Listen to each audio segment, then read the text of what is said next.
Wah, wah, wah, wah, wah, wah, wah, wah.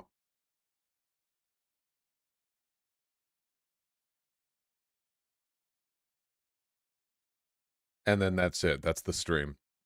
Just that. Goodbye. Sorry. What's up, people? Howdy, howdy.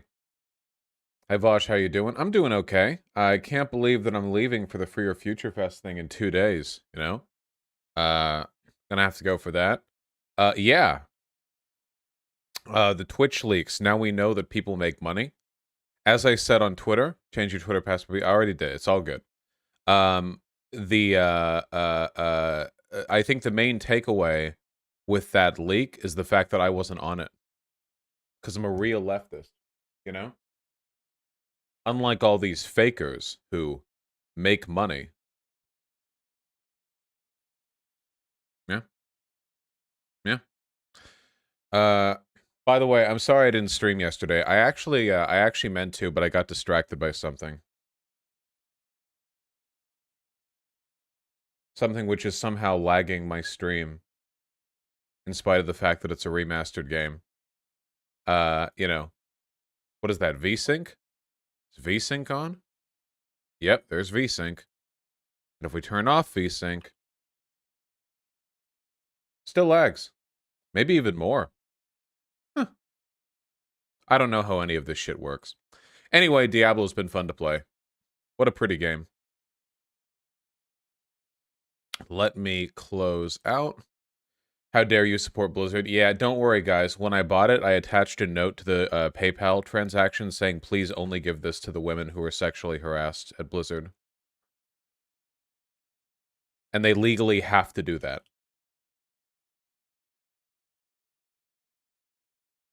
It's true. Yeah, I did. Yeah. How are the controls is better than the OG? It plays exactly the same as the OG, except it looks way better. They didn't even add some very basic quality of life improvements. Like, you can't even stack gems. Seriously. They actually didn't add that in. I couldn't believe it. You can't stack gems. That's your fucking storage is still gonna be 28 trillion fucking runes and gems and shit. Skulls, yeah. That's some Brain Dead remastered. It's the classic. Also, there are purist bitches who are going to complain if anything gets changed at all. You know what I mean? I think stackables would have been good. I think that would have been better. I think that would have been an improvement. There are a couple of other quality of life changes I think they could make. Also, hot take. I think they should rebalance the game. It's like with WoW Classic, you know? Only about, like, half of the potential builds in Diablo 2 are even close to being viable. You know what I mean? So, maybe they could improve on that a little bit, possibly, in my opinion. I know metas go in and out, of course. There's a lot of items. Don't mind me. Oh. I didn't forget, I actually only just finished my bagel. You ever played Path of Exile? Yeah, I didn't like it so much, you know? My main problem with Path of Exile is that it was dishonest, you know? Path of Exile is like, here are 18 trillion skill trees that you can invest your points into. Your character will be unique, like every snowflake in the universe. But everyone just follows build lists. Everyone does. Because when you get that complicated, the only real way to play is to follow guides, because the complexity obscures, like, not only optimal, like, routes, but even, like, anything adjacent to optimal. Yeah. Are you covering the Facebook leaks? Well, we kind of... We'll talk about a lot of stuff, don't worry. Do you usually follow a guide in your first playthrough of Path of Exile? I stopped playing Path of Exile. Once you're at like 10k hours, most people start making their own builds. Yeah, well, that fucking sucks. It's like, oh yeah, dude, infinite freedom. Just make sure that you've memorized every single obscure piece of information about this game. Every item, every factoid, yeah. The thing that I like about Diablo 2 is that it's honest. You know how you play Diablo 2? You max out one spell and spam it the whole game. And then you max out all the spells that give it bonus damage by proxy, and don't use them. You only use the first spell that you maxed out. And that's it. Total honesty. Anybody can do it. You covering the Twitch database leak that happened today? Guys, honest question. What do you want from me? You want me to say that your favorite Twitch streamers make money? Yeah, obviously. You know, Hassan has had his subs up there in the top, like, all the time when he streams, right? You can look right up there and see how much money he's making off Twitch. And that only gives you sub money, but you can infer a lot based on, like, very, very, very, like, readily accessible information, you know? It's more in the money. A lot of shit was leaked. Yeah, but people care about the money, right? I saw Quoteth. Like 81. Destiny and I both make most of our money through YouTube, not through Twitch. Are people actually mad about streamers making money? Well, I think a lot of people legitimately don't seem to understand. Guys, if you're watching a streamer who consistently gets like over 1,000 views, that person probably makes a lot of money. Not always. There are varying factors, but yeah, for the most part, if you're looking at a large Twitch streamer who streams regularly, they're going to be pretty well off. And if they're beyond that, if they get, 3, 4, 5, 6,000, they're going to be wealthy. Of course they are. They're leaders in a booming entertainment industry. But that shouldn't be a surprise, you know? Mike from PA makes 14K, what the fuck? Yeah. He's got a lot of Oilers donating subs. You know how it is. Lil Vosh makes more than that. Goddamn right. Is there a point at which someone is so wealthy they are morally obligated to do something altruistic with it? So, I think my thinking on this has evolved a little bit. Not evolved beyond my previous thinking. It's evolved beyond the human species because it's so enlightened. For me, the question isn't about at what level of income is a person morally obligated to do X or Y.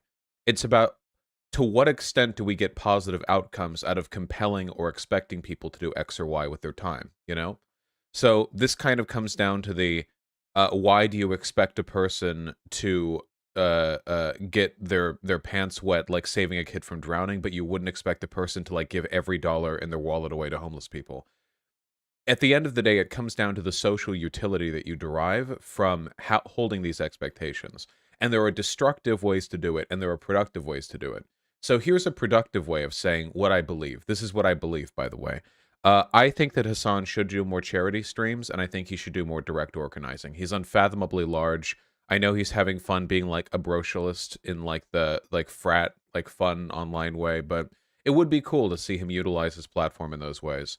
Now, do I think he's a hypocrite for not doing that? No. And I don't think that he's like a bad leftist for not doing it either. Because as a default, he's still doing a huge amount of good for the left just by being like a massive, massive, massive figure, you know? So it's about encouraging good behavior rather than like lambasting or impugning people for not engaging in it. You can tell the distinction because people on the right and people who sometimes side with the right when it comes to spiting the left will do this whole "you're a hypocrite for not doing X" thing, but they will never say, "Oh, I think you're doing good for your cause already, but you could do even more by doing this thing."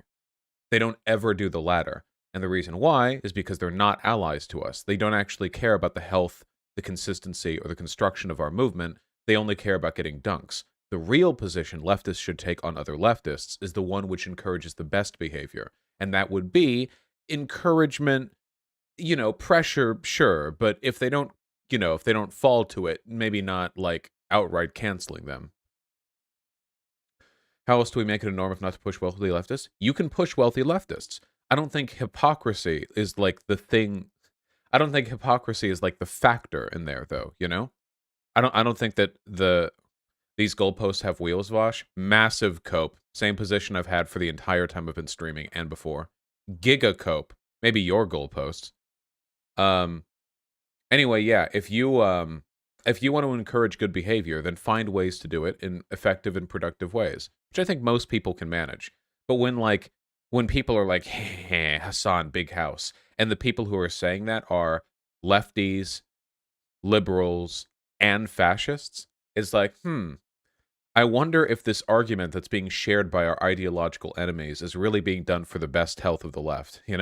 I'm I'm considering people's intentions and behaviors here, and it really makes me wonder if this is actually being done with the intention of improving the online left, or if it's just a way of scoring cheap dunks. Very silly stuff. Anyway, we do have a lot to do today, folks, not the least of which is that we're actually opening with a conversation with 3 arrows. How neat is that, huh? We're compensating for my deficiencies. Couldn't you make the same argument about BDSM and Pride stuff, Vosh? I honestly, honest to God, I think that my takes on BDSM or kink and Pride are totally fucking reasonable, okay? I literally just think that Pride should be made accessible to people of all ages, and that like a decent chunk of Pride should like dedicate itself towards uh, uh, not like completely socially ostracizing presentation because it makes it easier for young queer kids to convince their parents to let them go. You know what I mean? I think that's totally, totally reasonable. And I think that I encourage good behavior in the left by saying that, I only called the most annoying people on Twitter pedophiles. All right. Hold on.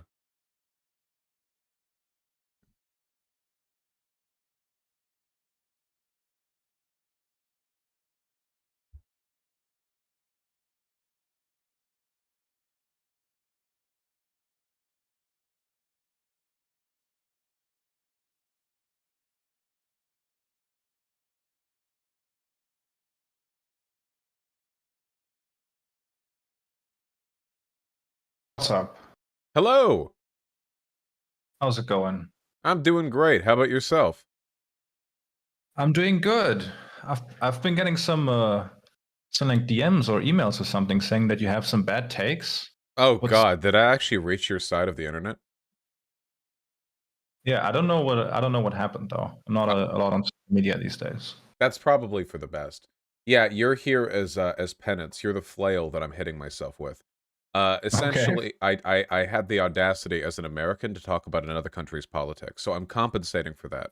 Classic. Yeah, exactly. I know it's an American thing. So I wanted your opinion on some stuff. Okay. Well, the one thing I can say for certain is that no matter what I say, you're gonna have a lot of Germans in there saying that I don't know what I'm talking about. They just love that shit. That's what we do now instead That's of fair. going to war with our neighbors. Oh, good. Well, that's the I guess that's the peaceful solution to your biological instinct as a Germanic barbarian to Mm-hmm. attack those Of around you. course. Sure. So for those who don't know, I guess I don't know who wouldn't, but just still, could you introduce yourself? Sure. Yeah. Hey, what's up, chat? I think that's what streamers say to the audience. Hey, what's up, chat? My name is Dan Arrows. I'm a podcaster. I'm a YouTuber. I have a podcast called The Iron Dice. I have a YouTube channel that's called 3 Arrows that has been resting somewhat recently. And I talk about history and politics mostly. And yeah, I currently live in Germany as well. Yeah, we could infer from your accent. I actually wanted to ask about that because, I'm actually a pretty big fan of your channel.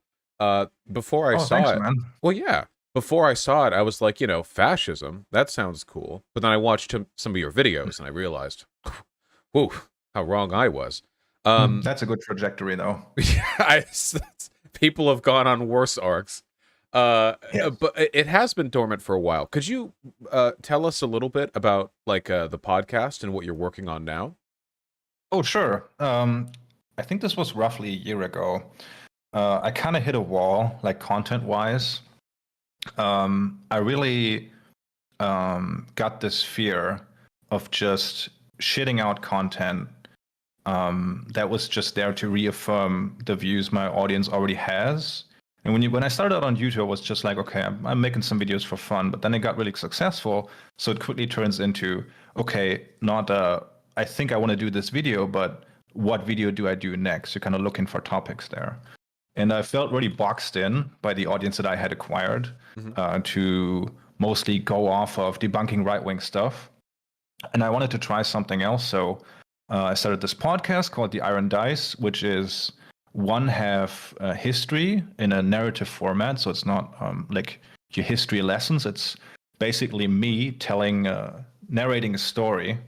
And the series that we have going right now is about the early years of the Weimar Republic and the events that would launch the full-on civil war inside the German left, the Social Democrats and the Communists, that would climax in the ascendance of the Nazi movement.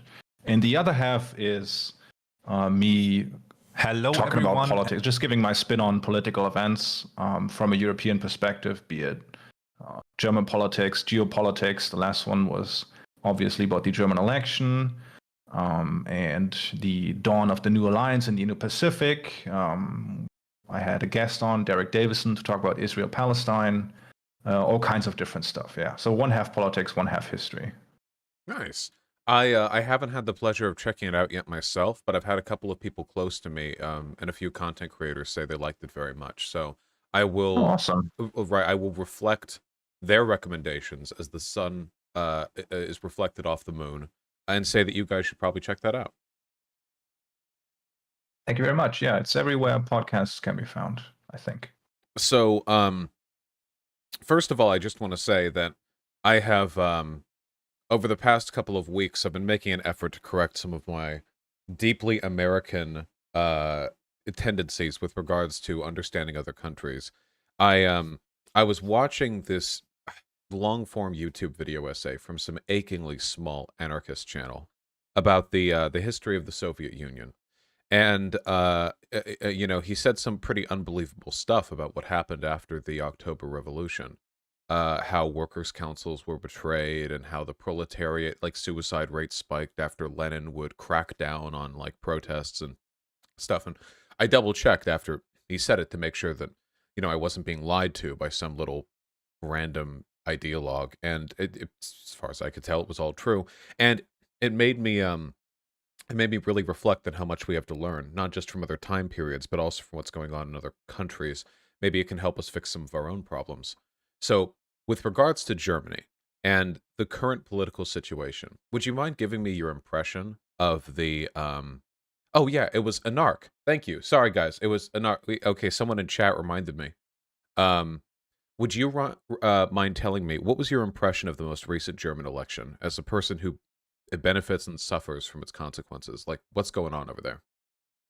I think so. I should preempt this by saying that this election and everything around it has turned me into a total cynic in terms of the electorate. So I have very low expectations of them at the moment. So that might color my view a little bit. It seems like there is a strong wish for continuity, but some form of change at the same time, as contradictory as that might sound. Germany is coming now out of the 16-year period where we had Angela Merkel as our chancellor and absolute conservative hegemony in terms of our politics, despite the Social Democrats being the other half of the coalition government. And earlier this year, it looked like that not only would that hegemony continue, but it might even get strengthened. The conservatives were in the polls at like 36%. And the next party were like, I think the Greens at 18% and the Social Democrats at 15%. And that trajectory has changed a lot in the last couple of months now to the election that happened at the end of last month, where the Social Democrats actually overtook the conservatives. And it looks like I don't know when the last time was that the conservatives were actually out of government, but it looks like now they are going to be for the first time in a long time. And so the coalition we still have right now is conservative as the main party, and the Social Democrats are the junior partner. And it looks like our conservative chancellor Angela Merkel is going to get succeeded by a social democratic chancellor, Olaf Scholz, who's somewhat comparable to Joe Biden. Social democratic? Yeah, like in terms of like their history, both being sort of on the conservative wing of the party, but then not becoming like leftists, but like rediscovering increased spending in their later years. And them and the liberals, and they are in talks right now to form a government body. So in Germany, how it works is you don't have the haggle over each bill like in the US, where you're like trying to get the votes that you need. But the parties that form the government formulate a contract together on what they want to do, and then they vote on those things. So what policy is expected to pass is already decided when the government forms.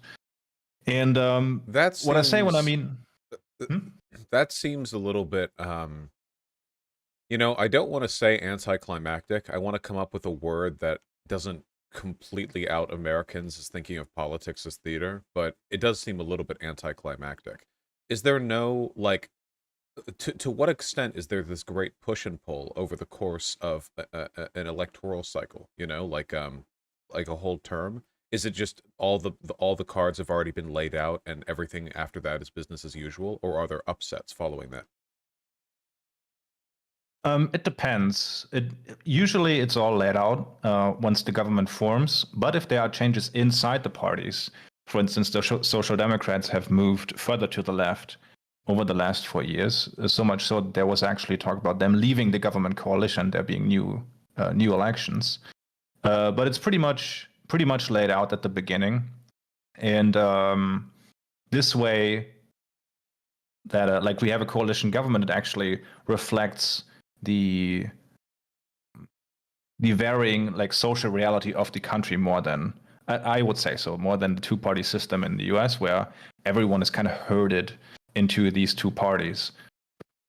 Yeah, and I'm sure I don't need to tell you that things are incredibly chaotic and unstable here in the US with regards to what's going on and what we can expect our politicians to do. Absolutely. We have absolutely, no fucking idea. When you vote somebody in, you have no goddamn idea if they're going to start a war the next year, or if they're going to suddenly tell the CDC that you know, that AIDS actually wasn't real the whole time. You have no goddamn idea. They are we you know, it's always a roll of the dice with our system. It's a lot of fun. Oh yeah, and like Germany on a geopolitical scale is actually very conscious of that, of the US being in this almost like post-traumatic state, and facing a lot of gridlock. And the only thing Congress really can agree to in a bipartisan way is like military stuff or opposition to China and Israel. Support for Israel. And pro-Israel stuff. Of and course, that goes without saying. That's pretty much it. So with regards to, okay, so the German government is more stable than ours. I think I knew that because I know how America is, at least relative to other countries. Well, that's not a high bar, I'd say. Sorry, yeah, man. Exactly. You know, it's like it's you know, it's not that impressive. But with what we have, so there's a particular series of comments that I made, which is what got me in hot water to begin with. Do you mind if I relay them to you? Okay, I'm ready. So there's a party, okay? It's called Die Linke. I think that's how it's pronounced. And I noticed when provided demographic data that a decent number of voters, to the tune of about 100,000, moved from Die Linke to the AfD, which, to people in chat who don't know, that's the far-right populist party in Germany, in the course of this election. Now, both of those parties lost votes overall. In fact, the AfD lost votes to every other party except Die Linke. So what I saw was what I thought was an electoral demonstration of a phenomena that I'm noticing online, which is that there are a lot of really shiftless leftists who seem more committed to nationalism and populism than they do to left principles. And I posited that this might be kind of like a Nazgul thing, that there are people who traditionally voted for Die Linke because it was sort of attached to the, you know, the Marxist-Leninist order of East Germany historically, because it was a descendant of a party that ruled East Germany, and that they were shifting over to the right populist party because, well, I don't think very much of Stalinist countries, you know. I think that they tend to be pretty far right and authoritarian in their own way. So that was my assertion. Now, people have since provided data indicating that no, Die Linke is not full of like 78-year-old red boomers who want like the glory of the USSR back. But I wanted to ask you, how much do you think the legacy of East German politics influences the modern electorate in Germany? I'd say a ton, but not necessarily in the way that you might think. Do you mind me sending you a link real quick? Oh, please. Maybe you can like throw this up on stream. That might illuminate some things. It's a German webpage, but we just need like the interactive graphic. Yes, one moment. I can get it. English. All right, here we go. Okay, so what you see there is like the voting results of our last election by district, and as you can see, the East is the far right stronghold in the country, which might surprise some people because it's not that long ago it was a socialist country. Although I should say, like, I wouldn't say that like that like East Germany was like a Stalinist country, considering that the USSR after Khrushchev wouldn't even necessarily classify as Stalinist, but it's been no doubt like an authoritarian dictatorship, no doubt about it. In terms of how that legacy influences the contemporary political landscape, that's actually a very hot button issue over here. And no matter what I say, there are probably going to be some people who are pretty pissed off about me saying it. And there are kind of two explanations that I give why the East is so incredibly far right compared to the rest of the country. One of them is I have one quick question because I'm curious. Yes. It seems that support for the AfD grew, at least at least geographically, but their voter share actually diminished. Is there a reason for that? It's more the AfD losing on a national scale, but tightening their grip in the East. Okay. Okay. Gotcha. Thank you. Yeah, becoming more of an institution there. So there are two explanations that I give why the East is so far right. One of them is historical, namely that the East, when it was the GDR, was very much a closed off society. There were foreigners there, but they were mostly there in the scale of guest workers. You know, our comrades from overseas, Vietnamese, Russians, and so on. But it was always closed off. Apart from the fact that the East has always been the more conservative part of the country. You know, that's where the Junkers were mostly situated, the rich land-owning class in Prussia and the German Empire, while the West was more the worker sub. Anyway, so one thing that was hugely important to Germany's development away from fascism was like a cultural reckoning with fascism and the Third Reich as a whole, and that never really happened in the East. You know, people are quick to point out that East Germany was more adamant in denazifying its society, although only to a certain degree. But because the state ideology was that fascism only grew out of capitalism, you know, fascism being capitalism in decay, fascist tendencies in East Germany couldn't exist. You know, that just didn't compute with the party ideology. So if there were signs of that, like people setting the homes of guest workers on fire, which happened quite a bit in East Germany, especially after Mozambique became independent in the 60s, because people from Mozambique are obviously more visually distinct than others. This was never like connected to like, oh, this is like a fascist resurgence. This was mostly covered up, or these are just rowdy teens or whatever. So there was never like a cultural reckoning with the legacy of the Third Reich. So they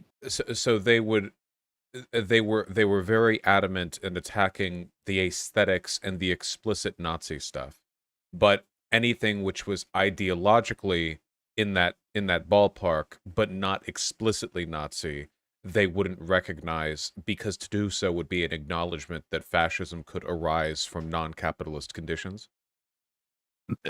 That, yes, and also that they framed themselves as the true anti-fascist successor compared to West Germany, which was seen as like the fascist successor of the Third Reich. the wall when East Germany built it was literally called the anti-fascist wall of protection. So the West was always in East German propaganda was framed as like the fascist one, while the East wasn't. So obviously, stuff like that happening within their country didn't fit the narrative. So they had an interest in suppressing that sort of stuff. That is really interesting. I mean, yeah, that seems like the kind of a legacy of the KPD social fascist phenomena, where I notice this a lot when people defend the Soviet Union as well, where they'll describe things that are categorically fascist or categorically imperialist, but then I'll point that out and they'll be like, well, it can't be imperialism. It's not capitalist, Like how they Yes. misinterpret like Lenin's the final form of capitalism is imperialism, leaving out that he and everyone else knew there were forms of imperialism that weren't just the final form of capitalism, as though imperialism hadn't Hmm. existed for all of human history. And then they're like, well, rolling tanks in through through the east and like conquering this and these satellite states, that wasn't imperialism because how could it have been? We're not capitalist. It's a very religious way of thinking in a way. Oh yeah, it was definitely inside the SED regime that was in charge of East Germany was an ideological blind spot, the effects on of which we can still feel today. But I also have to say that so it's hard to say like how much of this like what plays the bigger role. But what is also really important is that so the Third Reich also was a very closed-off society, but West Germany didn't develop the far-right tendencies or continue them, I should say, as much as the East. And I'd say that comes down to Germany being exposed to modern immigration and guest workers coming into the country coincided with a huge economic upswing, what's still like called the economic miracle in West Germany. The time period that happened to the east was the 90s when the Soviet Union collapsed and Germany got reunified, and they experienced modern immigration for the first time during that period. But that didn't coincide with a huge economic upswing for them, but basically the fire sale of what was the East German economy, which was mostly taken over by private investors and partially even destroyed from like companies in the West who had an interest in taking out competitor companies. Hmm. So so Oh, these two events are like linked in the psyche over there. that's completely true, isn't it? Yeah. Because there wouldn't be any international corporations in East Germany. It would be completely closed off to the West. So they would essentially be like really small fish in a big pond the moment the wall came down and the way Oh yeah, they capitalism just they consolidates just got business. destroyed. Yeah, they had no Yeah. way of fighting this off. And this happening was backed by the party that got voted in the East, which was called Alliance for Germany. So yeah, that was like there was a complete takeover of the East German economy, and only a few companies remained in the hand of actually people in the East. You also saw a big shifting away of the people's wealth, the Volksvermögen, from East to West Do during you that time. do you think that contributes now to the popularity of the AfD there? That globalism failed them because they only experienced it really after it was used to decimate their like half of the country?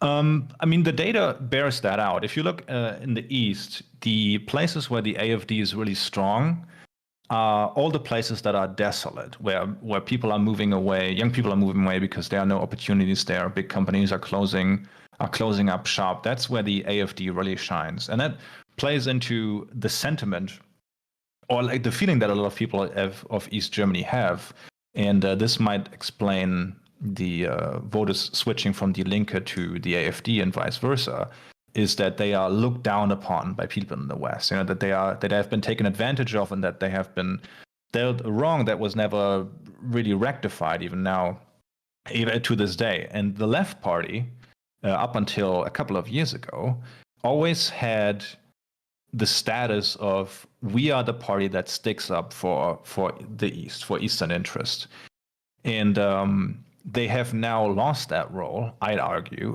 mostly to the AfD, and that might seem strange because they are so ideologically different. But it's not always policy positions or how they actually govern.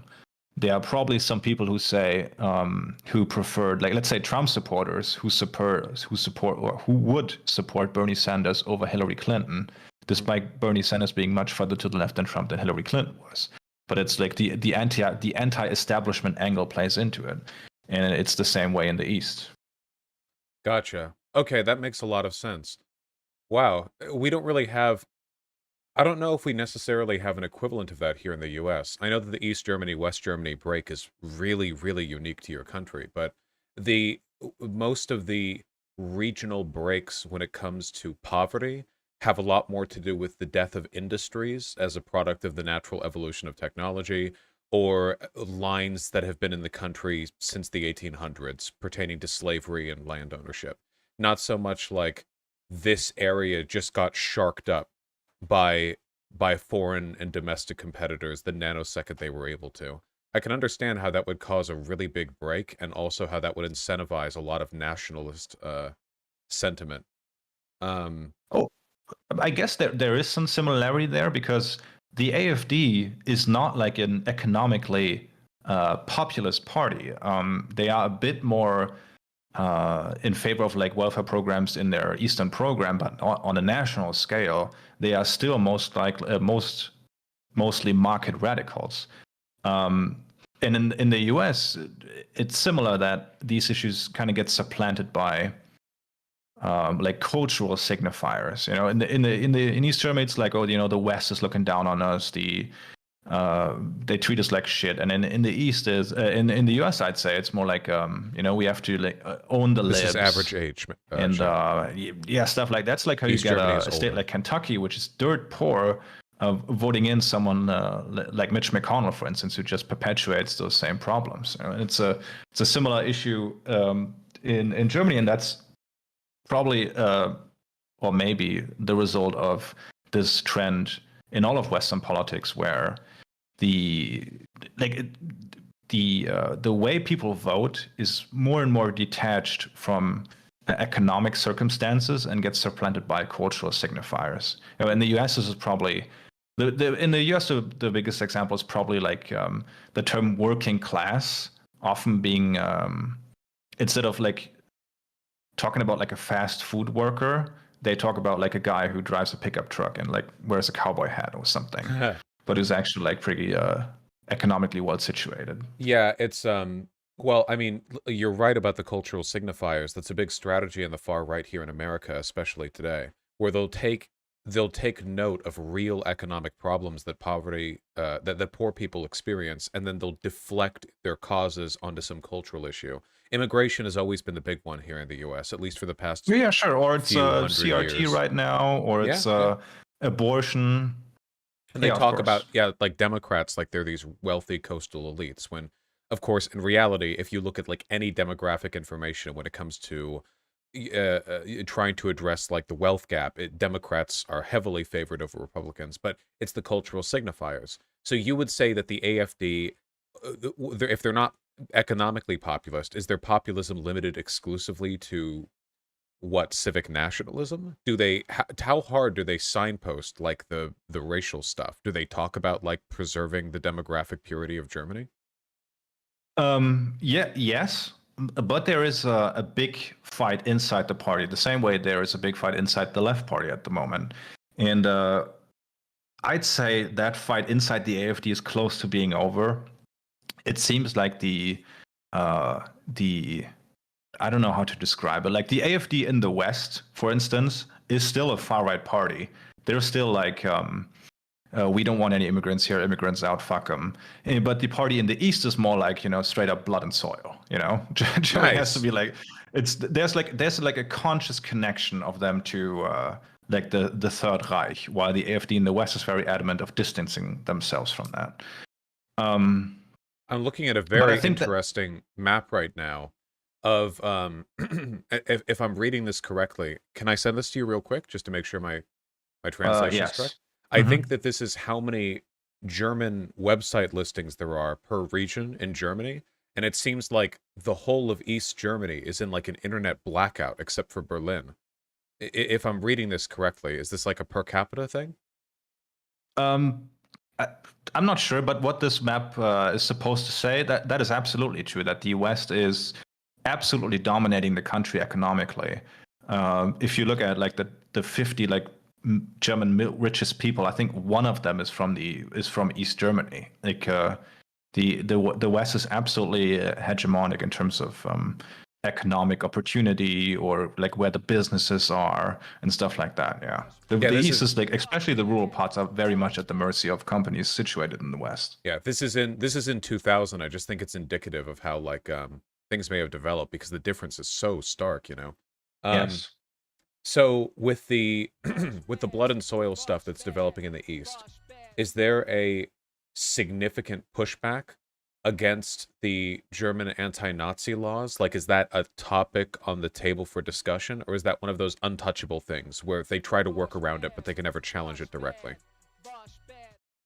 Um, it depends on what law you're talking about. Like there are laws against like flying the swastika or whatever, but you can, for instance, it's hard to say. So they don't say like we're the successor party of the NSDAP, but if you would like talk to them in a closed room, that's very much like I think what they feel like.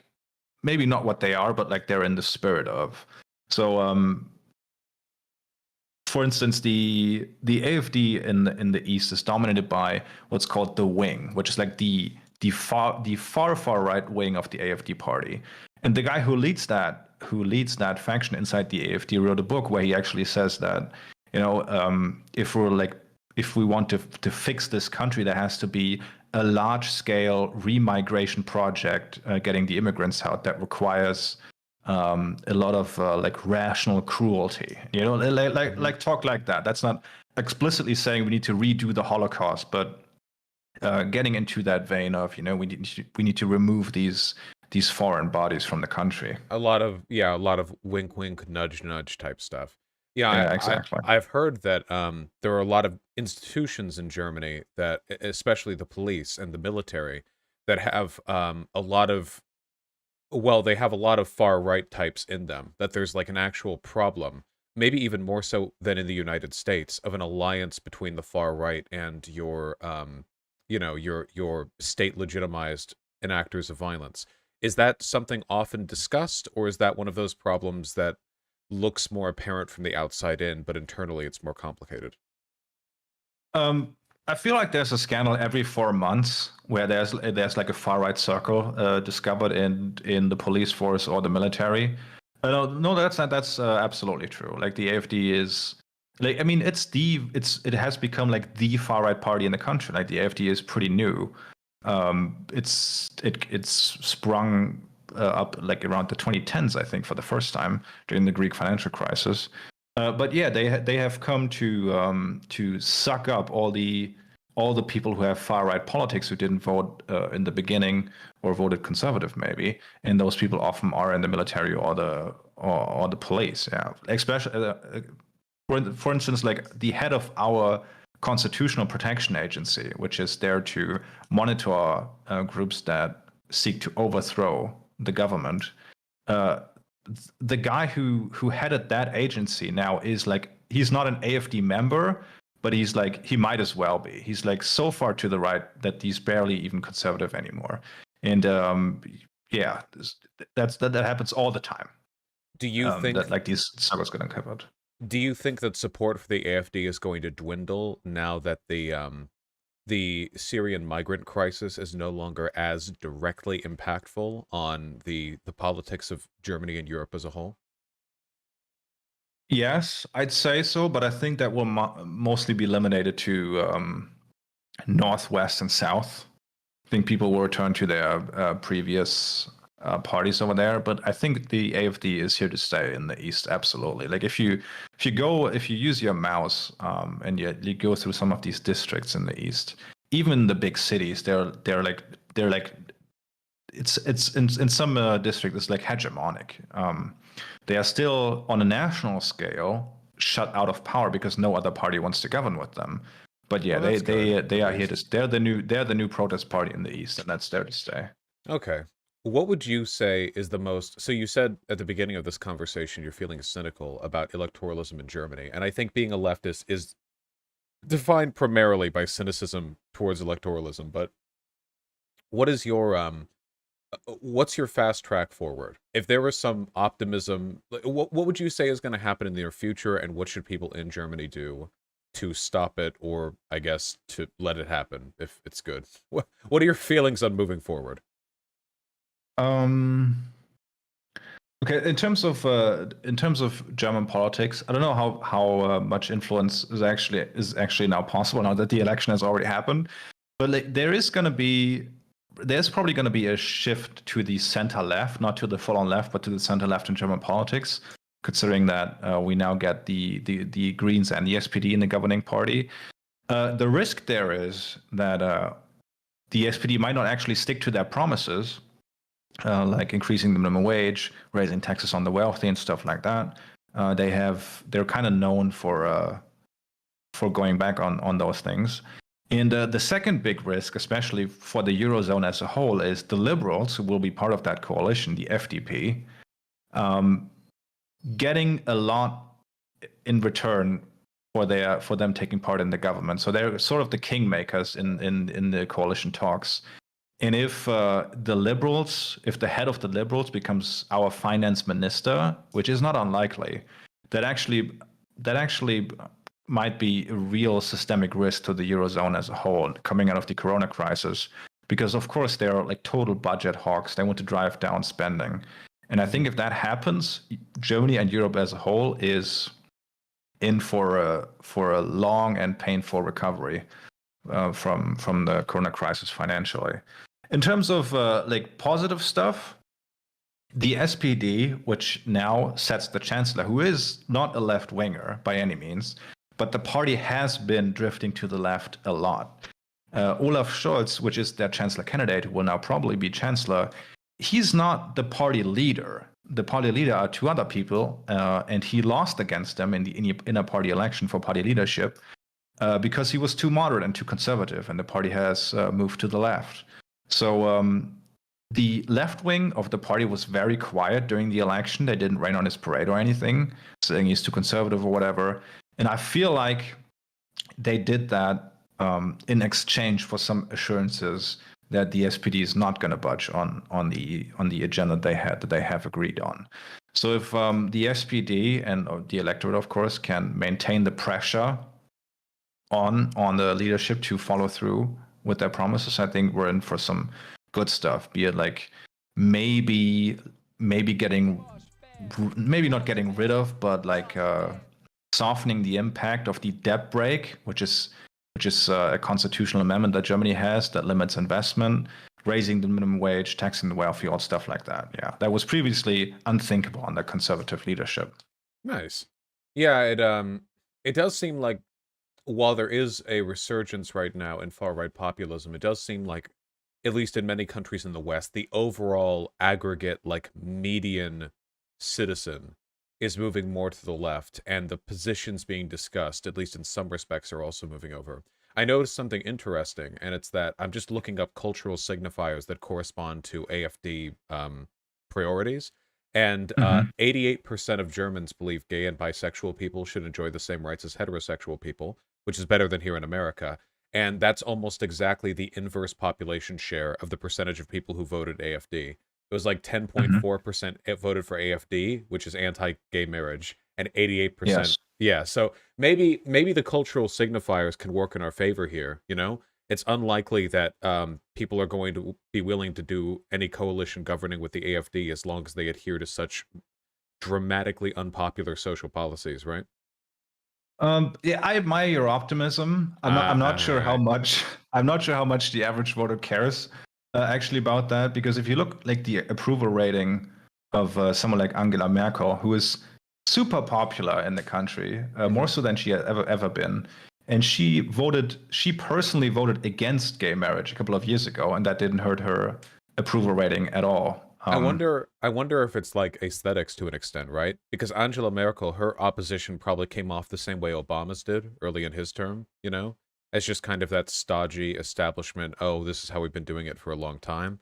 The AfD actually talks about, you know, like returning to traditional gender roles and degeneracy and stuff like that, right? So Oh yeah, sure. maybe they're the fact that they're more overt and more heinous in their opposition would change people's perceptions. But Oh yeah, yeah, it's true.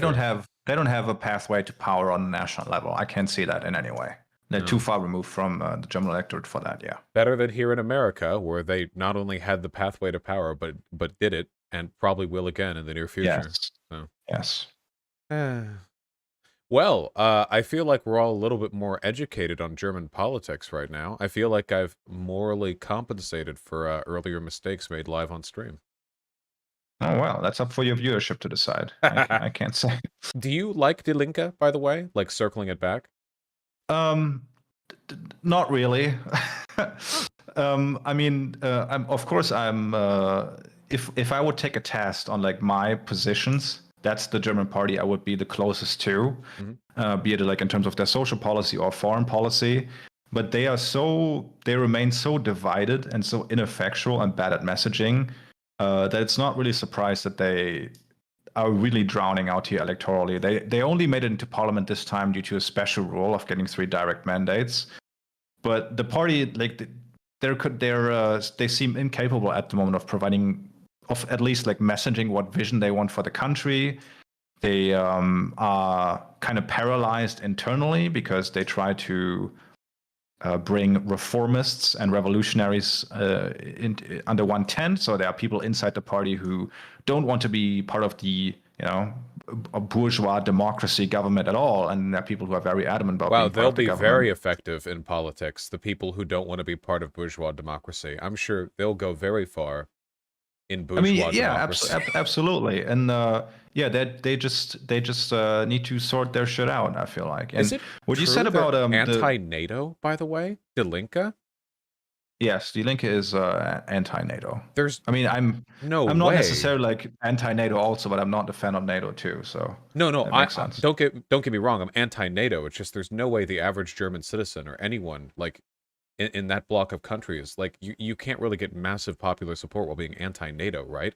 But don't you guys Uh, like rely on like isn't the message like if we get rid of NATO, we'll have to boost up our military the way that America does? That like our umbrella keeps you guys social democracies in a way?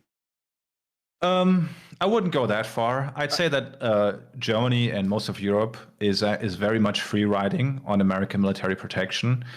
But if Europe would coordinate their military efforts in a way, they would be able to protect themselves from whatever threat they think they're facing, Oh, I totally think they'd be able without to. like getting rid of the welfare state. But you're right. Like the average German is not anti-NATO, and um, I wouldn't say that the average voter cares that much about NATO, but who definitely cares about it are the other parties and like the media elite, which is totally in the tank for anything NATO. There are a lot of like our journalistic of like our press, like the upper echelons, are part of these. Atlantic Bridge, Aspen Institute, General Marshall Fund, all these like pro NATO think tanks, and that line of thinking of like NATO are the good guys, Russia is the bad guy. That's super dominant in German politics. So making a big deal out of your opposition to NATO, or making that like a condition to enter the government and raise the minimum wage or whatever, is very dumb, electorally speaking. Yeah, it seems like again, like conceptually, I'm very opposed, or I'm very in favor of breaking down American military hegemony. I'm very much in favor of that. It just seems like from like a electoral perspective, you're essentially saying like, hey, what if we made ourselves less safe and had to pay more money? Like out of principle. I can Yeah, understand I how mean, that'd be apart from unpopular. that, just from like an electoral perspective, like Germany is not going to dismantle NATO. Even if you're like opposed to NATO, like the smart way of going about it would be, maybe like not making a huge fuss of it, and then maybe entering the government and being able to push for the European army, where there actually is support for that would de facto um, would de facto like lessen our commitment to NATO because we would have our own protection. We we we keep our discretionary spending looking like this, so you guys can keep your discretionary spending looking like this. That's the those memes like guys like I keep my hands Yes. looking like yeah exactly. I don't I now I mean, don't and that's actually actually believe that, and that's mind actually you. super bad for Europe as a whole too, because because you know how like Poland and Hungary and all these Eastern European states are like totally cocked to the US Yeah. because they feel like they rely on the US protection. If those countries felt like they relied on Germany and France and Italy and Spain, I think the EU as a whole would actually be much more stable too. Yeah, that's a good point. I guess everyone sort of, because America has ties to everyone, you know? We got ties to Saudi Yes. Arabia. We're all over the place. Being connected under the US military umbrella probably doesn't mean very much for the people under that umbrella. Yes, I'm well aware. Yes. Oh no, I don't know. We don't. You have to understand. Americans, as a default, really don't think about our military in the context that everyone else does. You know, to everyone Mhm. else, the U.S. military is every once in a while you see a military base inexplicably in your country where there's been no fighting for 100 years, and you just know that someone somewhere is spending billions keeping that base up. But here, like we don't. No, nobody in our borders thinks about the American bases outside of our borders. Oh yeah, I mean that's just that's also part of the U.S. water not caring about foreign policy that much anyway. Hmm. Like the U.S. just being like this military titan on the world stage, just the status quo that gets accepted for the most part is what I feel like. Yeah, we have the privilege of not caring about foreign policy because everyone else has to care about our foreign policy. We only act. We're not acted upon unless it's 9/11, Yeah, in I which mean you case have we those get oceans like yeah, losing Vietnam or Afghanistan. Like who gives a fuck? You can just go home, act like it never happened. just leave. Um all right, well, fairly depressing breakdown of the geopolitical situation at the moment. Oh Aside, yeah, that's my brand. Absolutely. oh no, we know, I know. And chat, if you haven't seen, there hasn't been a new video in a while, but Three Arrows video archive is spectacular stuff, as is the Iron Dice, both of which you should check out. I really appreciate you coming on, man. Yeah, sure thing. Anytime. I hope I am actually a little ashamed that I hadn't found an excuse to have you on or to ask you on beforehand. I hope you have a wonderful day, and I guess it's pretty late over there right now, isn't it? It's like close to 9 p.m., so Okay, close to that. not that late. Well, I hope you have a wonderful night then, and hopefully I'll talk to you in the future. All right, see you around. Bye, chat. They say bye.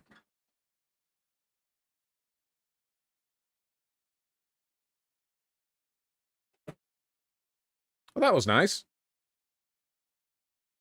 I feel educated. I think we've more than compensated for our failings. Also, this was something that I think was good to do anyway, obviously. So we all learned a little bit.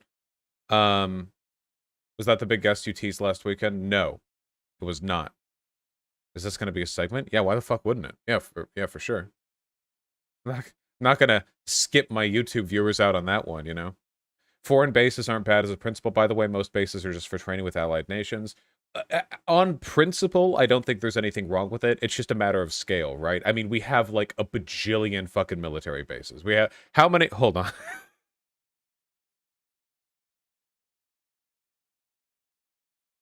How do we? Yeah, 800 military bases in more than 70 countries and territories abroad, from giant little Americas to small radar facilities. Whereas Britain, France, and Russia have 30 foreign bases combined. We have nearly 1,000, some of which are massive, absolutely huge.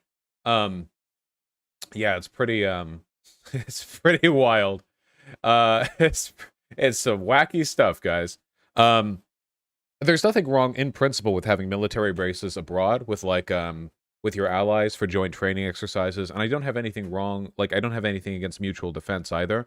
But like, guys, America builds military bases like we're proxy tower rushing in an RTS, okay? We build we will circle in our enemies with military bases. When there's a country we don't like, we will literally set up a perimeter of military bases right around in like 14 other countries directly around them. Whether you want to talk to, yeah, like Zerg rushes, barracks rushes, cannon rushes, tower rushes, and Warcraft or whatever. We're doing that, okay? We look at the bases around Iraq. Yeah, hold on, wait. American military bases around the world. Hold on. Can we see any patterns if we get a big I want to see a dot map, not a like which countries do we have them in type map. If anyone finds a good map, show me. I'm just seeing like where countries have. Oh, here we go. Okay, guys, guys. Okay, guys. I get it. I think we have Iran surrounded.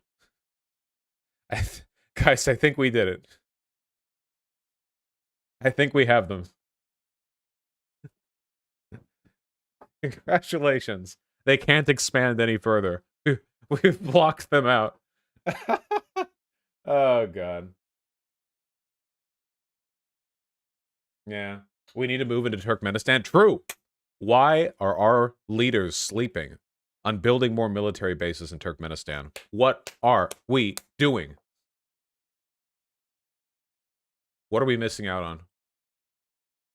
Why? Sorry.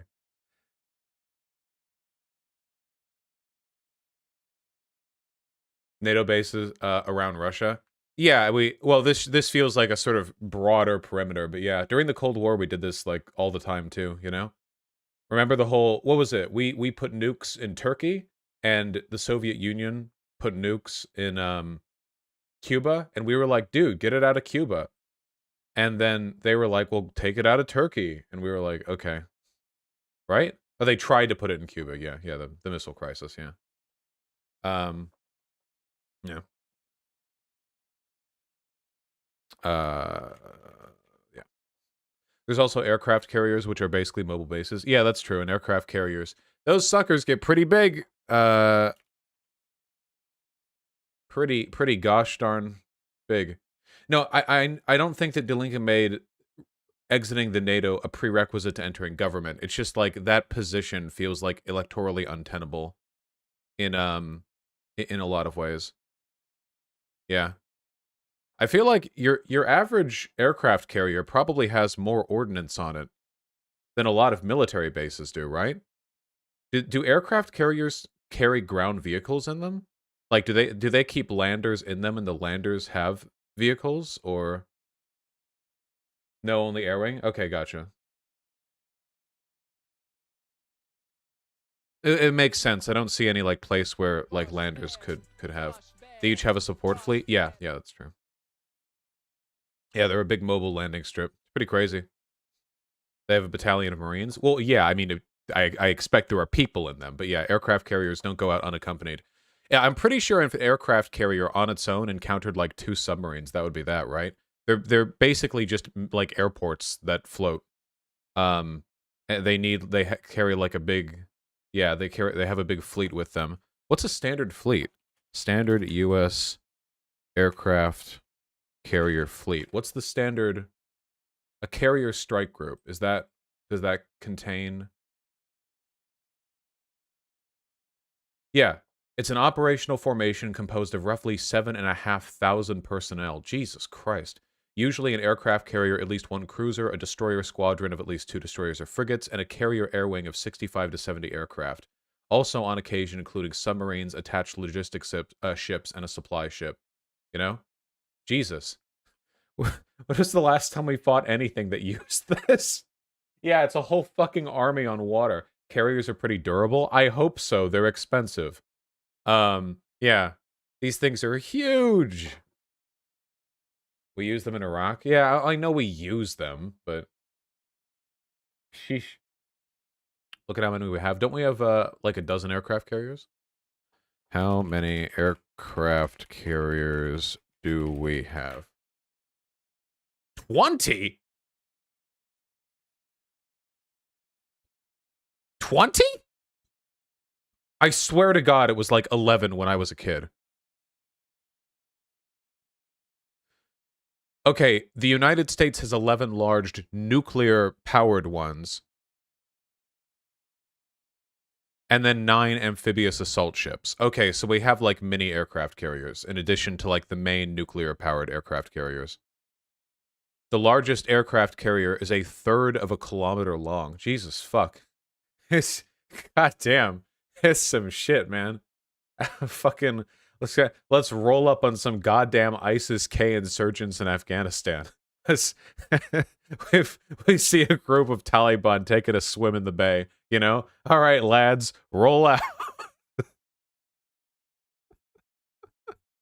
The U.S. Navy is the world's second biggest air force. Yeah, yeah, yeah. Our military is fucking insane. It's fucking wild.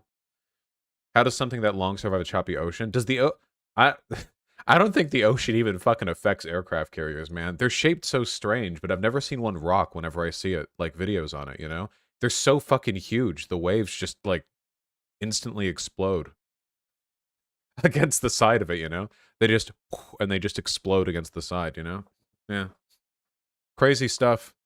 Hold on. What last thing, hold on. Total size of US Navy fleet. 1/3 personnel. Well, I want to see what the ship, like how many we have of each like type ship. Here we go.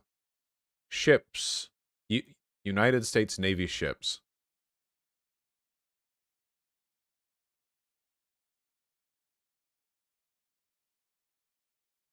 Damn, this shit's fucking crazy, dude. Holy fuck. Oh, okay, we have 10 more nuclear-powered aircraft carriers planned, too. Holy fuck. So we have 10 Nimitz-class aircraft carriers and one Gerald R. Ford-class aircraft carrier. So that's cool. Amphibious assault ships, which, I guess carry other types of stuff? Amphibious command ships. Okay, when you say amphibious, it really, really makes me think that these ships can just, like, go onto the beach and then, like, legs pop out, you know? They carry tanks. Yeah, these are the things that would launch at like Normandy, right? Like these things would have the big landers that would deploy tanks and stuff, or these bigger than that. Amphibious command ships, transport docks, landing ships. Expeditionary Sea Base, a semi-submersible, flexible, modular platform that performs large-scale logistics movements. What is this thing? I've never seen this before in my life. This exists? Okay. This can just sink down, I think, to like so that it's only up, just the top of it is popping out of the water. Okay. Sure, cool. Whatever. I mean, they look cool, I guess, yeah. Cruisers. I don't know what the difference is between a cruiser and a destroyer. The role of the cruiser varies, often including air defense, commerce raiding, and shore bombardment. So not like close fighting, I guess? Cruisers are bigger? Okay. Cruisers are big, of which we have 27 completed, 22 in active service, 5 of which are retired. And then we have destroyers, which escort larger vessels in a fleet and defend against short-range attackers, torpedo boats, heaviest surface combatant ships in general use. With no battleships or true battlecruisers remaining. Oh no! Guys, we don't use battleships anymore. No, those were like the coolest ones. No, this is the coolest shit in the universe. Nothing is cooler than this. They're obsolete, sadly. Yeah, right? Like, we wouldn't use guns, right? Yeah, because aircraft carriers just sink them. Yeah, like, there's no real point in using what are essentially like artillery cannons on a ship, right? Because if you want to attack something from that range, you would just bomb them from an aircraft carrier. Yeah, you'd use missiles. You want more targeted attacks. A single missile can kill a battleship. Yeah. So, yeah, it seems... I feel like most naval fighting these days is done from like 100 million miles away, right? Wait, that Russia NATO meme that you showed is exaggerated? Is it? This is meme.meme? Time to debunk this bullshit meme? Wait, where is the meme debunked at? If it's bullshit, it's fine. I was just pulling it up for like a thing. I don't know what this is. Me.meme.meme. Yeah. Uh, it's fine. I don't care about the NATO bases thing. I don't care about the I don't even guys, I don't even know what a NATO base is. Okay, I only know about American bases. It's fine. Anyway, cruisers, guided missile, cruiser, CG, a type of warship, different meanings. The most largest and most in the later 20th century, largest, most powerful surface combatant missiles. We have destroyers, fast, maneuverable, long endurance warships to escort larger ships, light fleet. Frigates are smaller ships than destroyers. The last active class of frigates was the Oliver Hazard Perry class. Who names these things? Jesus Christ. And then we have the literal combat ships, guys. The literal combat ships. Literally. It looks kind of like a dick, don't you think? I don't know. It's looking a little phallic to me, in my humble opinion. God, boats look cool. But, guys, can we agree on one thing? The U.S. military is a disgusting and bloated organization that does nothing but serve, like, the global interests of the capitalist class in this country. However, naval ships do look very cool. This one even has a basketball court on its back. So that you can dunk some sweet hoops while while sailing across. Helicopter landing pad. That is clearly a basketball court. That's a helicopter pad. Guys, that's a basketball court. You just can't see the net because it's hidden right back here. Idiot. Dumbass. This one looks like the Cybertruck. You know? A little bit. It's got that polygon vibe. Mine countermeasure ships. We have 11 in class. When was the last time we fought against naval mines?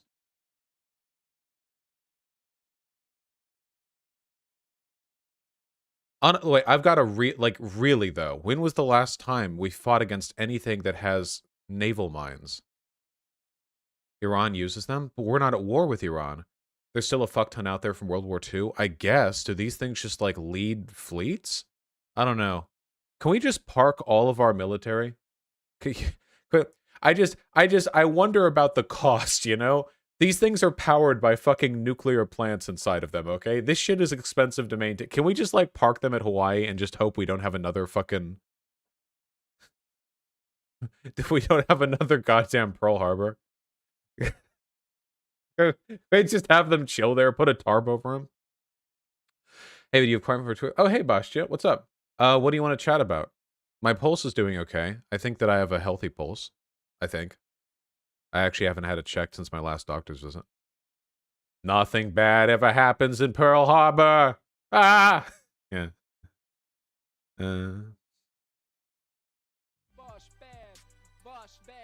Submarines. Submarines are not cool, by the way. Guys, I'm really sorry. I have never found submarines cool. I think they're scary and dumb. I'm not a fan, okay? I don't like them. Future requirements. In a 2012 study called Force Structure Assessment, the Navy determined a post-2020 battle force requirement of 306 ships. 12 fleet, 11 aircraft carriers, 48 nuclear-powered attack submarines, 0 to 4 nuclear-powered cruise missile submarines, 88 large multi-mission surface capacity amphibious landing vessels. Can we just keep them parked? Can we do the thing that, like, evil villains do in movies where we have, like, a gigantic, like, cove that's hidden from surface bombardment and just park all our shit in there? Oh, look, I just want, okay, everyone to get off the aircraft carrier. And I want the captain to stroll down with a little rope and tie it to a peg at the end of the aircraft carrier and then tie it to, like, a little dock, you know? And just keep that right there. I just want them to, like, tie it, you know? Yeah. Right, yeah, readiness, you know? Just have give it a little pat. There literally isn't enough room for them. Well, yeah, this is like a city. Not city size. It's like, what, 2 football fields? I don't know how big a football field is. They're pretty big. They're pretty darn big. Editors, please don't attach whatever bullshit we're talking about right now to the excellent conversation that we had with with 3 arrows, with Dan Arrows. Visit the decommissioned ship sitting at Bainbridge Island. It's close to you. Oh, I've been on decommissioned ships, yeah. They're pretty big. They're pretty darn big. This Russian ship is sometimes called a battlecruiser, so it's sometimes called the last battlecruiser in the world. This is Russian. Is this currently active? This photo was taken in the 1980s, I assume. Oh, no, yeah, actually in the 1980s. Sorry. It just looked like it was, and it turns out that it actually was. Yeah. My dad worked in the first nuclear subs. They're wild. Yeah, they're super cramped inside, right? Because like it's like the ISS. Like more space you build inside of it, the more expensive and the harder everything else gets. Bastian answered. I didn't see. Hold on. I didn't see. Hold on.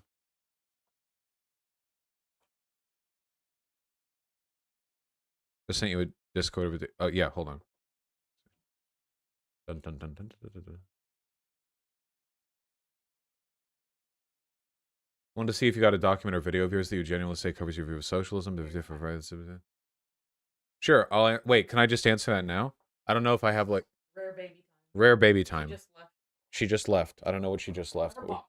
Her box. This baby has been in a box for like a week because it's been cold, and she has a box. And really, this is what we're doing, huh? This is the so sharp.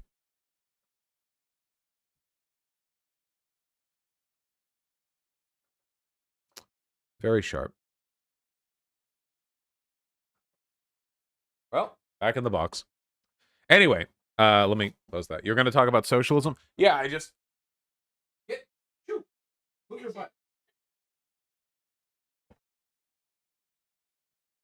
I think that socialism is an economic system defined primarily by democratic control over the means of production or over the workforce, and also through decommodification, i.e., the production of goods for the common good, rather than for the profit incentive.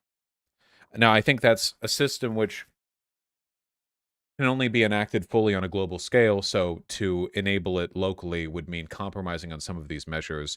For example, you could never fully decommodify an economy within one socialist country because you would still have to acquire resources from outside of the country, which means that you would have to have a way of paying operators from those countries. It's just a way of trying to adhere to those principles to the best extent that you can, and after that you work with what you can. Yeah. Moving in the direction. Do you think there are areas of our economy that can't be decommodified? Immediately? Yes, there are tons. In the long term, I'm not sure.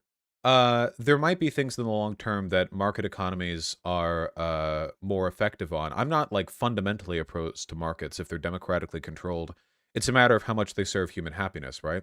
I think that collective ownership of the means of production is like an objective, universally good thing. Whereas decommodification is a largely good but still conditional thing, if that makes any sense. So that's why I always go harder for the democratization. It's easier to do now. It doesn't like disrupt the world economy in the same way. Markets lead to exploitation. So do a lot of things. But markets, if they lead to a much greater degree of efficiency, can produce utilitarian good which exceeds the exploitation. Are you dropping the command economies don't work angle? I still don't think command economies don't work. I'm sorry, I still don't think they work. Command economies just seem to fucking suck. Decommodification doesn't necessarily mean the command economy. You can have a decentralized decommodified system. Yeah, command economies just seem to fail like all the time. Yeah, I saw Ben Shapiro debated Anna Kasparian, and I do want to go over that for sure. Don't worry. Aren't markets a barrier for democracy and common ownership since market forces will still influence the economy? It's a matter of what we're capable of achieving, like, immediately through policy. If if you tried to decommodify everything right now, you would collapse the world economy. You realize that, right? Like, right now, if you were to suddenly, like, switch over to a non-market economy, how would you pay for all the goods that we get from countries in the rest of the world? Like, how would you get it? Like, do we just do without it? Okay. Well, that means not only are we no longer receiving a huge portion of our pre-existing economy, that also means that billions of people in the developing world suffer because their economies rely on them being able to sell to us. If we go dark in the global economy, we'll weaken ourselves and there will be mass starvation and suffering and oh God, it's not good. We won't be able to buy or purchase electronics. We'll fall behind the rest of the world.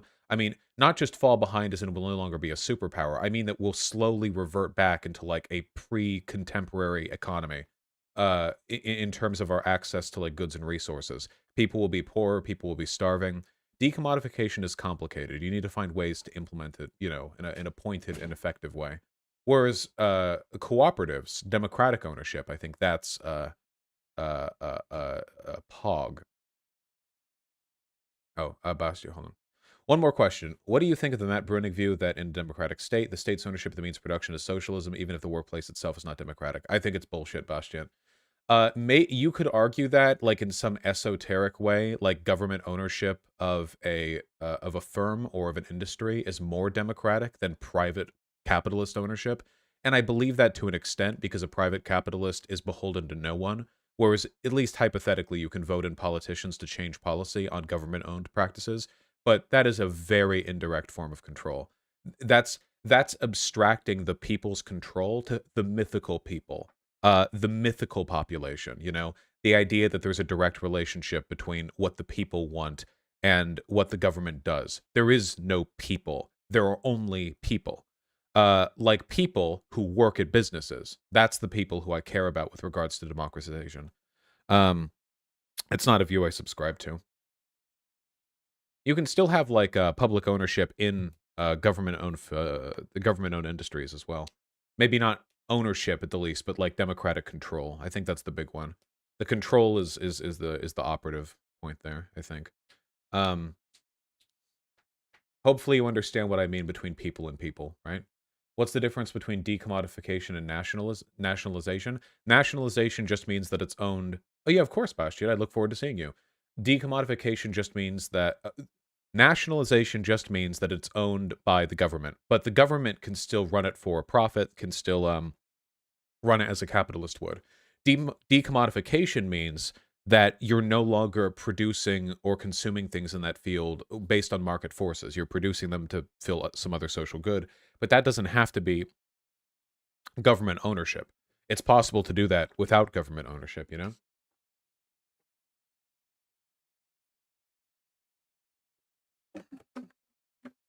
But there's definitely an overlap between those things, especially historically.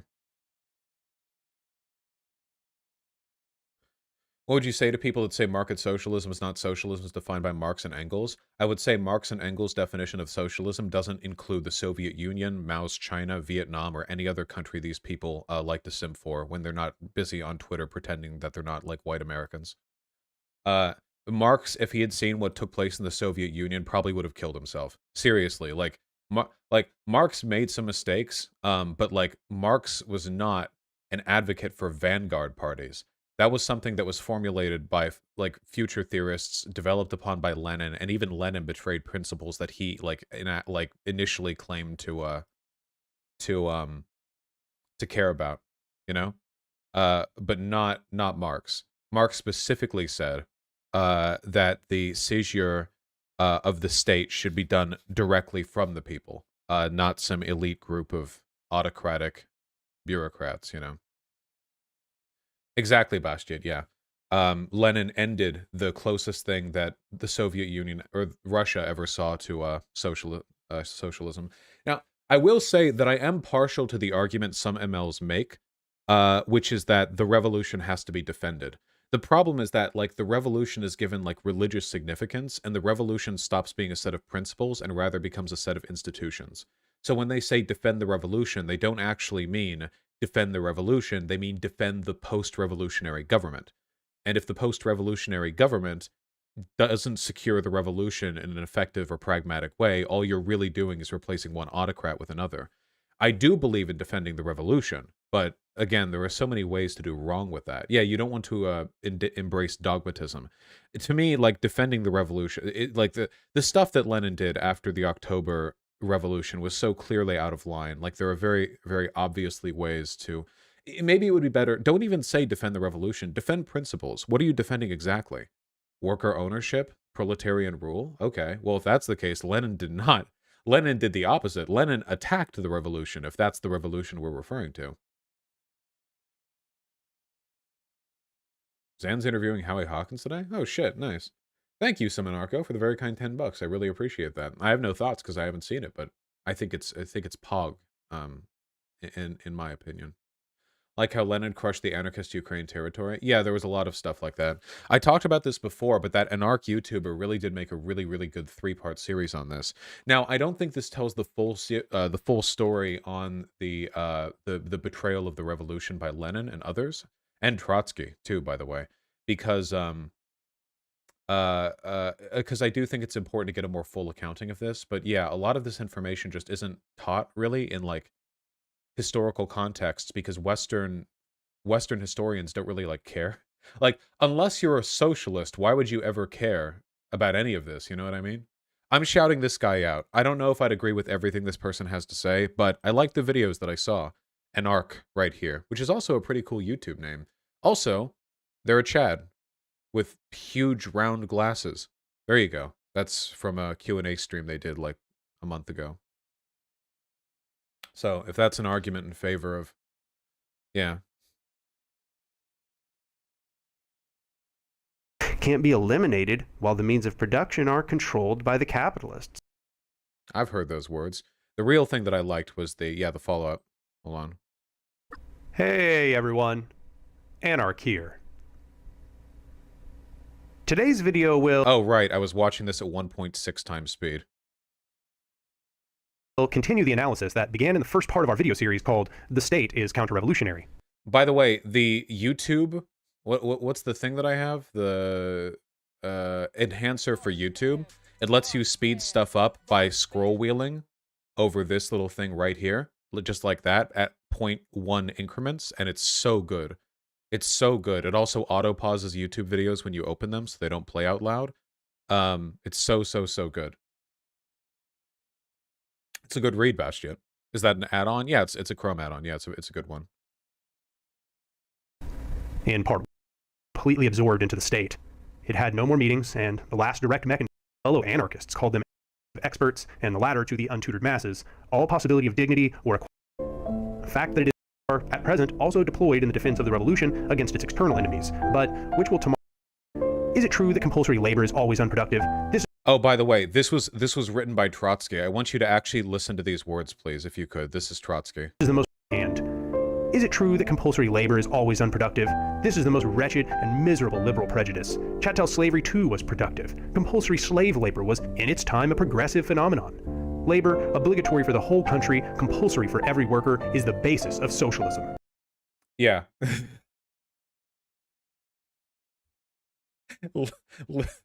Literally, Arbeitsmacht yeah. And this was Trotsky defending Lenin's rule, by the way. Yeah, and defending and saying that people who are anti-compulsed labor are liberals, which, hey, sounds a lot like talking with Tankies online now. Anyway, it's a really good video. I recommend it. Didn't Trotsky backpedal on this? Well, he was inconsistent. Trotsky was critical of some authoritarian elements of Lenin's government early on, but then he swapped to being one of the most, like, disgusting, like, advocates for the most authoritarian elements of the Soviet Union, and then, like, later he got... Like, yeah, he like, bounced around all a lot.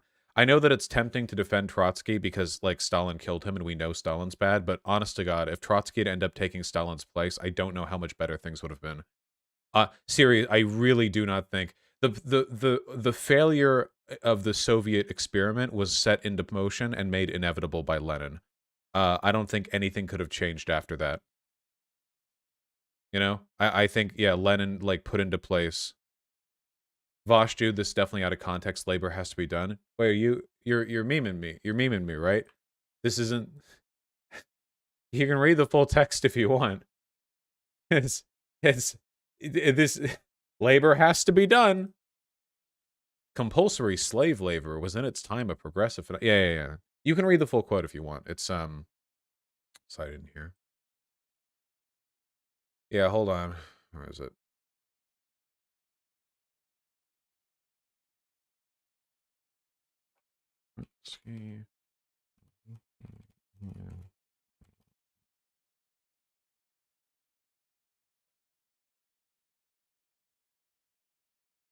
There's just,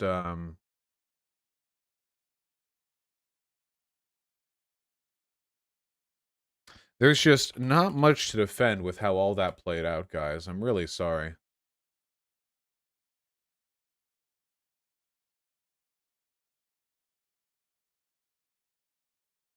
He told the unions at the Third Congress of Trade Unions that, quote, coercion, regimentation, and militarization of labor were no mere emergency measures and that the workers' state normally had the right to coerce any citizen to perform any work at any place of its choosing. So Trotsky not only believed this was a part of defending the revolution, he thought that as the nature of the state always had the right to compel any work from any citizen. Like, it's yeah.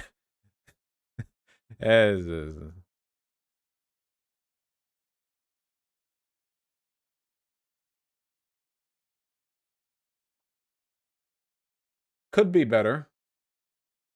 The funny thing is, if you look up that quote, the majority of if you look up that quote, the majority of places citing it are like right-leaning like capitalist orgs because they're like, guys, look how horrible this is.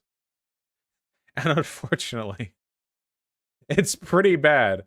If you were going to make like a hit piece in the Soviet Union, that would definitely be one of the things that you could throw in there. You know, to make that argument. You have such mega drip here, it's crazy. What the fuck is this? Oh, I've seen this, the like 3D parallax.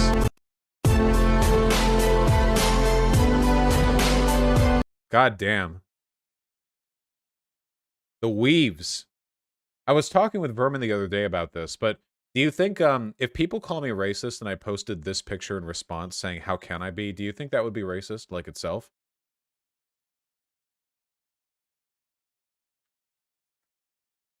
Speaking of furry boys, we're getting our last cameo. Yeah. Wah.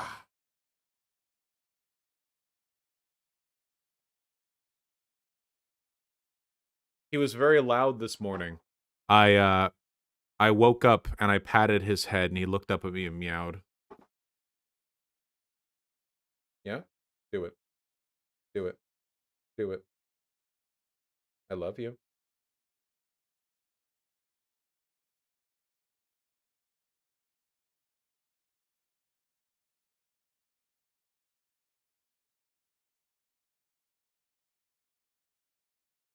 Look at this baby boy. Can somebody explain what Vanguard parties are? Vanguard parties, the idea is that the revolutionary masses have to be educated and led by a group of like ideologues, usually like former aristocrats, merchant class types, or educators. It's like, yeah, the elite intelligentsia of communism, the philosopher kings have to lead. You are so chunky. Yes, get your feet.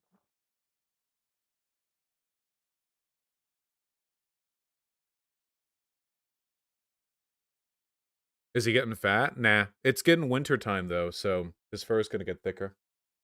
Love you. All right. No death roll this time.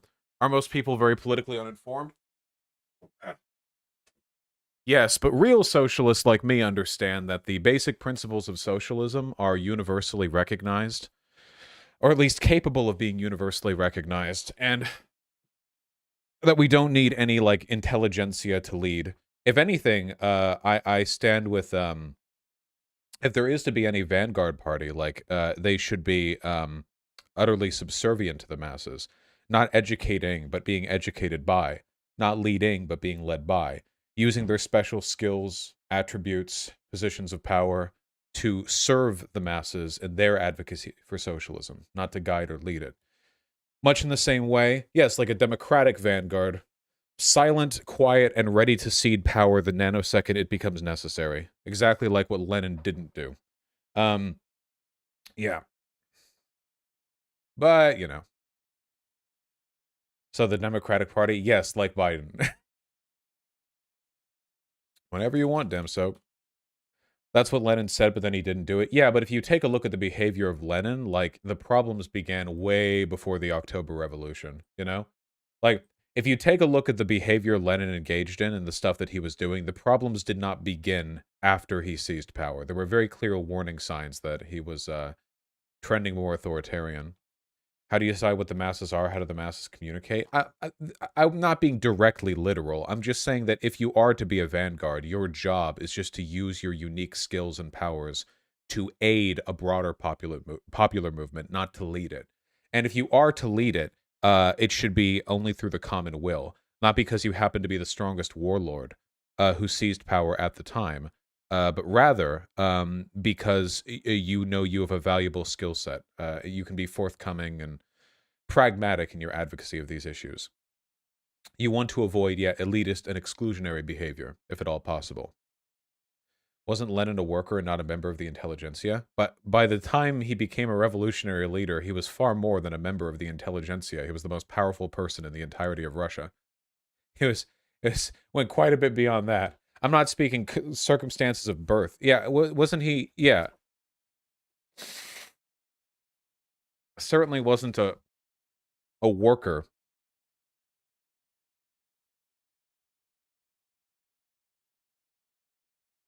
Lenin was born into a wealthy family. I don't think there's anything wrong with being born into a wealthy family. But yeah, it's a matter of the behavior afterwards. It's a matter of his relationship to the revolutionary movement. How long do you think neoliberalism is going to be the ruling system? Until Biden's second term. He's going to bring it in. He's going to take it down.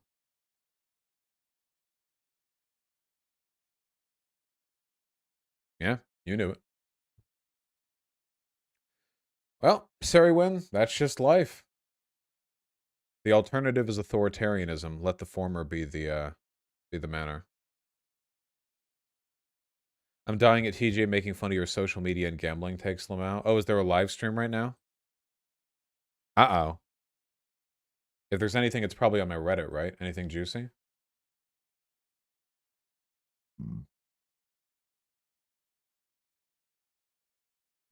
Let me see.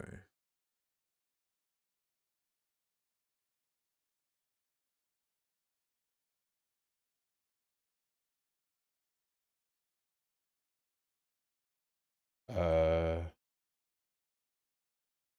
106, he starts covering it. He was playing roulette while watching your anti-gambling rant. Oh, is this like an actual, like, serious debate that we need to have? Or is he just, like, memeing and creaming? It's cool if he disagrees with me, by the way. I'm not... This here is Vorsh. Talking about, So true. gambling. We gotta learn to socialize face-to-face again. Is one of those ones where 11 you say, Sean Johnson? Godspeed.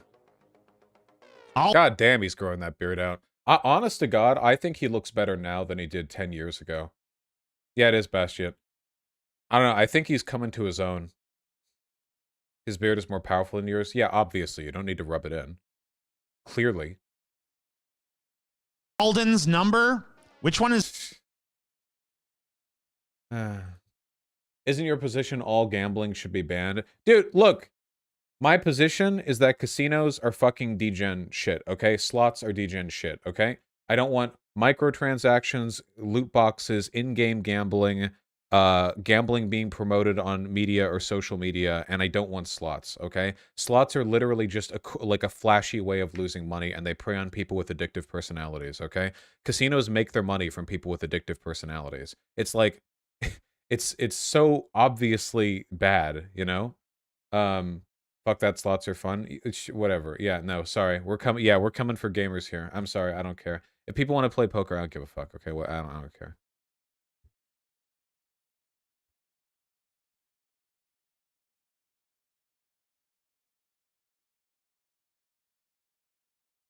What about things like the Steam market and TF2? I don't remember the specifics on how those things work. I don't have a problem with marketplaces. Addictive personality is an outdated psychological term. Okay, well, a propensity to be addicted to gambling. That's certainly a thing, right? Some people have a propensity to be addicted to gambling and some people don't.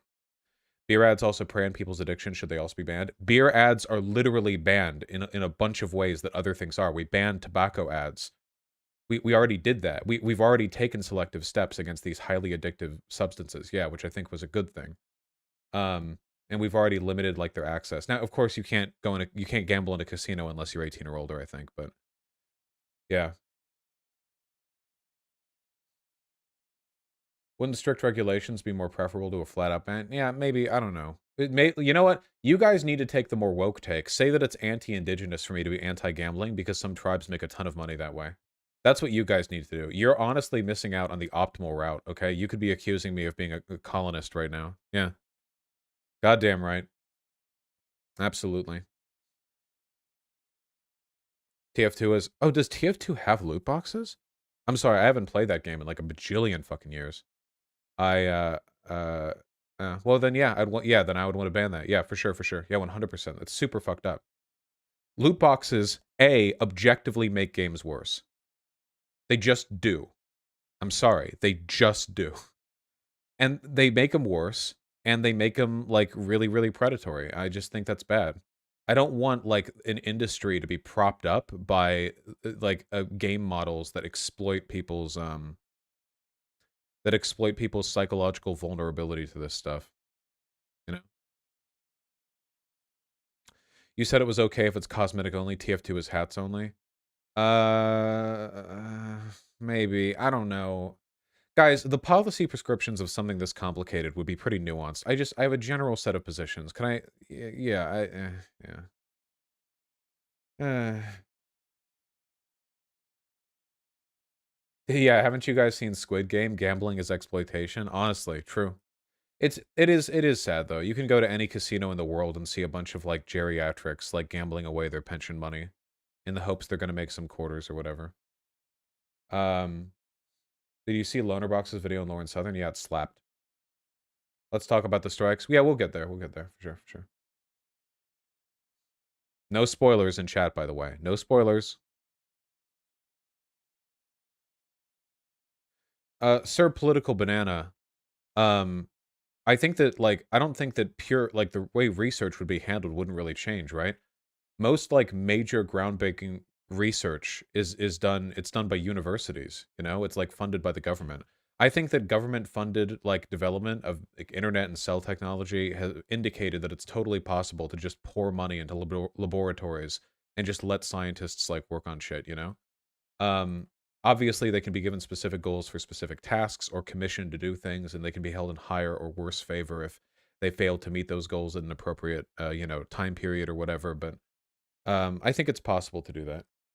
I think it's possible to orient. You know, have you ever seen the manipulative techniques Vegas casinos use to keep people gambling? Yeah, yeah. One of the biggest ones that really fucks with you is that Vegas casinos, you can never see the daylight. You're literally advocating for the same things that drug prohibitionists advocate for? I don't think that I am, no. I think there's a very fundamental difference between restricting gambling and restricting, like, access to alcohol.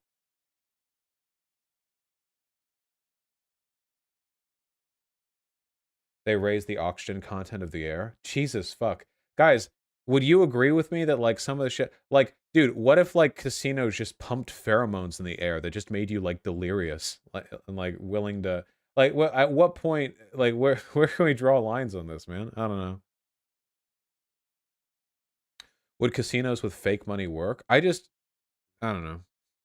Why should there be access to alcohol? Anyone can make alcohol in their toilet if they have, like, any number of resources. Like, it's super easy to make alcohol. It's a universally available substance that's been around since the dawn of humanity. And there's utility in alcohol. You guys don't understand this, but there's utility in the existence of alcohol, and it's that getting drunk is fun. Same with weed or whatever, you know? Gambling, you can do the gambling. Just gambling for money on completely, like, luck-based shit is the thing that I really take an issue with here. If you want to play poker, go for it. Poker's a game that you can play. Even blackjack is a game that you can play, you know? And if you want to play, like, random shit, just, like, don't have it cost money. Have it cost bananas or something. Game bananas. You could say there's utility in gambling, but you can still gamble. There are just some elements of gambling that I... What about betting on sports? I don't like it.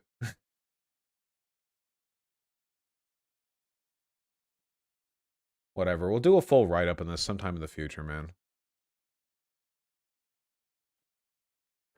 We'll do more research.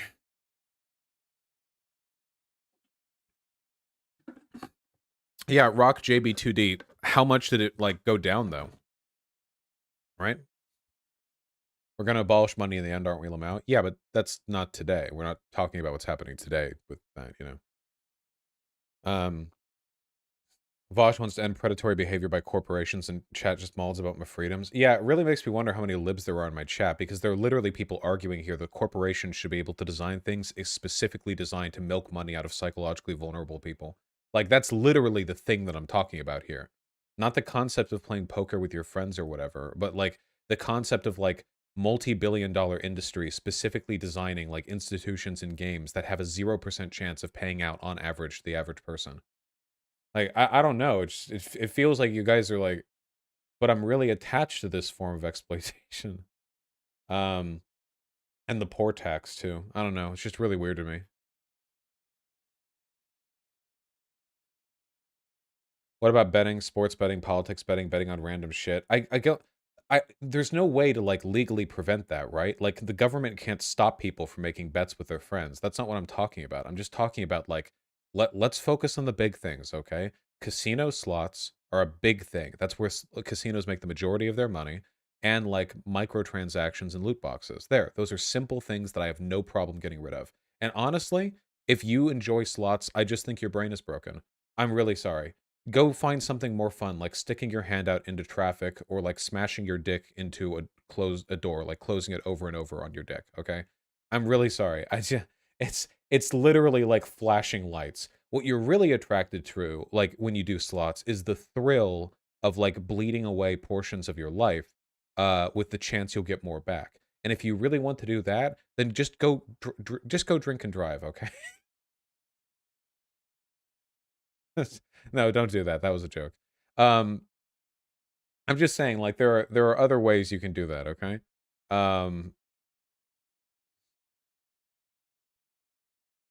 What about lotteries being done by private groups of the mob? I don't know, but like mob lotteries, I think state lotteries should be banned. Those are poor taxes. The only practical purpose they serve is like getting more money from poor people. That's it.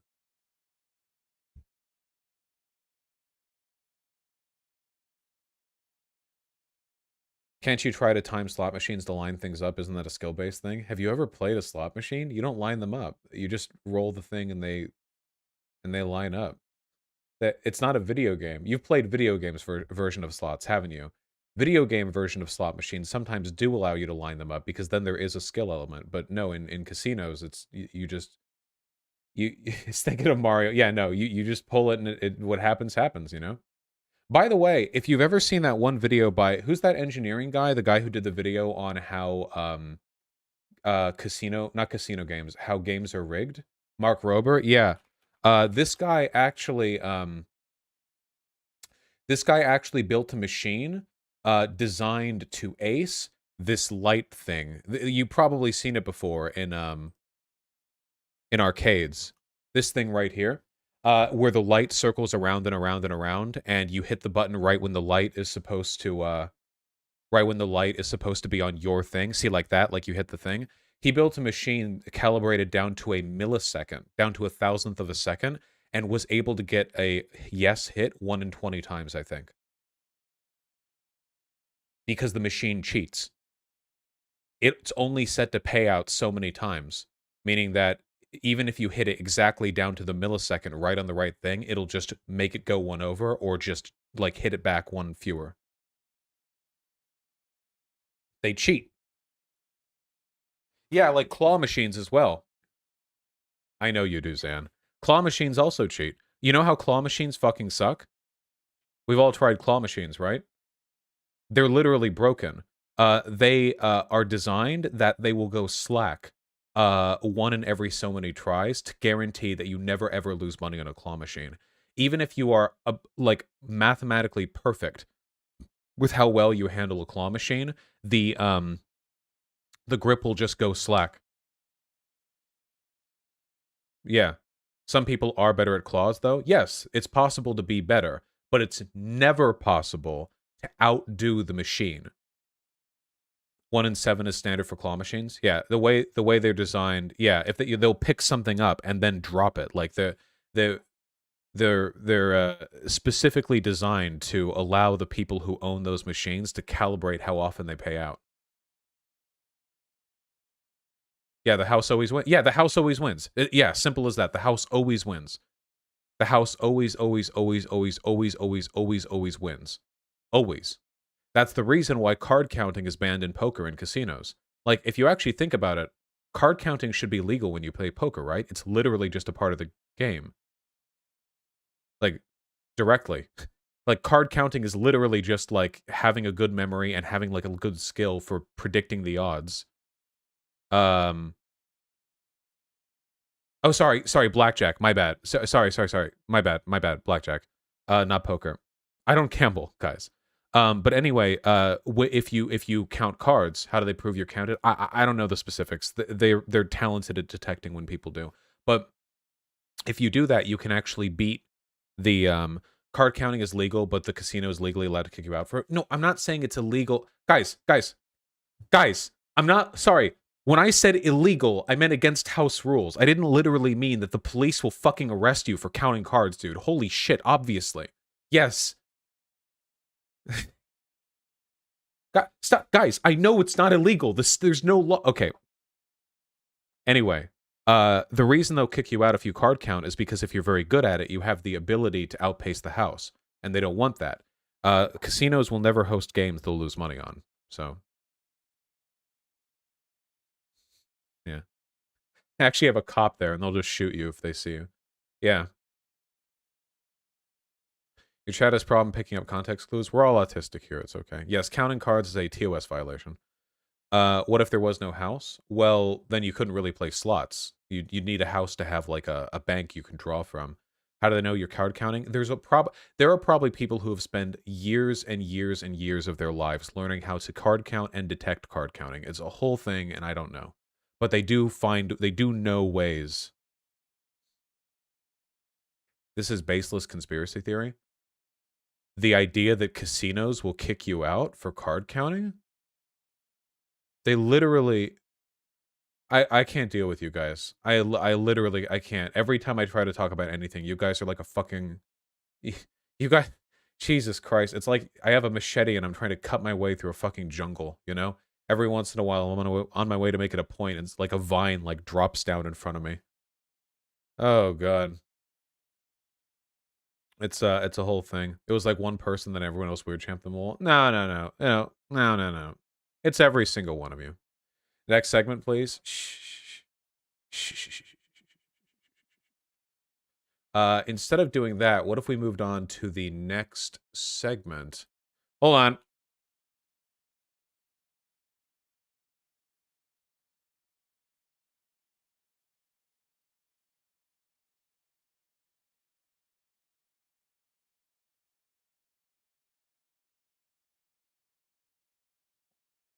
Most blackjack tables use decks that are so large you can't really card count anymore.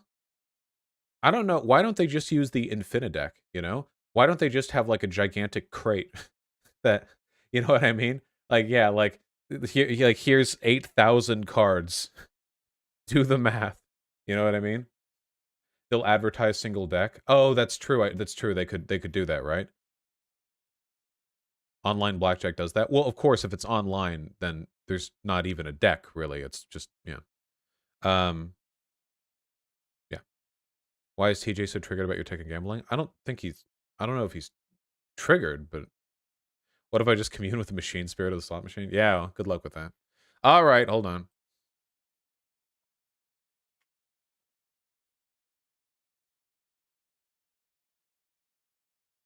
One moment.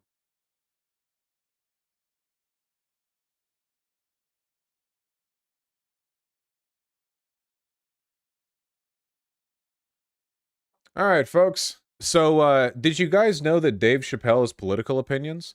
This might be a surprise to some people, unless you've ever heard Dave Chapelle talk or have seen anything about him or knew anything about him at any point in your life. And I don't agree with all of them. You'll never guess. Dave Chappelle defends J.K. Rowling in his new Netflix special. Yikers. Dave Chappelle has come out in defense of J.K. Rowling in his new Netflix stand-up special. The sixth installment of his deal with the streaming platform, entitled The Closer, landed on October 6th and has already sparked backlash on account of the famed comedian's comments. Rowling was criticized for a series of anti-trans tweets. Remember those guys? They canceled J.K. Rowling. My God, Chapelle said in the show. Effectively, she said gender was a fact. The trans community got mad as shit. They started calling her a TERF. That's not what she said. He continued, I'm Team TERF. I agree, man. Gender is a fact. He went on to say he was not saying that all trans women aren't women, and that people who watch his specials would know I've never had a problem with transgender people. And then he also spoke out in support of DaBaby during the special. You know, part of the LGBTQ community doesn't know DaBaby's history, said Chapelle. He once shot Jalen Craig and killed him in Walmart. This is true. Chapelle then went on to say that the rapper received greater backlash from his comments than the shooting. Do you see where I'm going with this? In our country, you can shoot and kill a man, but you better not hurt a gay person's feelings. Okay, so we got a couple of hot takes here. You know, couple of positions. It was ruled self-defense. Yeah. So we got a couple of real silly positions here. First of all, I just want to say, I can't wait for conservatives to claim Dave Chapelle as though his last special wasn't didn't have a giant segment of it defending BLM, saying that like conservatives chose George Floyd. You know, I do look forward to conservatives being like, our man Dave Chapelle, one of the good ones. Hey, I have many black friends, woke MAGA. Yeah, of course. It'll happen. It's already happening. They called Candace Owens a cunt. Yeah. So, okay, so a couple of things here. First of all, a few points I want to make.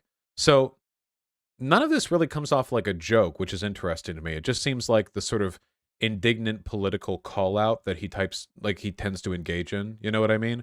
Dave Chapelle does a lot of that. I mean, if you saw his big thing on George Floyd, like the 9 minutes that he talked about that in the previous bit, it wasn't so much a joke. It's ranting, but it's ranting with a comedic flair. But I don't think any of it's really like. Sometimes when people say it's a joke, what they mean is this position was delivered insincerely for comedic purposes.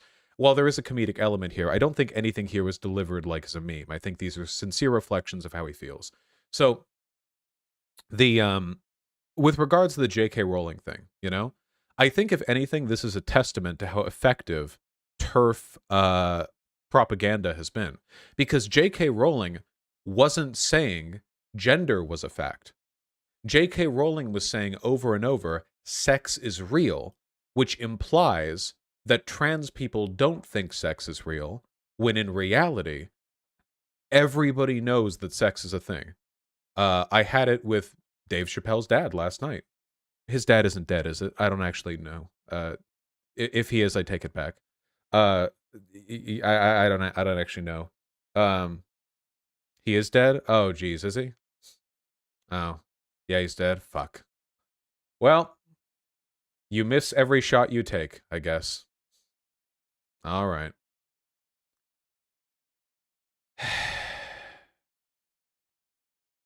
Dave is like 50. Yeah, his dad is dead. What? You can be 50 and have a living dad. Okay, shut up.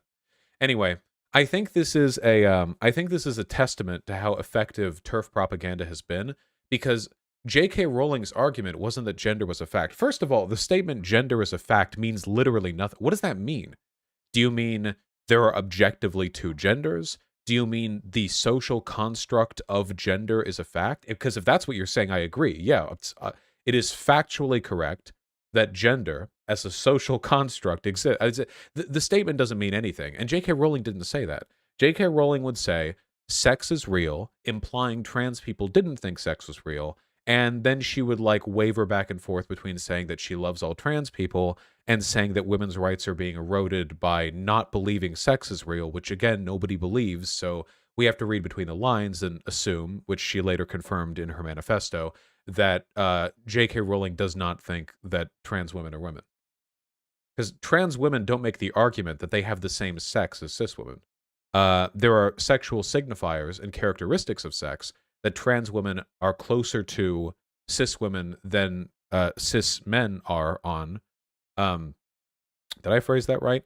There are ways in which transitioning as a trans woman can move your sexual characteristics further on the sexual spectrum towards being a cis woman.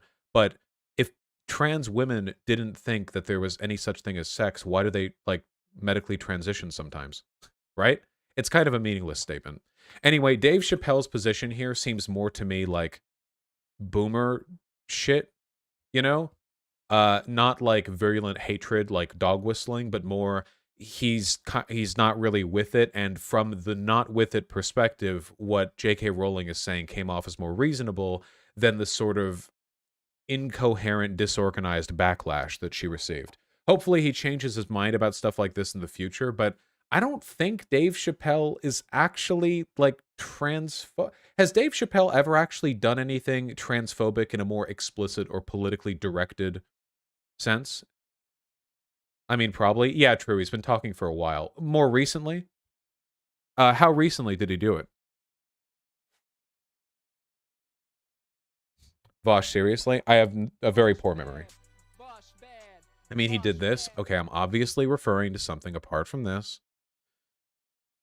His old stand-ups have basically gone like there's no such thing as trans. Okay, well, it's possible he's moved over a little bit. It's possible that he hasn't moved over as much as we would have liked to. Guys, I'm sincerely asking. I don't have a good memory for every Dave Chappelle stand-up thing, and I haven't seen all of them either. But anyway, this to me comes off not particularly malicious. Does that make sense to me? Can we agree on that? The sentiment expressed here on its own does not come off to me as malicious so much as a misreading of a controversy. Bro, why do you guys get on Vosh's case when he asks stuff? Yeah, because when chat thinks that when I ask them something, I'm telling them what I believe and asking them to agree. I'm not. I'm asking them something. They never get that. I can never just ask a question. God.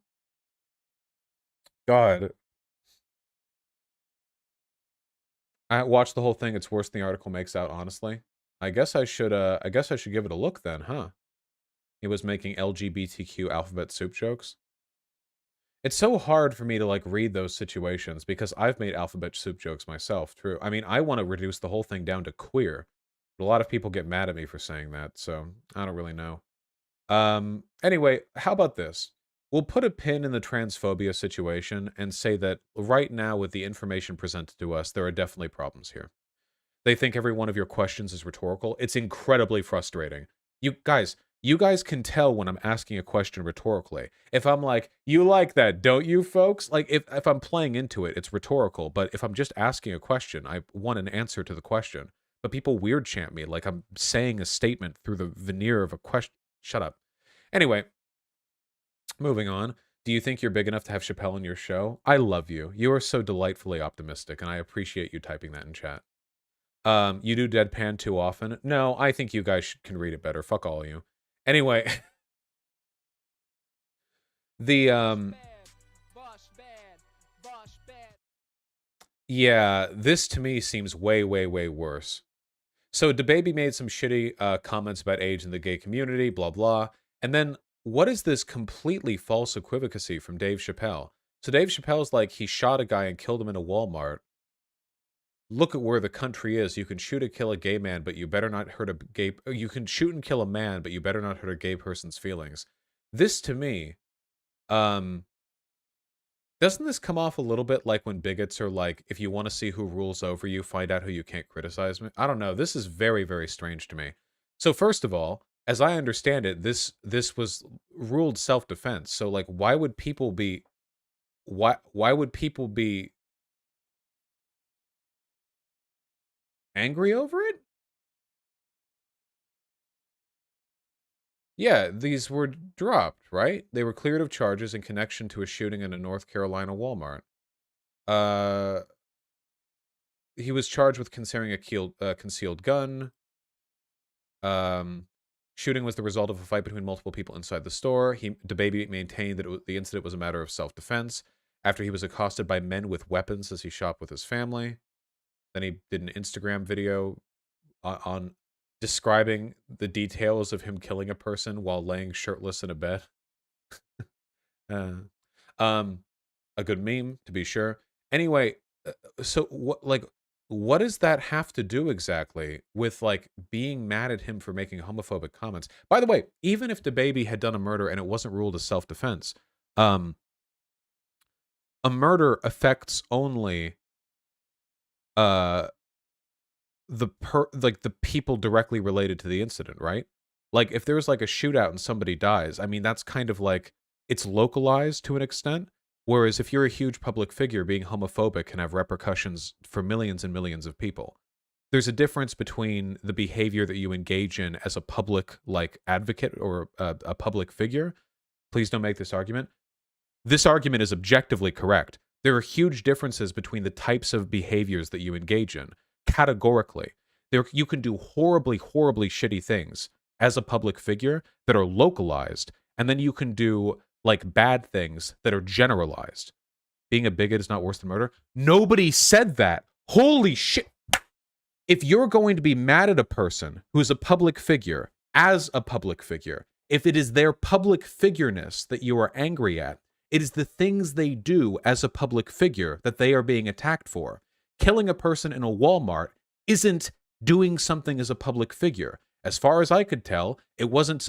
Did he do it on a live stream? Was it planned? Was it part of like a hit album release? Did he release a song afterwards saying that it was good to kill people in a Walmart? There's a difference between behavior that you engage in as a public figure and behavior that you engage in while being a public figure. Does anyone disagree with that? Is that not completely understood?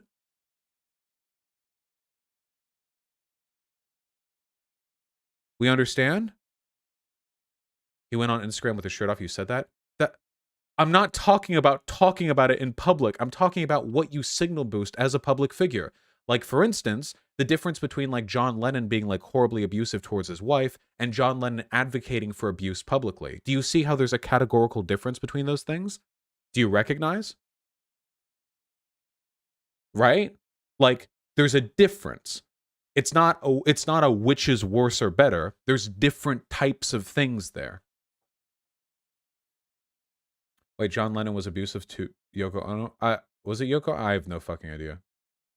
Vosh, this is not a hair worth splitting over. This isn't hair splitting. Nothing that I'm saying is controversial. Nothing that I'm saying is wrong. This is objectively how public figures work. There is a huge difference between bad behavior that you engage in and bad behavior that you engage in through your public like status as a public figure. This is literally hair splitting. This isn't hair splitting. This is. Do you not understand this? Oh no. Was the O.J. Simpson stuff a public status thing? Oh god. Oh no. Oh no, oh no, oh no. It's happening. Chat's been getting worse lately and I don't know why. We haven't banned people in a while. Alright. We need to be. Oh god. Jesus Christ. It's yeah, we've clearly been way the fuck too soft on you people lately. Holy fuck. Who were all the people at the beginning who were like, oh no, Vosh, don't make this take? Do you seriously not understand the difference between private behavior and... I don't know. Okay, guys, let's ask. Which do you think is objectively worse, okay? Donald Trump abusing his ex-wife or Donald Trump publicly stating that Black Lives Matter protesters are thugs who should be shot? The latter? You guys really think saying words out loud is worse than beating your wife? What the fuck is wrong with you guys? Or are you not troglodytes and are capable of understanding that when public figures engage in behavior, it's magnified across the breadth of their platform? Well, the first one is bad too. It's a good thing we never said only one of those things could be bad. Holy Christ. God almighty. It's not really about which one of them is worse or which one of them does more harm or anything like that. It's just a matter of recognizing that behavior you engage in as a public figure is different than just general behavior that you engage in. Ditch these people, come to Twitch chat. This is wild, man. You people. Oh, God. Chat is literally struggling with can two things be bad at once at the moment? You know? Oh, man. Didn't somebody say there was an NPR article about Dave Chapelle that had more information? Let me see.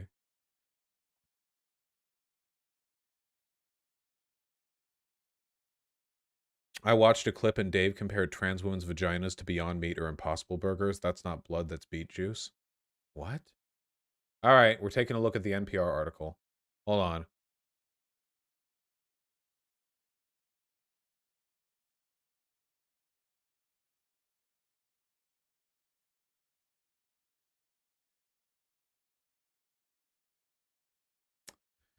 The idea surfaces when he talks about rapper DaBaby, who was pilloried publicly for making homophobic comments during a concert in July. Chappelle jokes that DaBaby punched the LGBT community right in the AIDS before recalling a 2018 incident in which he fought and killed somebody in a North Carolina Walmart. What Chappelle doesn't say is that DaBaby claims he was defending himself against two men who tried to rob him and his family in the store. Eventually, he was found guilty of a misdemeanor charge carrying a concealed weapon, though the family of the 19-year-old who died insisted DaBaby started the fight. I couldn't say. I don't know. In the closer, Chappelle eventually says he's jealous of the progress the gay rights movement has made in America. If slaves had oil and booty shorts on, we might have been free 100 years sooner. Maybe. I don't know. I have to do the math on that one.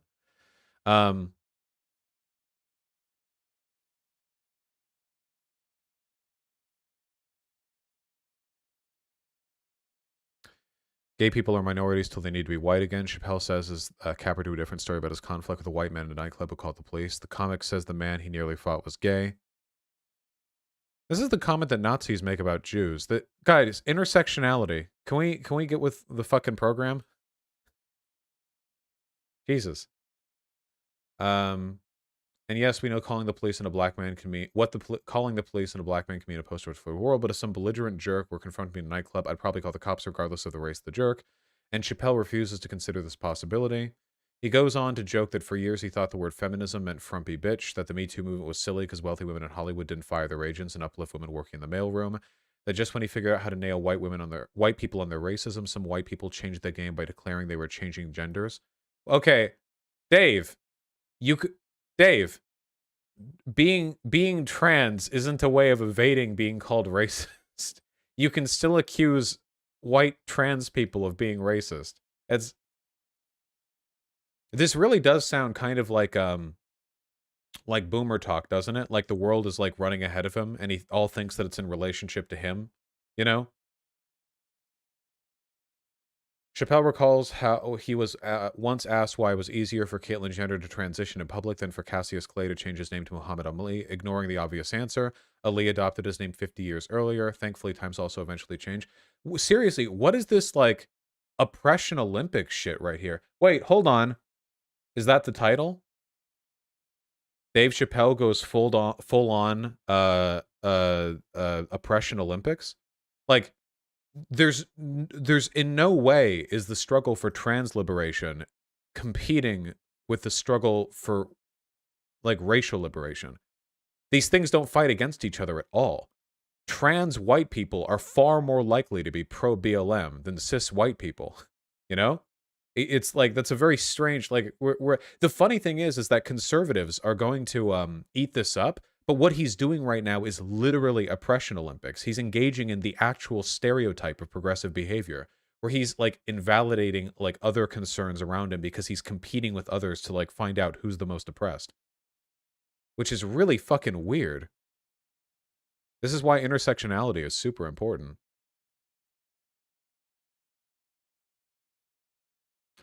The closer ends with a poignant story about transgender comic Daphne Dorman, who he befriended and allowed to open for him during a club appearance. They killed themselves by suicide later that year. Chappelle said she took a lot of criticism online for defending him against allegations he was transphobic and denying he was punching down his material. Earlier, Chappelle says this performance, his sixth special with Netflix, will be his last for a while. He also says he won't joke about LGBTQ topics anymore. Wait, at the end?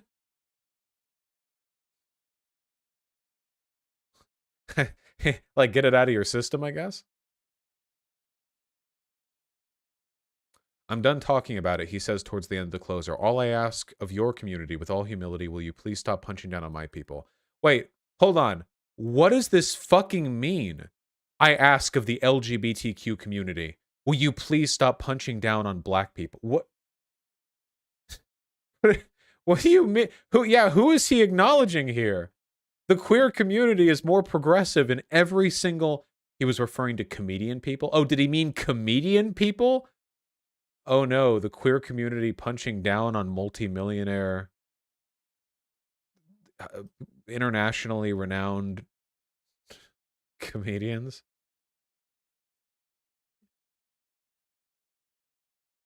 Yeah, this is a lot of oppression Olympics here. Bill Maher says this too. Yeah, because this is like the ultimate stereotype of This is like the ultimate stereotype of like stand-up comics, you know? That the standards for what acceptable humor is has changed, and rather than change with the times, they get really angry and belligerent and say that like they're being censored, and they're in reality they're like multimillionaires who have unfathomable media presence, you know? Is he talking about punching down the friend that killed herself? Do we know the friend killed herself because of queer people bullying her on social media? Yeah. Nice.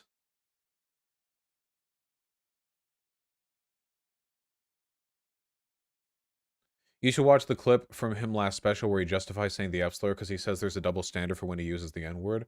Wait, is Dave Chappelle in favor of white people using the N word?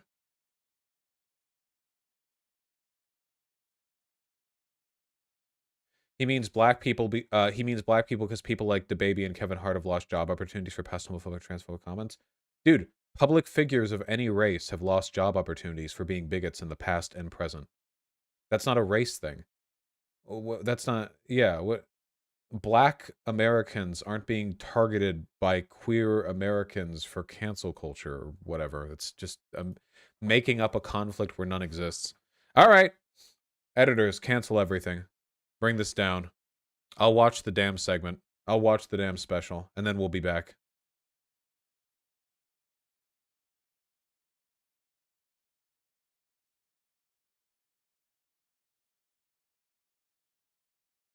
He said executives on Comedy Central were fine with him using the N-word but not the F-word because he wasn't gay, but he said he's not an N-word either. What? If he doesn't think the N-word is a pejorative term for black people, what does he think it means? I mean, if the F slur is a pejorative term for gay people, then what group is it referring to?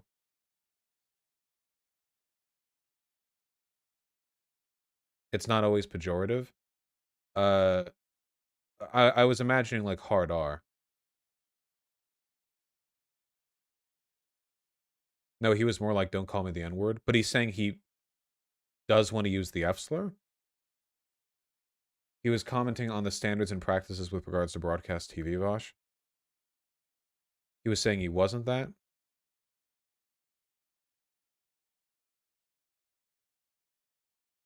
No, wait, does he want to use the F slur or not?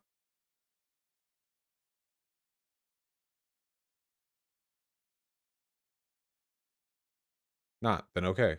Then why are we talking about this? I need to ban the term stunlock. He was saying both are bad. Okay. All right. Okay. It seems like an odd way of expressing that sentiment, but if that's the direction you're going in, then okay. I mean, he says the N-word constantly, so if he thinks both are bad, he's not showcasing it through his behavior very much. What is a stunlock? A stunlock is something people in chat say when they don't like the current content that's being broadcast and they want to change it. Of course, what it's actually supposed to mean is we're getting sidetracked, but what we're talking about right now is literally central to the conversational topic that we're addressing, which is named in the title. So by definition, anything I'm talking about right now literally cannot be a stunlock.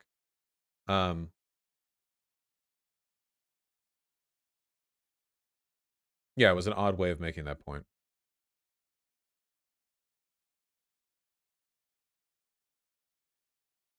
Correct, Tempest. Thank you.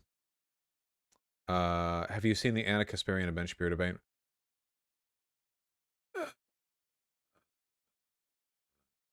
Fine! How long is it? It's pretty long, isn't it? Oh, fuck. Do I have D&D later? Vermin, are you watching? Is today D&D? God damn it. I'm flying out in 2 days. I haven't even bought my fucking shoes. I need to buy my fucking burgundy shoes.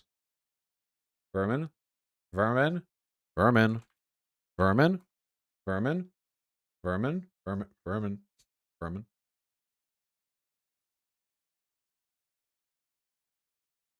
Is migraine if you want to cancel it as an option? Well, we can't really play if Rory has a migraine. Can we?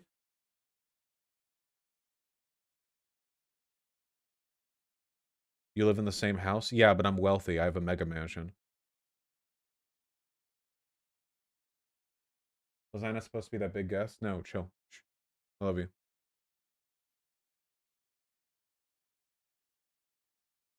Did we go over the strike yet? I'm gonna fucking Roblox myself. Hold on. Okay, Anna Kasperi and Ben Shapiro full debate. 1 hour, 14 minutes. We can cover that in the strike for sure. Oh yeah, speaking of the Twitch thing, are any of you guys actually fucking mad about the Twitch leaks? I said this at the beginning of stream, but you guys, I hope you guys know that if you're a large streamer, you're wealthy, right?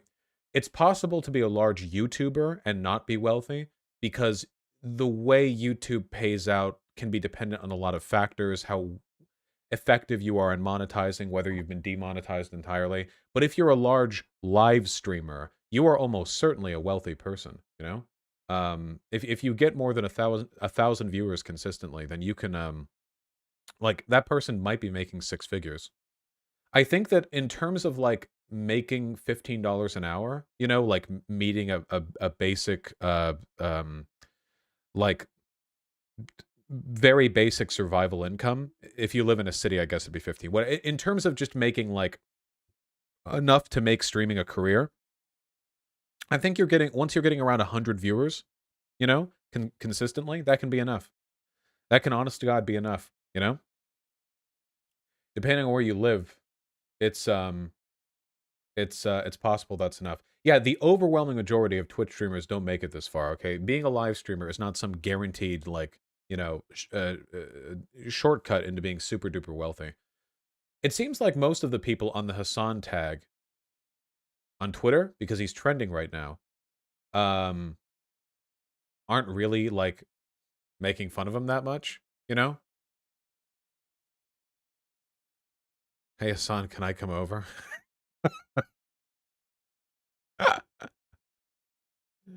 uh, yeah, they make money like crazy. Absolutely, they do. If guys, if you like a live streamer, then you should consider donating and subscribing to them, like tipping a service you care a lot about. For me, it's like those pay what you will itch.io games. Have you guys ever bought a video game that cost whatever you wanted to pay for it? Like the minimum amount would be 1 cent, and then you could pay as much as you want. Whenever that happens, I usually try to pay a fair amount. Oh, hey, Hunter Avalon. Oh, yeah, Hunter, I enjoy your YouTube content. I would check it out while playing games on my own. I hope you're doing well. That kind of stuff. That's how you guys should treat this. I want to make it clear to you guys, by the way, the majority of my money at this point doesn't come from donations. It comes from YouTube AdSense. I make a lot of money off the ads that my videos run, and from YouTube Premium. When you have YouTube Premium, the $15 per month service, which offers some benefits on YouTube, when you watch a YouTuber, you get YouTube Premium money from them, which is proportionally much greater than ad money. How much? For YouTube Premium, I think that a view from a person with YouTube Premium will probably make you like 10 times as much money as a person's average view if they don't have YouTube Premium, because it doesn't rely on advertisement watching. Yeah, it depends on watch time, not views. So for YouTube Premium, it's for how long you watch stuff. What about site subs? Well, that's part of donations, of course, and that all goes towards, you know, direct donations. Do you prefer if we watch you from YouTube if we have premium? If you're watching me on my site right now, you're watching from YouTube. V.GG hosts from YouTube. It counts towards any views that I get. However, my live streams are demonetized. I swear a lot, which means they get auto-flagged for demonetization no matter what I do, unless I'm like very, very lucky. And that means that I get no ad or dono revenue, which actually sucks because it's basically like 400 a day that I don't make. We demonetize them beforehand because doing so no, you can still super chat. Demonetizing them beforehand prevents the YouTube algorithm from getting angry at you, if that makes any sense. It's different, Sandler, for live streams. Why haven't you added the YouTube join feature? I might one day, but it feels a little bit greedy on my part, you know? Is it at all helpful to just run random videos in the background on mute? While it is, I would not ask that of you. You don't need to do that.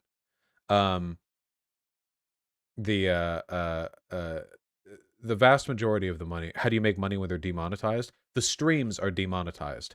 When they're partially monetized, which is what happens when YouTube catches me swearing, they get $300 to $400 usually. If they were fully monetized, they would get more than that, but I swear too much for that to really be viable. That's one of the reasons why the videos that you guys see, the ones that are published to the channel, are censored. Oftentimes chat will be censored or my swears will be censored. It's a way of keeping YouTube from being mad at me. We want full monetization of those videos, not only because it makes us more money, but also because it enhances the visibility of those videos in the algorithm. Yeah, just in the first minute, you know. I think you can say shit now as well. I think they changed it so shit is now a word you can say, and you just still fuck that they have an issue with. Shit and bitch are okay now, yeah. Which is nice, because I like saying those words. Yes, demonetized videos do get less algorithm exposure, and why wouldn't they? Only monetized videos can get ads, which means only they will make YouTube money. Demonetized videos are like dead weight on YouTube servers, by YouTube standards.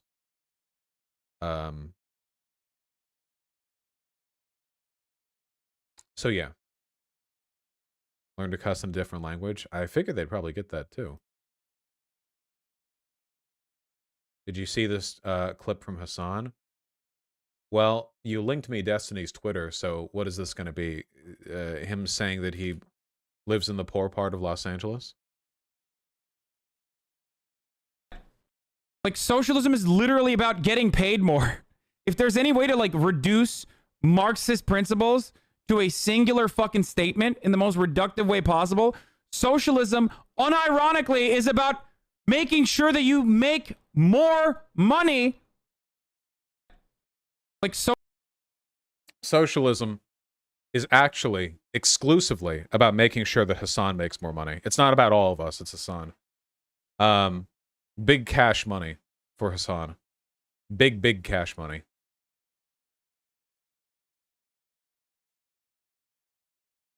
Yeah, socialism when Hassan's dookies gold. Very true, very true. He's right on a normie level. Well, he's right in the sense that socialism should, in theory, allow the common acquisition of surplus value, but it doesn't really apply to Hassan. That's not really an argument you'd make in favor of Hassan, right? You know, in terms of like where we get our money from, like media moguls online. Socialism isn't really about fighting for us. But yeah. He later explained you should get the fruits of your money. Well, yeah, I don't disagree with that. I don't give a fuck how much Hassan makes. People donate to him willingly, and the rest of it comes from YouTube AdSense and sponsorships. That money isn't even coming off, like, building off the back of others' labor, with the exception of, like, the editors and shit, and I do hope he treats them all very, very well. Or that they have a lot of control over what they do. But in terms of where he makes his money from directly, like the actual sources of his money, they don't come from explicitly exploitative sources. I, on the other hand, yeah, of course, no, I cajole all of you into donating. I whip you all into shape. You know how it is.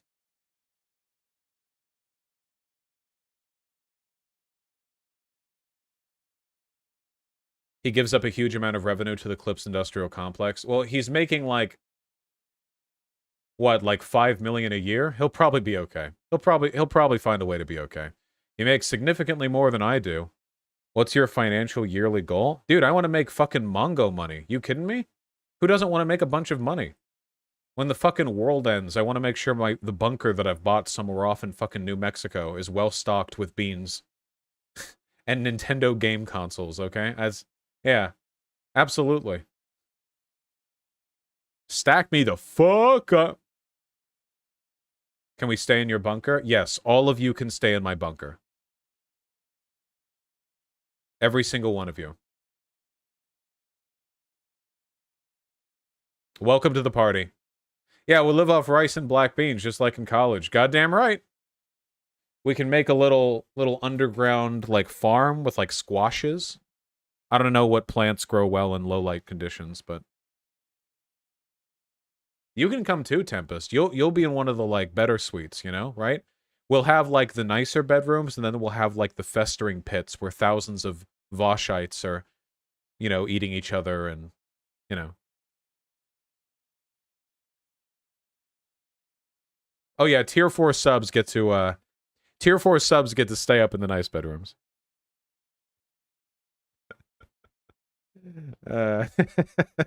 Like the pathologic abattoir, true.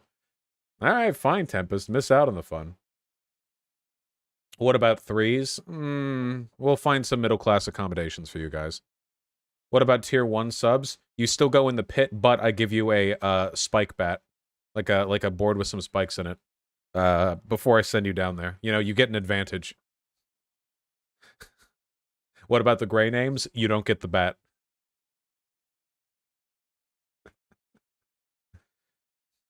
Tier 2s will be the serfs of tier 3s, okay? So every tier 3 will have 2 tier 2s at their beck and call.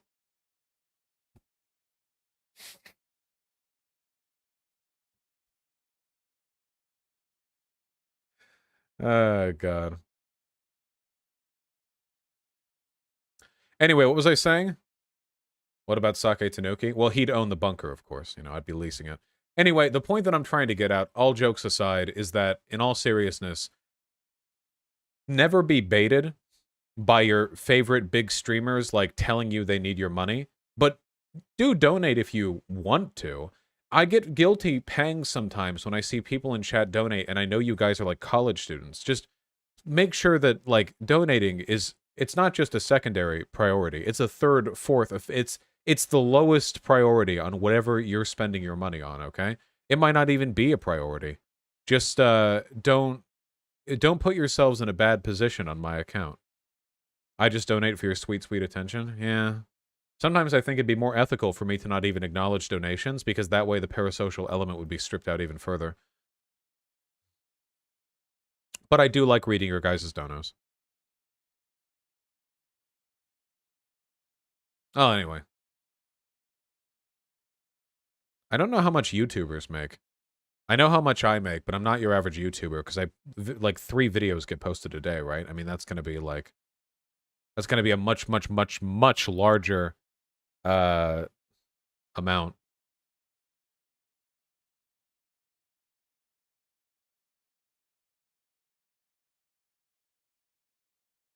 Oh yeah, Mr. Kazuma, for sure. What happens to gifted subs? I get money from them. What do you mean? It all goes through PayPal. Any donations that you guys make, all the stuff that goes through the site, it just goes through PayPal, which means the standard deduction of 2.9% plus 30 cents flat is taken. Aren't your videos getting demonetized too? Nope, not anymore. Not thanks to the tireless work of Tempest and Ryan. The channel is now finally turning a profit. That's not true. It's always turned a profit, of course, but it is now turning more of a profit, which I like, because I like the money. Also, you know, the money gets split, so it's not just me making more. It's the, you know, Tempest and Ryan also benefit from that.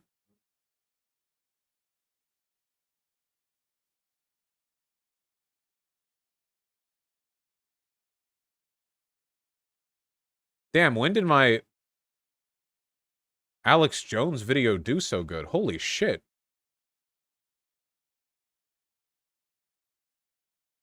When was this posted? 3 days ago? God damn, nice numbers. I didn't even notice. Didn't we double it? The income? Yeah, around there. Well, you've doubled the income relative to views. My views were much, much, much higher back during November, because it was November. Election season, you know? If we'd kept the same amount made per views, then we'd probably be making, like, maybe even as little as a third of what we're making right now.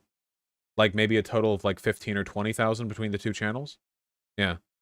So the increase in, like, dollars per click or dollars per view is significant. Very, very big.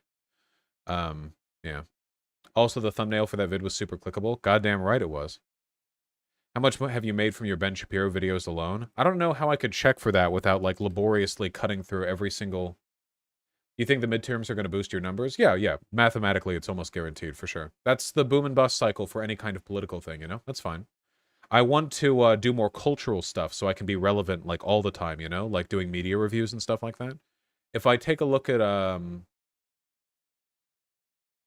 I can look at one Ben Shapiro video, okay? We'll do one Ben Shapiro video and use that as a template. We'll do the most recent one. Ben Shapiro loves to insult TikTok kids for fun. Did that get monetized? Yes, it did.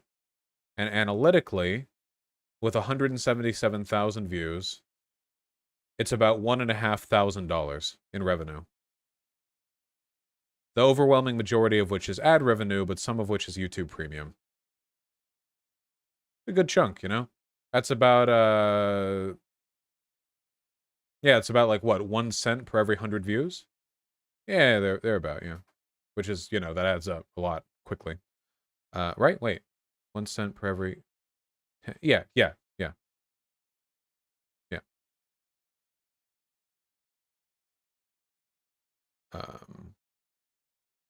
Yes. Okay, wait, we got super distracted. I'm sorry. Hello. Why is a socialist talking about getting more money, Fivehead? Well, the more money I make, in this case, it comes directly from YouTube advertisers. So don't you guys want me taking money from them? Look, the YouTube advertisers only have so much money to dump into this platform, and they either give it to me or they give it to Ben Shapiro, okay? Those are the only two choices. The more I make, the less he makes. So let's appropriately allocate that shit. True, Tempest. Very true. Oh god, that video slapped. By the way, the we hired Ben Shapiro's editor. I fucking love you guys. Yeah, that shit was good. Game stream Pog. Oh, we're not done with politics. We're not. No, we're not done. Hold on. Yeah. Ben Shapiro and a Kasperian debate. Let me pee real quick, then we'll cover it. Ow! What the fuck? Did I sleep on my hips wrong? Hey, chill! What the fuck? I was walking up and down stairs earlier. I felt fine. What are we...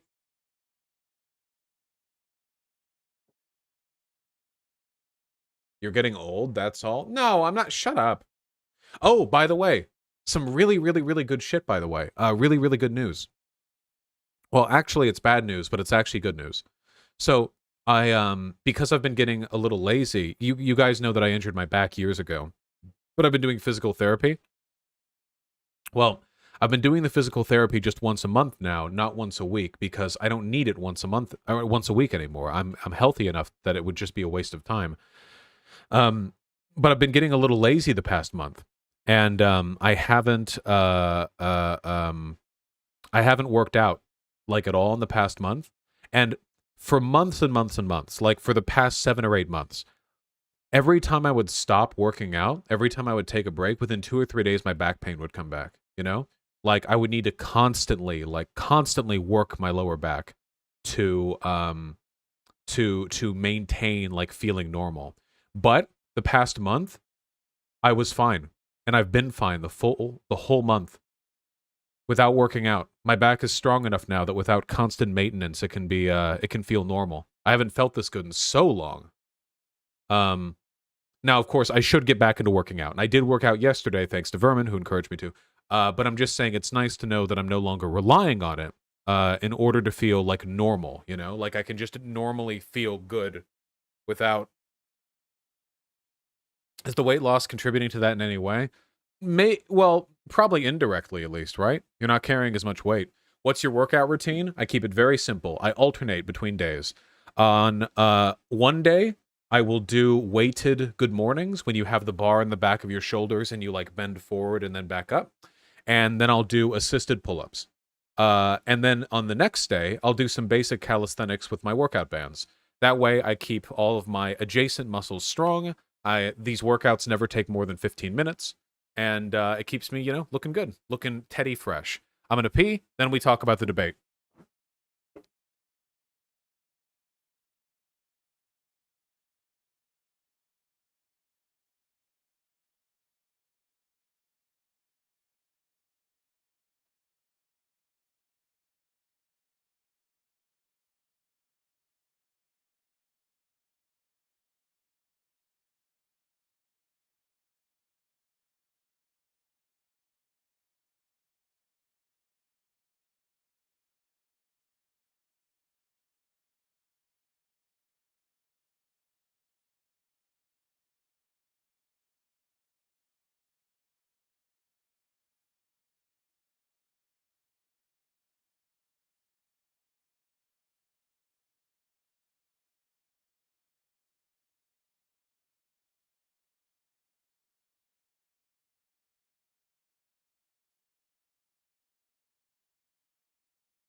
Yeah, it's my left butt cheek.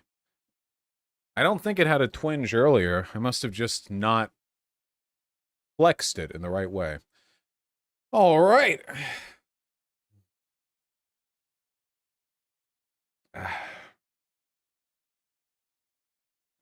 So, I'm a little bit heartened by this because Ben Shapiro is apparently expanding the range of people he's willing to debate. Maybe one day I'll fit within that purview. He debated Anna Kasparian, who I like, by the way, just recently, and the full debate was posted here. And we're going to take a look at it, folks. We're going to give our impressions. I haven't been spoiled for a single goddamn second of this conversation. Already, we can see who's winning the Mog game. Anna's coming out better dressed, taller, fitter, cleaner, pogger than Ben Shapiro. Already holding frame better, straight back, you know? Sigma female frame, very true. So we'll see if she's able to keep that up. Let me ask each of you to introduce the other. Ben, would you like to introduce? Gonna have to zoom this in just, or sorry, not zoom it in, zoom it forward just a little bit. Hope you can understand Ben Shapiro at high speeds. Anna. Sure. So this is Anna Kasparian. She is, and first of all, big round of applause for Anna because this is a Chamber of Commerce meeting. Anna's quite famously a Bernie Sanders supporter, so it takes a lot of guts to get up in front of a business audience, and she really deserves a lot of credit for that, for sure. She's the co-host of the immensely popular Young Turks, which is a show you can find on YouTube. It's also a podcast, and it's available pretty much everywhere. And she's also the producer of that show, executive producer of that show. Thank you, Ben. Anna, you're I like how the second camera that faces Ben Shapiro makes him look evil. Like his face is cloaked in shadow. There's no backlight. turn. All right. First of all, thank you for having me. It's a pleasure to be here, and everyone's been so hospitable and incredibly polite and nice, and I really appreciate that. Ben, I just found out, based on what Jean told me, suggested me to be part of this conversation, and I really appreciate that. Ben is the co-founder of the Daily Wire, incredibly well known, especially in the media space, the new media space specifically, but he's certainly made his rounds in traditional media as well. And he has really popularized a lot of conservative ideals, conservative beliefs that I think were getting a little played out by some of the old guard of conservatism. So, Ben is I take it back. If debating Ben means I have to say nice stuff about him at the beginning, I can't do it. If this is the precondition, then I can't do it. known for being sharp, being able to defend his viewpoints without engaging in personal attacks. So looking forward to having this conversation with Ben and sharing our ideas with one another and with everyone here. So thank you for having me. Well, we love civility, so thank you. So for those of you who looked at it, our topic is leading political voices of the next generation of leaders. So you're thought leaders within your individual, within your generation, a generation that's much younger than mine. What would you like the people of your generation to know moving forward? Anna, let's start with you. Well, I think that my generation is certainly pretty passionate about changing things, certainly changing the way that they work and live. We're seeing that play out currently with the pandemic and the labor shortage that's taking place, and I'd like them to know that we don't really need to reinvent the wheel. We've seen strategies and solutions that have worked in the past. This country has gone through many terrible things in its history. It's a very short history, relative to other countries. And despite all of those awful things that have happened, things like the Great Depression, for instance, the country was still able to pull through. And I would suggest looking to history at the solutions that worked, specifically a strong labor movement in order to, really rework the power dynamic that we're seeing right now in the workplace. I think a lot of the reasoning for not going back to the jobs that workers were previously working in prior to the pandemic has to do with the fact that, hey, we've been staying home during the lockdown. Now we realize that spending time with our family, having a little free time for ourselves, being able to go outdoors and do recreational things, that's important to us. So they're reimagining what their lives could be like if they take a little bit of power back in the workplace. And I think that that's definitely possible. Totally agree with these points. However, I already see the beginnings of what is going to be a problem moving forward, and I know because I can smell it. It's going to be aggression and directness. Two main things here. First of all, conservative politicking requires an antagonist, which means that Ben Shapiro is going to focus heavily on, in the context of this discussion, I imagine, he's going to frame improving America's economy in relationship to opposing some kind of enemy. And I think in Anna's case, it might be beneficial to adopt that framing and reciprocate it by saying that, free market economics is dictating that workers want higher wages. The supply-demand chain is clearly operating in favor of the workers' demands right now. If people aren't coming out for your jobs, that means you should be paying them more. Business owners are all in favor of, supply and demand until it works against them. And then all of a sudden, they want the government to start passing policies to force workers into action. I think that directness could definitely be a little beneficial here. Yeah, I think, but what she's saying is completely agreeable right there. I agree. Maybe she's saving it for the future. We'll find out.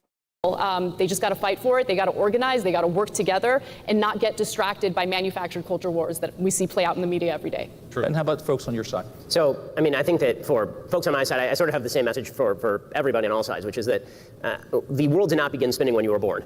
There's a great amount of wisdom, accumulated wisdom, that has built up over literally thousands of years, in the United States over hundreds of years, that is well worth going back to as a source of both inspiration and understanding of exactly why the system is supposed to work in a particular way. And that requires a certain understanding of human nature, of human beings, as both capable of amazing things, but also as inherently flawed and ambitious, and why you need a governmental system that is capable of checking ambition with ambition, checks and balances, subsidiarity, the belief in a federalist system that allows for experimentation on a local level without attempting to cram one-size-fits-all solutions on everybody from the federal level. But that begins with reading history. It does begin with understanding some basic philosophies about how the United States works, because if it feels like the country is coming apart, and it really does feel like that more and more every day, that is because I think that there is a failure to agree on some of the central bases for the country. So we're either going to have to clarify where the disagreements are, or we're going to be in serious trouble as a country.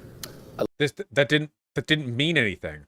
Wasn't he asked what information would you like to convey to the modern, what are you trying to deliver to the modern political, as thought leaders, what are you trying to convey? What does that, what would that even mean? The world has existed for longer than you, and look at history, because there was nothing in there. What there was an implication, and the implication was that progressives and people who want union organizing and stuff are being self-centered, that they're being obtuse, myopic, that they're unaware of the legacy of the past, stuff like that. It seems to me like he's kind of implying that the people who disagree with him broadly, or that a lot of people, but maybe I think specifically there, are acting out of some kind of ignorance of the way these systems work. I love the answers because it leads directly into what I want to ask you about next. It's going to be the most obvious statement I want to make tonight. The last 18 months have seen significant turmoil, not only with COVID, but with our social, our cultural upheavals, as we've seen people, protesting some just horrible, egregious acts. As you noted, the future of work, how we work, all those things are out there for discussion. Trust in institutions, and trust or an understanding, as Ben said, of literally the basis of our society. And I saw a great quote. We've had the 1619 Project, we've had the book called 1620, 1776 Commission, all of them designed to push back on that. I saw a great quote from a noted political scientist who said, "America is not a lie, but a disappointment because it is a hope." Would you agree that's a good description? And would you also agree that the U.S. is an exceptional country? Ben, I'll start with you. I obviously believe that the United States is an exceptional country. I think that our history is filled with moments of glory. It's also filled with some terrible tragedy and some terrible evil. He really does look evil from here. Man, I actually have to wonder who they got on the lights here. Holy shit. There's no question about any of that. To suggest that America is a disappointment is to suggest that utopia is a real place, or that whenever you say somebody's a disappointment, you have to say compared to what? And what exactly are you shooting for? Compared to the ideal? Of course, everybody is a disappointment. Saints are disappointments compared to the ideal. But if what you're talking about is America as a whole is somehow disappointing compared to, for example, what other countries around the world stand for, or what they have provided to their citizens. What about the ideals America claimed to stand for? Usually when something is a disappointment, there's the reality and then the expectation, right? So obviously, if somebody's accusing America of being disappointing, it's because they didn't meet an expectation.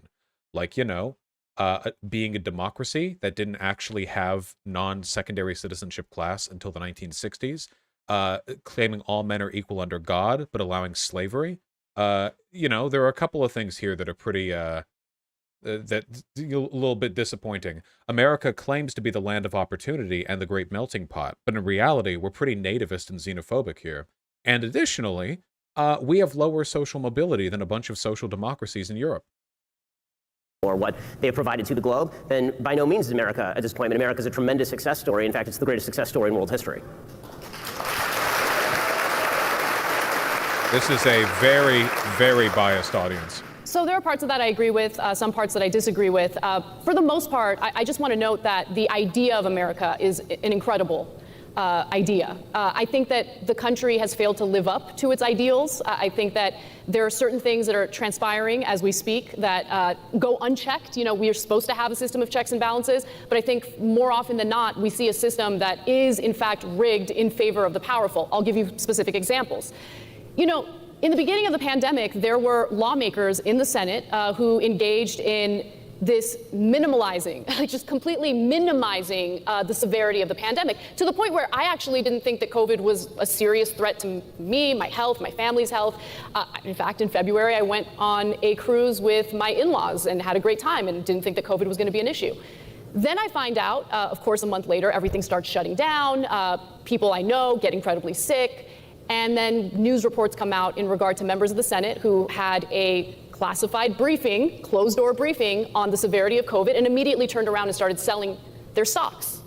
They started buying tech stocks, realizing that people are likely to work home, so they might need to invest in technology or companies that offer technologies that make that possible. Basically, there's insider trading happening within the Senate. And I'm saying it out loud, and I'm saying it on a regular basis because that kind of activity, that type of behavior, first of all, is illegal for the average American, should not be legal for members of the Senate. The fact that we have... Okay. The fact that we have lawmakers who are personally invested in businesses that they're deciding legislation on is unacceptable. So when you talk about the lack of trust in our institutions, I understand that lack of trust. And that lack of trust has led to the situation that we're experiencing today with COVID, where people don't believe in what the CDC is telling them, where people question what journalists are reporting about. They just assume, because of the lies that have been told, because of the system being rigged against them, they just assume that they're being lied to. And now... I like this a lot. I think this is really good. I think this is one of the things, like, the conservative-progressive gap is so evident, where all conservatives care about doing is jerking themselves off over how much they like America. It's all they talk about. Now, I think America is great. America is very good. The greatest experiment, actually, in the history of... Like, they never talk about how to make it better. Anna cares about making the country better. Ben cares about protecting it from people who say it can be made better. That's the ultimate difference there. But conservatives do have their activist moments, and it's usually when they're making an effort to make that country worse. Now we find ourselves in this difficult position where we're trying to find solutions. We're trying to come together so we combat COVID effectively, get people back to work so people can thrive, families can thrive. But that's incredibly difficult to do when people don't trust in our institutions. So earlier this evening, three of us had some interesting conversations about the way that our culture is broken, the way that civility has broken down. Let me give you a couple of numbers that are actually pretty scary. 15% of Americans have terminated a friendship over political differences. The reality is 53% of the R's have a Democrat friend, only 32% of Democrats have a Republican friend. Granted, a lot of that is reported as being related to former President Trump. Kevin Drum, who I don't know, but is a liberal journalist with Mother Jones, said, quote, "If you hate culture wars, blame liberals." He wrote that in Washington Monthly. Is it fair to blame more liberals for the culture divide, or is it... So this is something Republicans like to do, where they frame the culture war as being a matter of tolerance of their opinions, which it's not. Those are different things.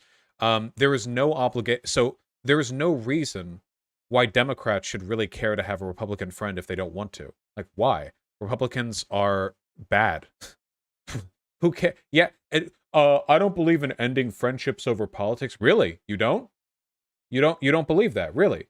Why not? Would you be friends with, like, a neo-Nazi? No? Well, that's a political difference. No? Okay. It's totally okay to not want to be friends with people with bad values. You want to surround yourself with people who have good values. Maybe not people you agree with necessarily, but people who are at the very least well-ordered in their values. Also, I like how this guy's argument, or this guy's, like, posit, like, do you think liberals are responsible for the culture war, is, actually, hold on one second. Let me go to youtube.com real quick. And let me take a look at 2 YouTube channels, if I may, because I just want to... get a vibe here, if possible. So we have 2 organizations, the Daily Wire and the Young Turks, right? We can take a look at, like, what type of content they produce. You know? The rise and fall of Harvey Weinstein. Okay. Blair White, here's why other trans people hate me. These views are pretty low, actually. Maybe we'll go to Ben Shapiro's personal channel. It's trying to be more fair, but we have a bunch of clips from the Kasparian debate. This is why Democrats are targeting Facebook. Biden doesn't give two damns about norms. Shapiro explains his theory on why America is so divided. Kirsten Sinema harassed. Is a new civil war coming? TikToker reads insane leftist children's books. Shapiro reacts to confusing pronouns. Shapiro reacts to transgender TikTok song. Lol. TikToker says Trump ruined the American flag. And we have the Young Turks. Sinema continues ignoring constituents. Anti-vaxxers boo Lindsey Graham. Republicans call for a holy war. Steve Bannon, I want shock troops. Wow, look at that. It's almost entirely like coverage of news events and politicians. Whereas Ben Shapiro's thing is flooded with, like, reacting to 14-year-olds in makeup. When we're talking about who perpetuates the culture war, it is overwhelmingly, sensationally driven by the right. And the reason for that is because the right does not have any real solutions to the problems we face right now. They don't have any real policy prescriptions. They know that their constituents have problems, but rather than address those directly, which would require backing off their positions, they divert their attention towards culture war issues.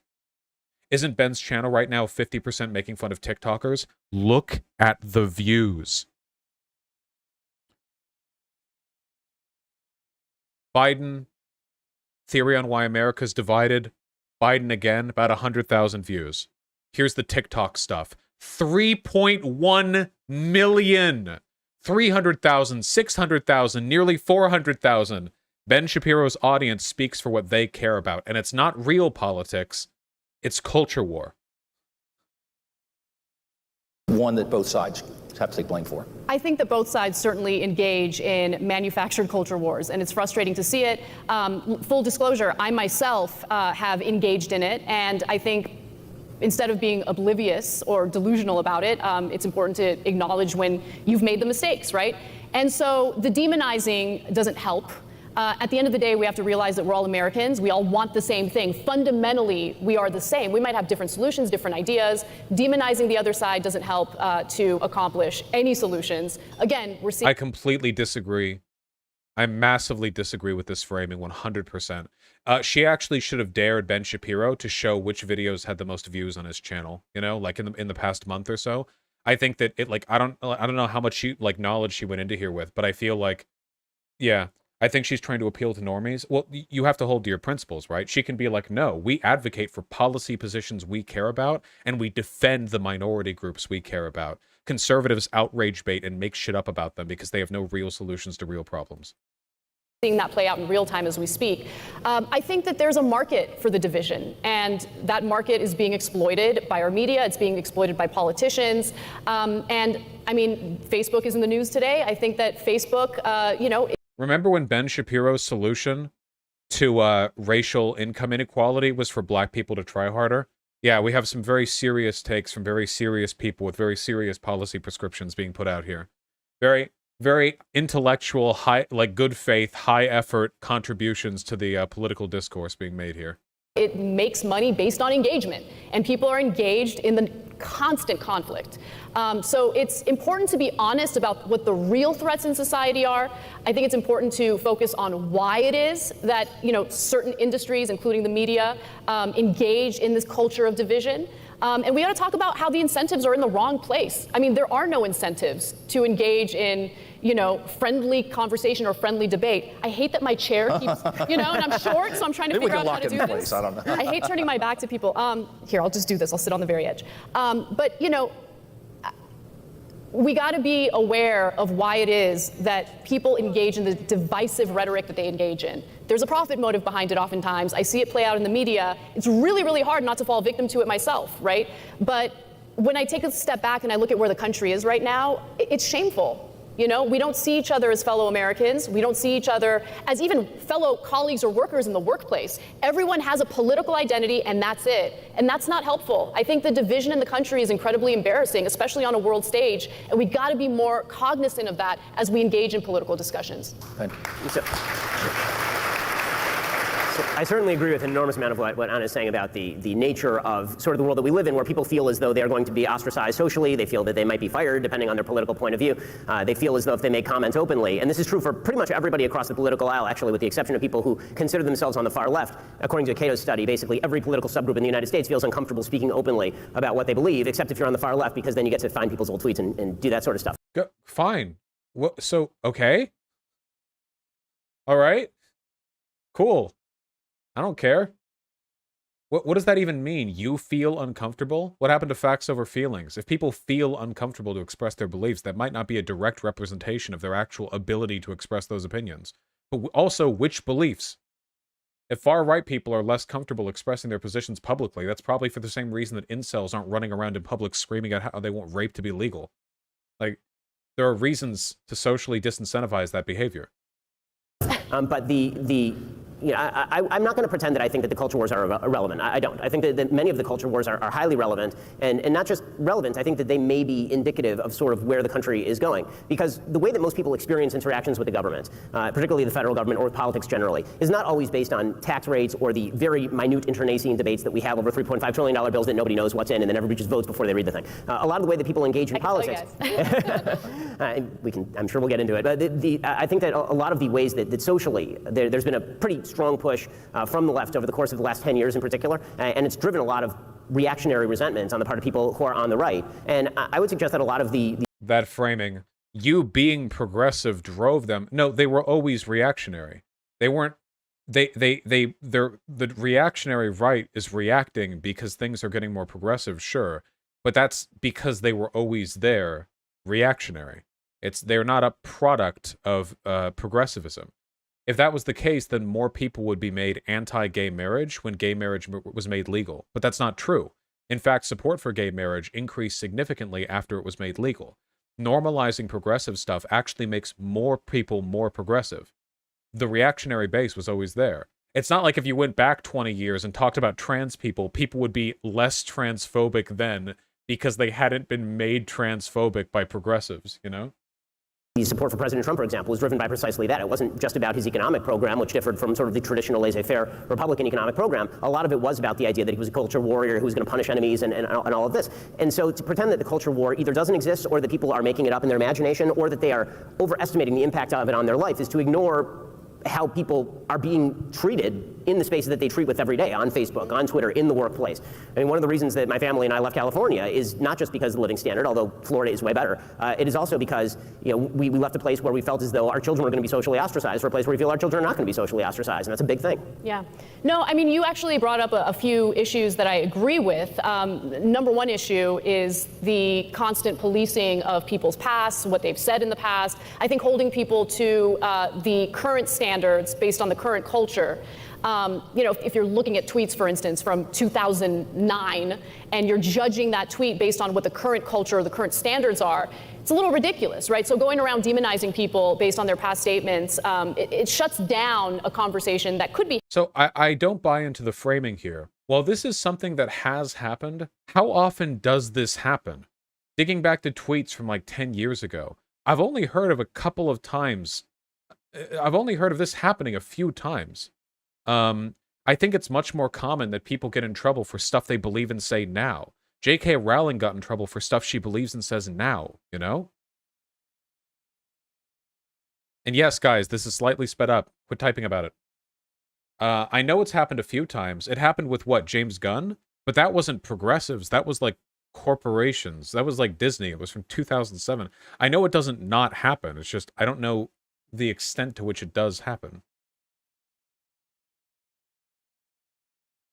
Had, right, a conversation about, oh, hey, look, society has actually progressed on this, and, you know, look at what was okay. I mean, you have late night. That was Cernovich? Yeah, and James Gunn got his job back instantly, yeah.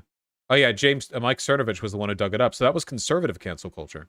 Hosts who were in blackface not too long ago, right? But culture has changed. I think that, society as a whole, not everyone, but society as a whole has realized, oh, well, blackface has a pretty terrible history, and maybe it's not a good idea to dress like that as like a cute little Halloween costume. But beside the point, I don't think that the culture wars are fake. I think the culture wars are taking place. The point that I'm trying to make is that oftentimes, whatever the culture war is of that moment, it is manufactured as a distraction. A perfect example will be, critical race theory, which is not taught in elementary schools. Critical race theory is a graduate level curriculum. And the fact that it's turned into some weird, like, oh, we need to ban critical race theory in elementary schools, it's ridiculous. And now, the thing she could do to really hit this one home is to point out that nobody talks about critical race theory anymore. That would be the thing. The thing to pointing out these are momentary distractions, you have to hit on the fact that they're momentary, that the concern for them isn't real. They just pop up and then disappear as the next issue is moved on to. Look at this. Look at this. This is a bump of about 2 months. For just a 2-month period, people suddenly super duper cared about the encroach of a graduate level legal theory being applied in elementary school. And then, yeah, it's just... Compare it to the ivermectin graph. I don't know if these will line up perfectly, but...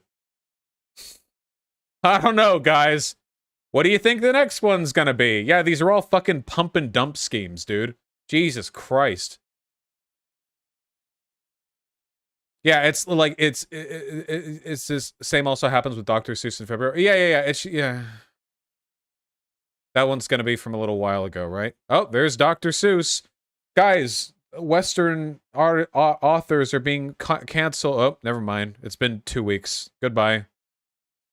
This is every time, dude. It's all pump and dump shit, Now, there is always going to be variance, but I bet if you look at Medicare for All,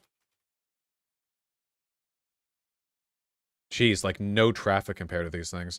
If we take a look at Medicare for All over the past 5 years, wow, it's like nothing. What about M for A? It's like nothing. Remove Dr. Seuss. Even if we remove Dr. Seuss, what if we what are those Seuss spikes? They're yearly. It's probably like book reading day or some shit like that. There's probably like a day for it.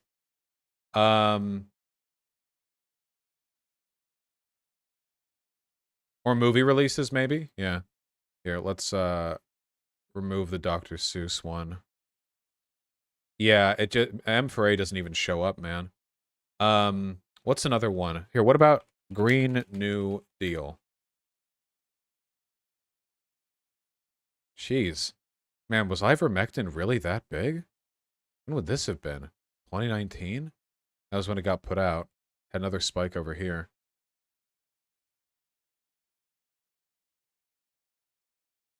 Jesus Christ. Put your name in there? Yeah, I don't need the ego hit. Thank you. Massive distraction that I think is intentionally meant to be a distraction from what people are really feeling frustrated about. The precariousness of their lives, of their work lives, the fact that people feel overworked, that they have no control over the work that they're doing, that they feel alienated over the work that they're doing. These are very real issues, and I think that, the fact that it's really largely been ignored by both the press and the very political leaders who were elected to represent them in the first place has led to the anger that we're seeing bubbling up both on the left and the right. Ben, I think you wanted to make a couple comments. Yeah, I mean, this will be a very quick note. I mean, I obviously disagree with you about critical race theory and whether it is taught in the public schools. Critical race theory, which I studied in law school, it started off as a legal theory, but I really do wonder if that's the case, by the way. Didn't Ben Shapiro brag about not learning anything from his law school teaching because they were all libs and he's a based tradcon or whatever? Here, I think, this is a better representation of the difference between a culture war bubble and a real issue. The blue is climate change. Obviously, it has its spikes, but it maintains, like, meaningful presence over long periods of time. Because it's an actual issue that people actually care about. As opposed to these, like, massive, just, like, media-inflated culture war talking points. has an element of praxis and practice that was meant to be implemented, which is why it is taught in education schools as well, and why in elementary schools. Yes, though? a very boiled down. I mean, Ibram X. Kendi is preaching a very boiled down version of critical race theory, and his book is assigned in elementary schools. I mean, the fact is that when you are having elementary school students who are having to check off boxes. Ibram X. Kendi's book is assigned in elementary schools? Has Ibram X. Kendi written any elementary school age books?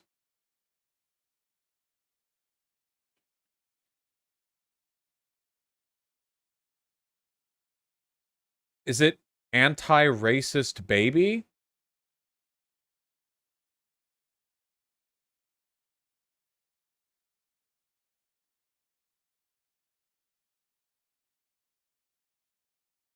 It might be Anti-Racist Baby Picture Book, but this is a picture book. It's not for elementary schoolers. Green Eggs and Racism? Is that a real thing? Or are you making fun of me right now?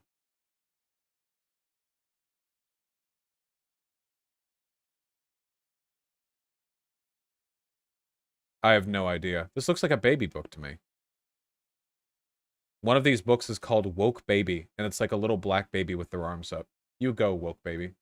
All right, I don't care. With regard to their race, and then explain to each other whether they are historically privileged or not in 4th or 5th grade. That's a very dumbed down version of critical race theory. There's sort of a game that gets played with regard to legal theories that ends up being boiled down. Intersectionality is another great example of this. Kimberly Crenshaw writes a very intelligent law review article about intersectionality and how you can be a member of more than one minority group and be discriminated against in a variety of ways. And then that is used as the basis for a much broader move in American political life. And then as soon as you point that out, they say, well, that's not intersectionality. It's the original law review article. That's a bit of no true Scotsman games playing. And so I've never heard anyone do that with intersectionality. Intersectionality is a fairly ubiquitous concept. It's not like critical race theory, which is based in like a lot of high-level graduate concepts.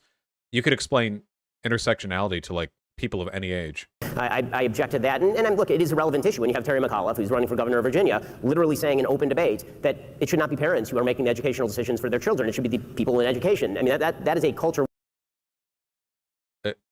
Yeah. Conservatives will never get this, but your children aren't your property, dude. Yeah. Yes, absolutely. The educational curriculum of your state and country is clearly the presiding authority on what they get educated. Obviously. Parents don't know nearly enough to teach kids. They're not trained to do so unless they adopt training themselves. Very clearly. What he's really talking about is like, I should be able to take my kids out of school because I don't want them learning about gay people. He's pretty much explicitly said that.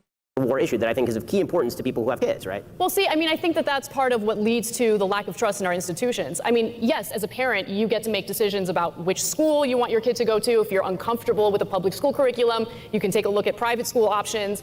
If you don't want that, you can homeschool. But who gets to be I mean, if we're talking about parents making those decisions, who gets to be the arbiter of, which parent gets to be the arbiter of what gets taught in any particular public school? I'm not really buying that they're learning about critical race theory or even a boiled down. I'm positive that elementary schools are not learning about systemic racism, and even if they are, even if it's a boiled down version of that, learning about systemic racism is important. I think that that's something that's an issue in this country that gets ignored or completely denied, and I think that's wrong. I think that's what also leads to the division that we're experiencing. Well, that's going to be the major cultural war issue, right? Because the fact is that I, as a parent, believe that if you're going to teach, you think there's no systemic racism? I believe that it depends on how you define systemic racism. So if you're talking about, of course, legal regimens of racism, no. If you're talking about history has after effects, of course. So I think there's a real problem with semantic overload in a lot of our political conversations. And when people say systemic racism, sometimes what they mean by systemic racism is history has consequences. You can't have 150 years of, 300 years of slavery followed by Jim Crow and that not have after effects, which of course is true. And sometimes what they mean is that Okay, that right there, with no ambiguity whatsoever, is Ben Shapiro explicitly admitting that systemic racism exists. Right there. He just very clearly said, yes, as a product of centuries of bias, imbalance, of legal prejudice, there will be a racial bias in our country. That is systemic racism. Inequality in American public life is due to some systemic inequity that is currently taking place in the United States, which I think is absolutely 100%. No, that's what if you just said, if the inequality exists now as a product of inequality that existed then then the effects of the inequality now can continue to influence the inequality that happens next, right? So if bias then leads to bias now, that means you're acknowledging there's bias now. So doesn't that mean the bias that exists now is still acting to produce bias that'll happen now? He had it like right there. It's literally this is like math. If former racism exists, then current racism exists. So if A equals B, so if A, then B, okay? We have B. And if current racism exists, then that will mean future racism will exist. That there will continue to be the product. He can't acknowledge it. He can't do it. False. I mean, we certainly see that playing out in our criminal justice system. Are you going to deny that? Or are you going to say that, let's say, African Americans or Latinos are just inherently more criminal? Or I'm not going to say either of those things. I'm going to say that. So why are they overrepresented in our prisons? I mean, especially when you consider. This may be beyond the scope of our conversation, but the answer is because not all groups commit crimes at the same level. That has why? So why do they not all commit crimes at the same level, Ben? Nothing to do with genetics. That has everything to do with circumstances. You guys hold those thoughts on education? Because I do want to get back to some of that too. But No. Why? Okay, if it's not genetics, then why? If it's circumstances, then aren't those circumstances systemic racism? No, actually, I think it's black culture and rap music. Okay, why do you think black culture leads to more crime than white culture? Well, I don't know. It's just more crime. There's more crime there. Okay, do you think cultures are a product of the environment that you live in? Like the circumstances of your society might influence the cultural developments that take place afterwards? Yeah, sure, I guess I acknowledge that. Okay, so don't you think the systemic racism that black people have experienced for hundreds of years might have contributed to some elements of their culture that might still influence them today? Okay. That's systemic racism. Even if you reduce it down to the black culture argument, that's still an argument against systemic racism. It's just one that people often use to dog whistle genetic stuff with. Yeah, this is the Patrick Wallet thing. Move on to something else we talked about. We talked about the trust issue, and there's some very interesting surveys out there on trust. Gallup did a survey. There's a drop across the board in trust in all institutions, except law enforcement, which is very interesting. Congress, sorry for my friends there, is the lowest. Media is down there almost as low as Congress. Those that rank the highest were... This feels relevant to the Ben Shapiro. Small business and the military. So this low media rank, is that fair, or is that being manufactured as part of a culture war? Oh, it's fair. I mean, it's entirely fair. I mean, I think that one of the things that we've seen for both good and bad, the fragmentation of media is a result of systemic distrust in the media, and that's existed for a very long time. I mean, that's nothing new. And I think that it's completely fair for people to look at the media. I know there are people on the left who think that the media is too right-wing, right? Obviously, we on the right think that the media is far too left-wing. But I think that sort of distrust in media sources is very often justified. I think that we're requiring more of people than we used to in the past, because once people have realized that there's an inherently political angle to how people cover the news, now we're asking them, if you want a full rounded diet, you actually have to choose it yourself, right? You have to cultivate yourself to watch the Young Turks and then watch my show and decide who you agree with, and where there's sort of a common locus of fact. That's the fact, and everything else is the opinion. That's asking a lot of viewers, where we didn't used to ask very much of viewers at all, right? So this is a common thing people say: build a good media diet. It's not true. Okay, you can consume media from 47 different sources and be a fucking idiot after you're done reading all the articles. Okay, it's not about finding like a broad, diverse range of sources from which to get your information. It's about developing a good internal metric for discerning fact from fiction. And unfortunately, that media literacy isn't something that comes naturally to anyone. It's something that you have to work on.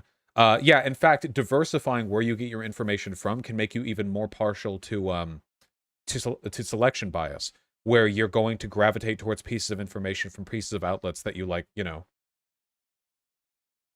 Or to put it another way, guys, haven't you noticed that like every single propagandizing like conspiracy conservative out there brags about getting their info from a bunch of different sources? Like whenever I hear that, the like, yeah, dude, I read all this shit and get my info from all of it and find what I think is the most true. Don't they always end up being the most disinfo spreading pieces of shit? It's really just about your media literacy. But if you guys, honestly, just want good, factual information that requires very little media literacy, it's AP and Reuters. That's it. Just AP and Reuters. Seriously. It's not going to tell you everything out there. It's not going to cover all the information. But if you want to keep up with what's happening in politics, yeah, AP and Reuters are going to keep you well situated. Yeah, Al Jazeera is good, but I mean, if you want the highest standard, I'm pretty sure the Associated Press is about as... Hold on. Media ranked by trustworthiness. These are always like super liberal ways of determining.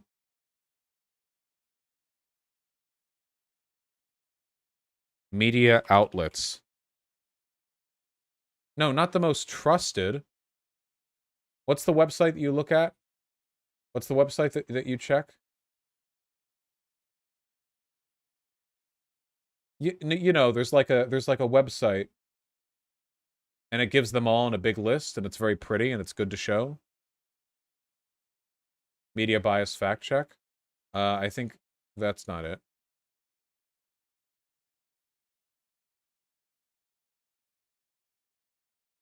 This domain might be for sale.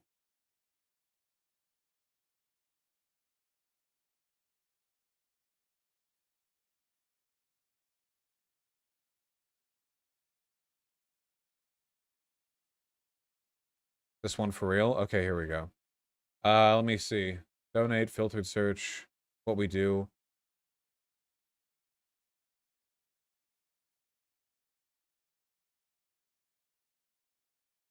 Oh yeah, here's the damn thing that I was looking for. Jesus. You guys sure make this hard for me. This is the thing that everyone sees, right? Now, there is a bias here that I don't necessarily agree with. I'm not saying that like everything here is correct or that I agree with all of it. However, I think most people agree that the Associated Press is pretty goddamn based. It's pretty goddamn reliable. So if you just want like basic info, just keep up with those, okay? Here's an interactive version of that chart.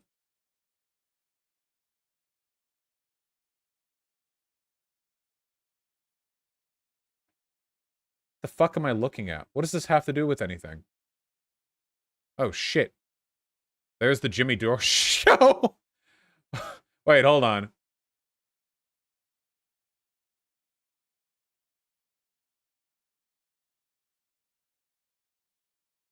Oh, there's Vox. Oh, man. Only a few of these are shown. God damn. My issue is with the Jimmy Dore show being on the left. Daily Beast over here. Wonket. More Wonket. Okay, so these are pulled from like various... Where's the tippy top? The Washington Post article here. Wall Street Journal. Associated Press. NBC News. Yeah, okay, whatever. Just turn on the evening news and buy whatever Walter Cronkite is saying, whether it's true or not. I think most Americans waking up to that is a good thing. The systemic lack of trust in media has some bad downstream effects sometimes because when there are no gatekeepers, there are no gatekeepers. So I like the fact that there are no gatekeepers because I think the gatekeepers were very often biased, but without gatekeepers, sometimes bad stuff gets through. Yeah, I mean, I think that right now we're experiencing people existing in various filter bubbles. So if you are, for instance, consuming most of your news online, if you like a particular brand of programming, if you, let's say, lean more conservative and you're watching mostly conservative news, algorithms offer up more and more conservative news. And so when you get if you have preconceived notions and all of a sudden you're hearing or reading something that challenges those preconceived notions, you're gonna have a negative reaction to it. And you see that playing out across the board. I'll give you an example. I mean, I have family members who are constantly consuming news online. My mom's a good example, right? She's, you'd be surprised she's my mom because she's on Facebook. She clicked on a link to, let's say, the Daily Wire, perfect example. Well, Facebook is gonna be offering up more Daily Wire type content. And then all of a sudden when she's watching The Young Turks, she'll be like, well, you know, I read on Facebook or I read on the Daily Wire or whatever that X, Y, and Z happened and you're wrong, right? That conversation doesn't actually happen that often. But I'm giving you an example. I was hopeful there for a second. Right? How did you? Look, there are all sorts of issues with the media, right? I mean, the media for the longest time completely ignored the very real frustrations that workers have been feeling in this country. I mean, the Federal Reserve released data indicating that nearly half of Americans can't even afford a $400 emergency. At the same time, you tune into CNN, CNBC, MSNBC. I mean, it doesn't matter, across the board. And they're like, the economy is doing great. You know, we're seeing record growth. And what they're specifically talking about is the stock market. But the stock market is disconnected from the reality that the majority of workers are experiencing. So I think that that type of stuff leads to people feeling, you know, distrustful toward the press. At the same time, they exist in these filter bubbles and have their preconceived notions. It's hard to challenge that. So there's a lot of different things happening at the same time. I don't blame people for not being so trusting of the media. One other thing that I'll note is that the incentives are always in the wrong place. The kind of stories that I want to talk about on the Young Turks and do talk about on the Young Turks get no attention. They don't do well in terms of the number of views. I want to talk about international news. I want to talk about what's happening in Brazil. I want to talk about what's happening in Ecuador. It'll get like maybe 40,000 views at most. You know what gets a lot of views? I don't know, Anna Kasparian destroys this person, or here's the latest cat fight. Like, I hate it. It's garbage. It's garbage. Because it leads to people not trusting the press, but at the same time, the profits are there. The money is there. And I think you see that play out across the board, whether you're talking about cable news or online media. Yeah, and at the dinner table, we're having an interesting conversation. It's clearly a generational thing. My generation grew up watching Walter Cronkite and Huntley and Brinkley and all these folks. And one of the things that I saw in your bio was that you got interested. I'm sorry. I know it'll be me one day, but goddamn boomers. Walter Cronkite. Oh, you don't know who Walter Cronkite is? You tell me you weren't cronking with the best of them back in the day? My God, man, you're missing out. You weren't out there with the Cronkster? Of course, you know, 30 years from now, I'm going to be like, yeah, you know, there used to be this internet web host news guy called Sam Cedar that I really liked. And, you know, my kids are going to be like, oh, Sam Cedar.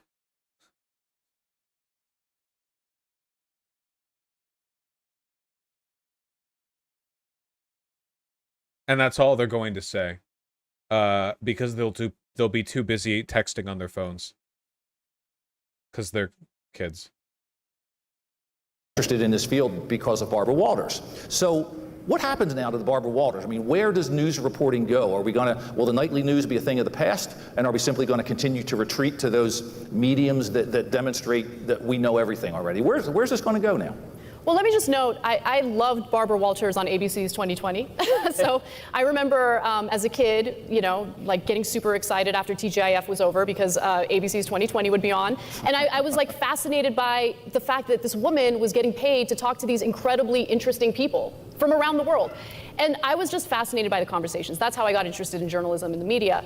But I just feel like the type of conversations that she had, or Lonerbox, your vid on Lauren Southern fucking slapped. It was so goddamn good.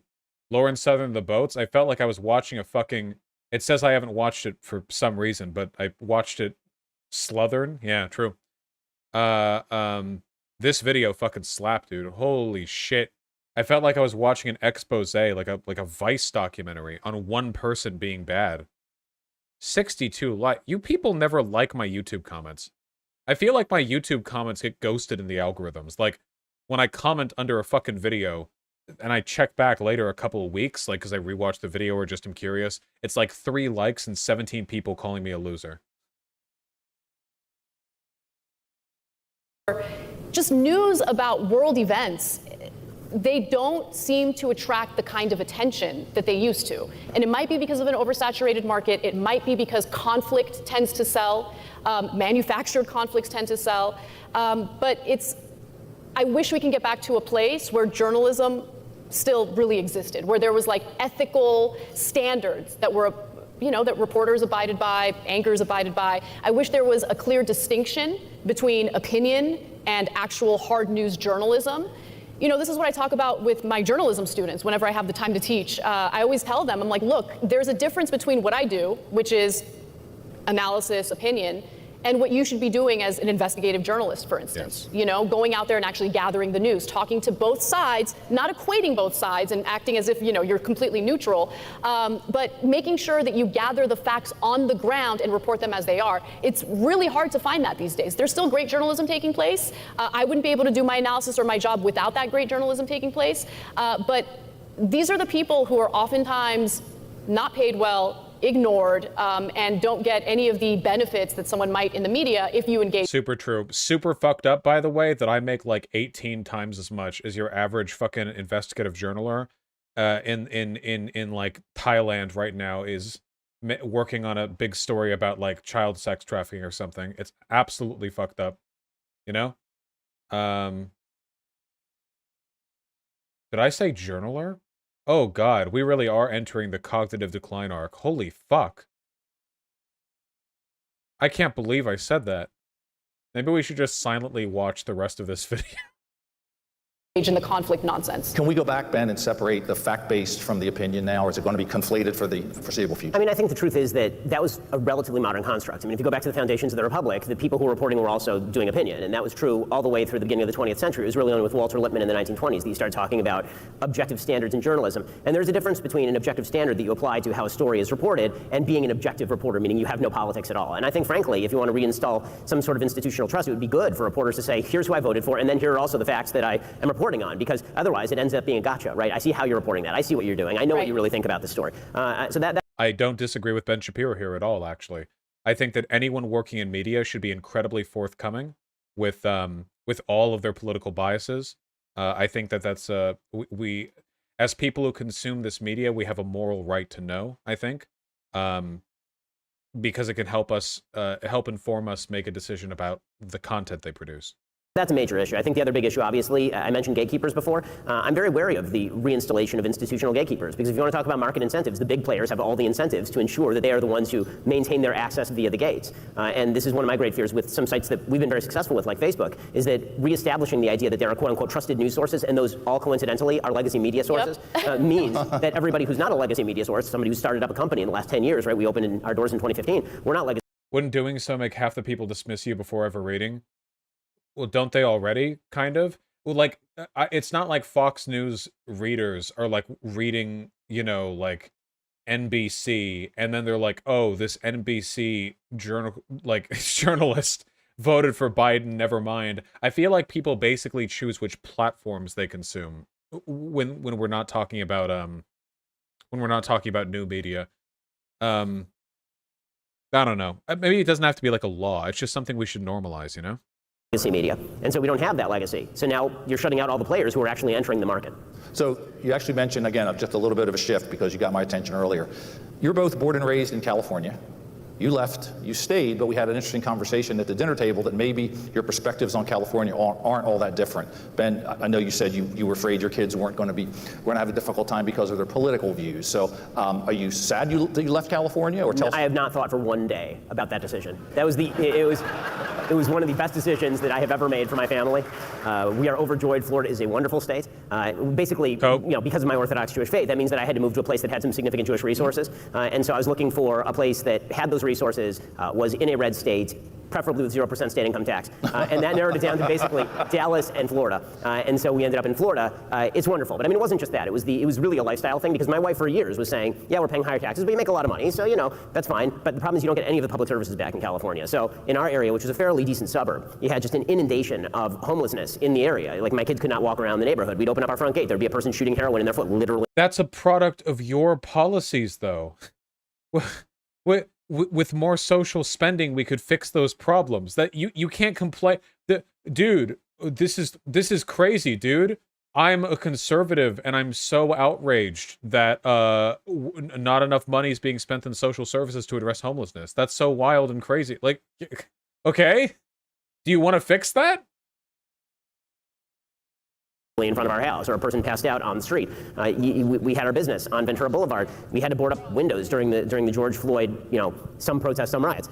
We had, there were there was a homeless person who smashed the front plate glass window of our establishment. When we left and we moved our main business to Nashville, then my family and a small core of the business moved to Florida. When we left, we thought that we were going to lose probably half the people working for us. Instead, I think over 90% of the people were like, "You're going, get us out of here." Everybody wanted out. There's a reason people are leaving California. Well, Anna, you shared some concerns too. And California, like Pennsylvania, lost another congressional seat, so their population is not growing. Does anyone else think it's odd the only things that he was able to say about California were that there were homeless people and BLM?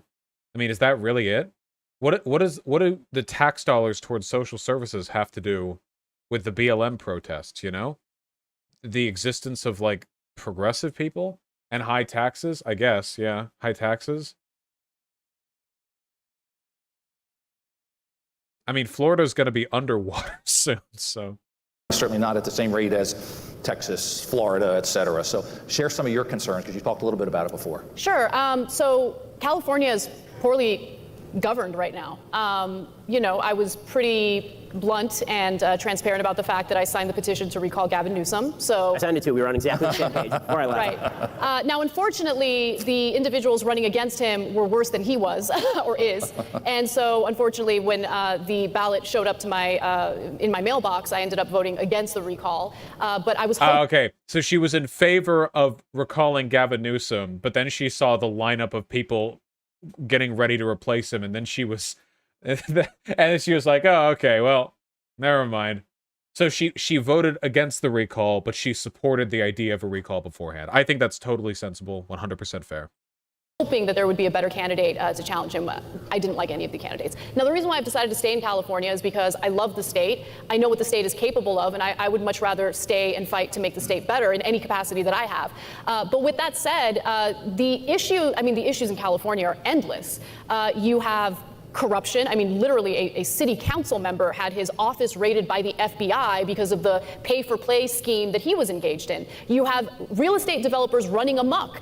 You know, you have this effort to build public housing to alleviate some of the homelessness, but at the same time, you know, you have the lawmakers in the state giving these sweetheart deals to developers who are very clearly inflating their prices and taking forever to build said public housing. So there's all sorts of mismanagement. I disagree with the way that they're handling the homelessness issue as well, although I think my solutions might be a little different.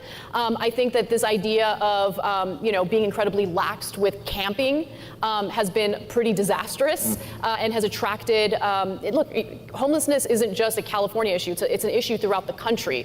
But when other states are pretty strict against encampments, and California is very laxed, what do you think that's going to do? It's going to attract homelessness in the state as well. I want to provide housing for everyone. I consider it a human right, but I think the way that the state is doing it through a public-private partnership has not worked out at all. Thank you. So let's move on to another public policy issue, one that's being debated in Washington right now. Tax the rich is a very popular sentiment. It's also now a fashion statement, I guess, which we've all seen.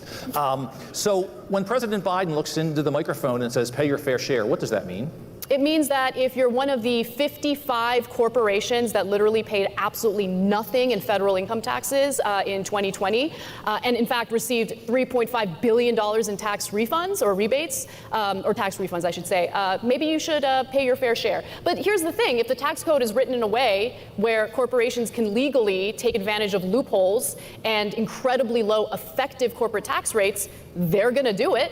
Right? So it's one thing to say pay your fair share. It's another thing to actually write a tax code that is a little more equitable and ensures that everyone is, in fact, paying their fair share. Ben, what's pay your Ben.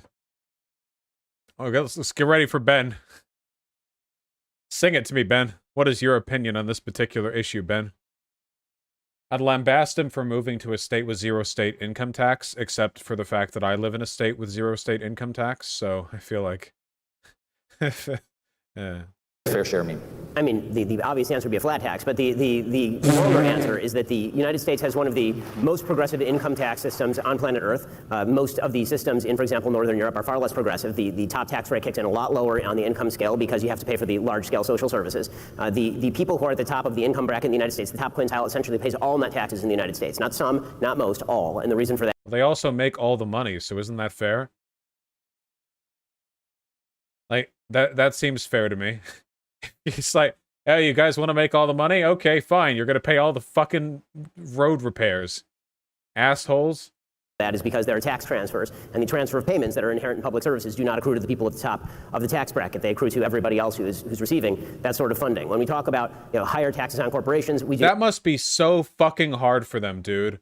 Oh God, imagine being a millionaire, and when you pay the taxes that you were only able to pay with the wealth you were only able to accrue because of the hundreds and hundreds of people working below you, your money gets spent on services that benefit them proportionally more than you.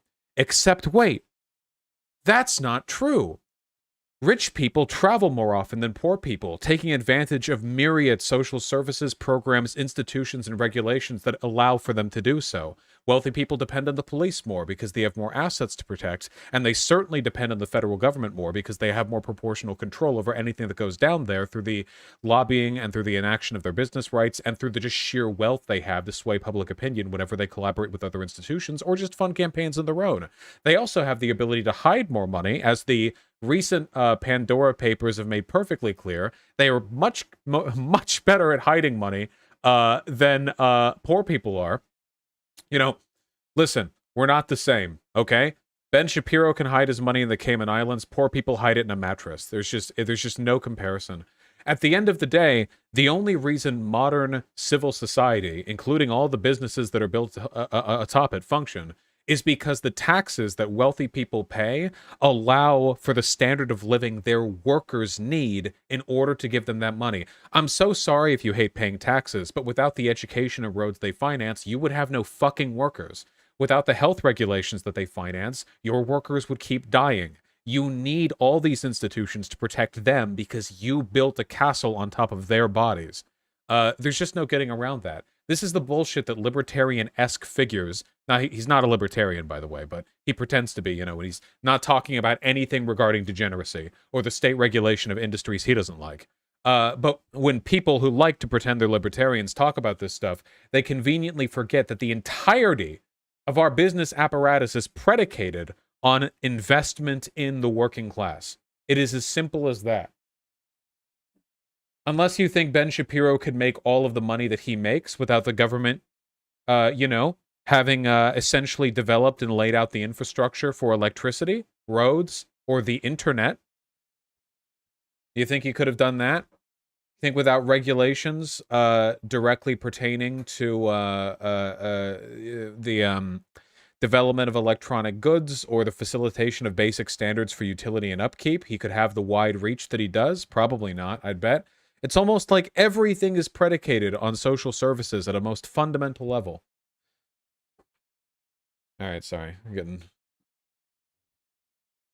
Do not have one of the world's lowest corporate tax rates. We are somewhere in the middle. Look at the OECD countries. We're certainly not the lowest on the totem pole in terms of our corporate tax rate. In fact, right-wing sources like the Heritage Foundation will say that it is much friendlier to do business in places like Denmark or Sweden in many cases than it is to do business in the United States. Tax rate's pretty high in Denmark and Sweden. The personal income tax rate is very high in Denmark and Sweden. The corporate tax rate is basically near or on par with that of the United States. If we were to raise our corporate tax rate the way that President Biden is talking about, we'd actually have a higher corporate tax rate than China currently does. So the reason for this is because corporate tax rates actually aren't effective. We shouldn't focus on corporate tax rates. We should focus on income tax and capital gains tax.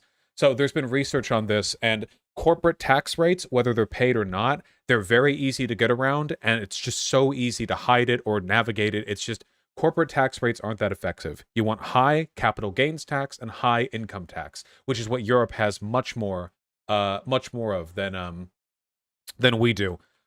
Capital gains tax. If we take a look at Denmark, for example, their capital gains tax. Here, look. Here are the capital gains taxes that we can see up and around the place. So you have lower ones like Spain and Britain, which are here at 23%, 20 at Estonia and Lithuania, and the bottom one is Latvia. I remember that. Wait, or is it Latvia here, Lithuania here? No, this is Latvia, this is Lithuania. Latvia, Estonia. Latvia, Estonia. Thank you, sorry. And then higher ones over here. The U.S.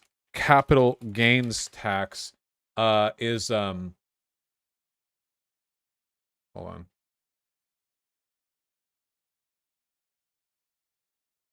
%, and that starts at $500,000 yearly income. It's 20%, and that's the highest progressive tier. For the majority of people, it'll be around 15%. So really, really, really, really low.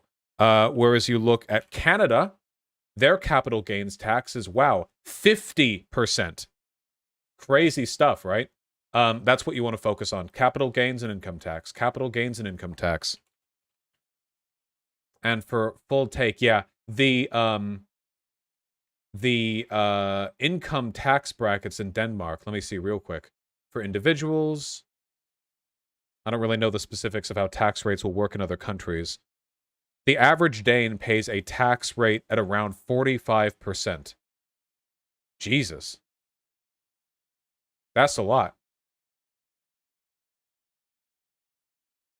And that's the average, not even the highest bracket. Well, anyway. The notion that corporations ought to be paying tax at all, in my view, is mistaken, given the fact that the income is immediately either reinvested in the company or passed on to people who immediately pay all of that tax. No taxes at all. By the time you actually receive your income in this country, the income's been taxed about 7 different ways. Right? You're getting taxed through the corporation, then it's passed on to you as salary, which is taxed. If you invest it in the stock market and then you sell your stock, that is taxed as capital gains tax. When you die, the government taxes that as well. So how many?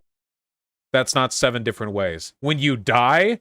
Oh, yeah, that's just, oh, yeah, dude, just my 7 different types of taxes. There's the capital gains tax, the corporate tax, the personal tax, my death tax that I pay on all the money that I make because I'm dead. No, he's talking about it being taxed twice. The corporation gets taxed, and then when it's income to you, it gets taxed. Or if you get paid in stock options, you pay capital gains tax when you sell those stock. That's it. It's taxed twice. Of course, there are infinite complexities at work here, but yeah, for the most part, those are the 2 taxes you're paying. How many times can you tax the same dollar before people begin to disinvest? Of course, the fucking Chamber of Commerce.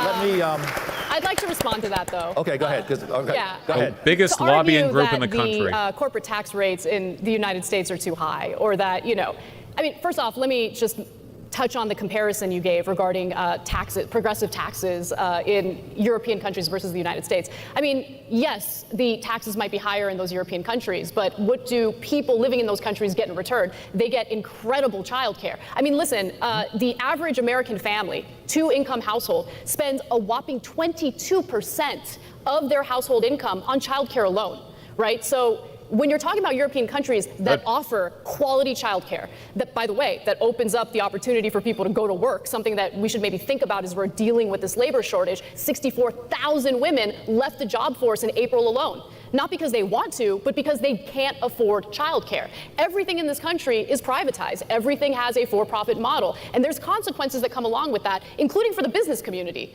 that might want, a more robust social safety net program, or social safety net to ensure that people feel comfortable enough to go to work, but we don't have that here. So yes, people might pay more in taxes, including those lower on the income scale, but what they get in return is far greater than what people in this country have been getting.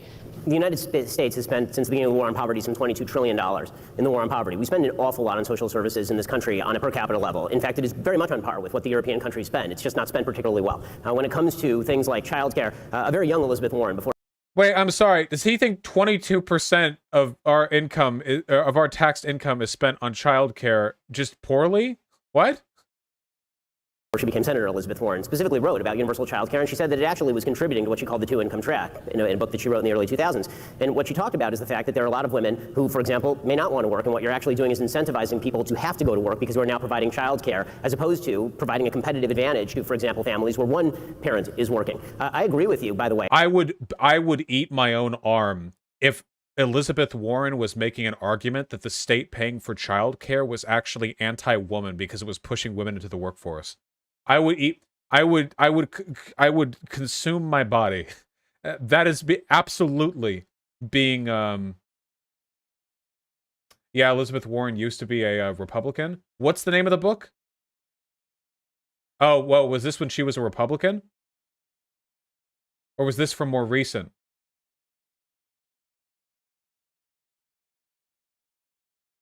Vosh, capital gains on stock owned for less than €1 over 30%, 37%. Yeah, but that's not like that. That's not that doesn't really represent like what stock options are like for wealthy people. You know, like super wealthy people aren't their stock options aren't them making like quick fucking AMC gambling bets on Robinhood. They have like billions and billions invested in corporate stock that they hold on to for a long time. Elizabeth Warren's book, The Two Income Trap Explained. A controversial book, I see. 2004. Was she a Republican back then?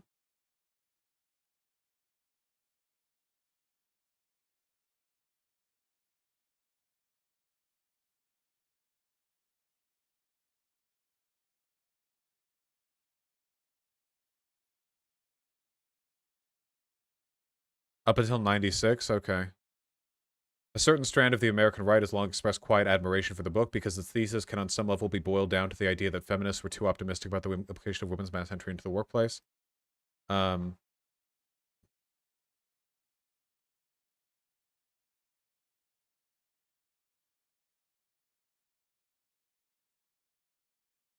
guess I'll eat my arm.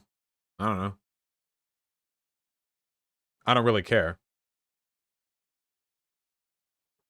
Go ask people in Europe, hey, do you want to get rid of your childcare services so that you're not incentivized to work as much? Gonna guess they're probably gonna say no. Think they like it, you know? It might be more nuanced book than that. It probably is. It's just a long article. I don't want to interrupt the flow of things by reading all of this right now.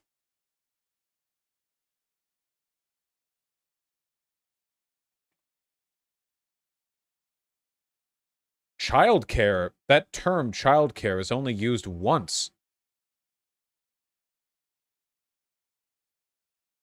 in this entire article.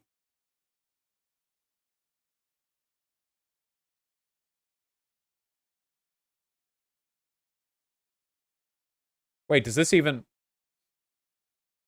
Welfare doesn't show up once.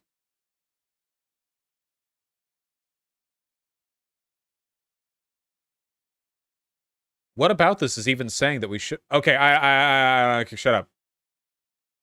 That, you know, childcare is a very difficult issue. I also agree that this is why we used to have, for example, family structures that were conducive to allowing people to help out. There are many businesses that do provide for some form of childcare. We certainly have many businesses that provide for some form of maternity or paternity leave. The European countries, which obviously have been used as a model by a lot of folks on the left, between 1970 and 1993, they experienced exorbitantly low rates of growth. And the reason for that was because they radically overburdened their social safety net systems. It created enormous social problems. It created enormous immigration problems. They had to scale a lot of those back.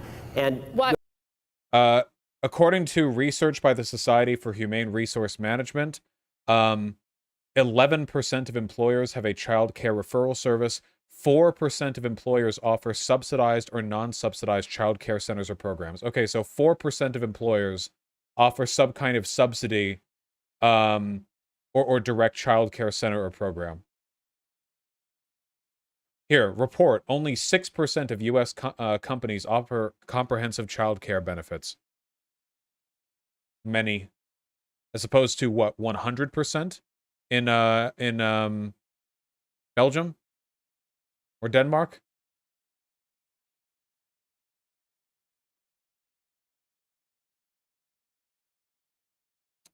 Only about 40% of U.S. companies even offer paid parental leave. Oh, paid paternity leave. Sorry, 60% still don't offer paid paternity leave. What about maternity leave?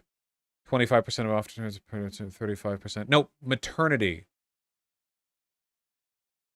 This is just California. Why is it giving me both parents? Okay, over half of employers now offer paid maternity leave. Cool, so 45% of employers don't even offer paid maternity leave. But why would it create immigration problems? It created immigration problems because a lot of people were coming specifically for the benefits. Yeah. Okay. Well, yes, that would be to my point, which is it creates more problems very often than it's. Sure, I guess that's a. Yes, if I put a free donut sign in my shop, people will come for the. No, but if you have a robust, if you have a society that actually. And here's our public spending on early childhood care and education. The United States is way over here, third from the right. next to Cyprus and Romania, are close allies in many ways, you know? And all of it is being spent on like pre-primary care, with basically none going to actual childcare. And then over here is the EU average.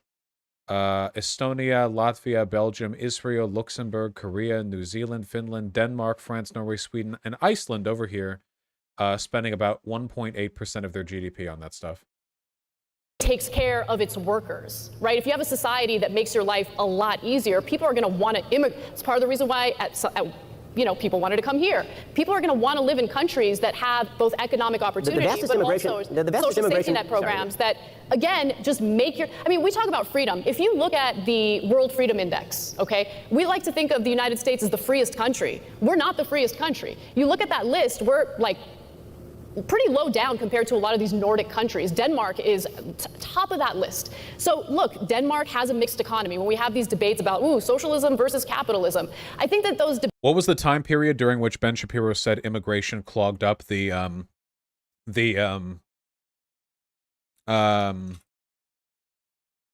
social services?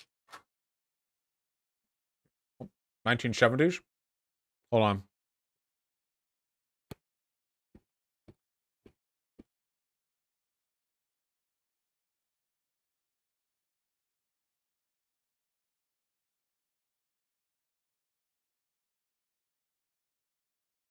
Immigration effect on European welfare states.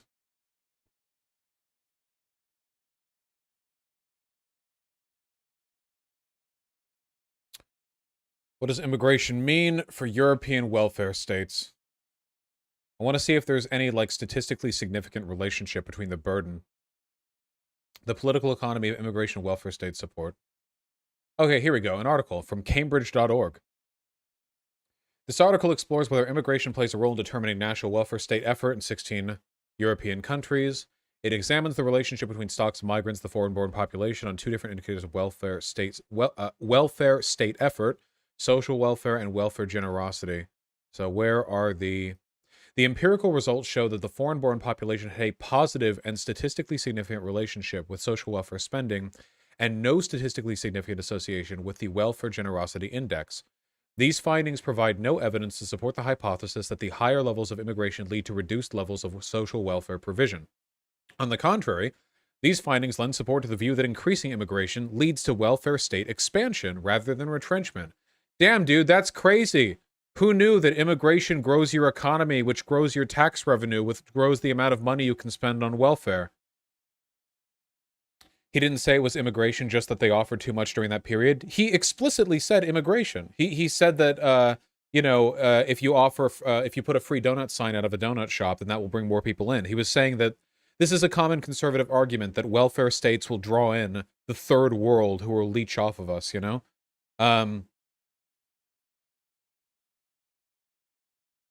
There might be more nuance to this, but immigration's not the issue here.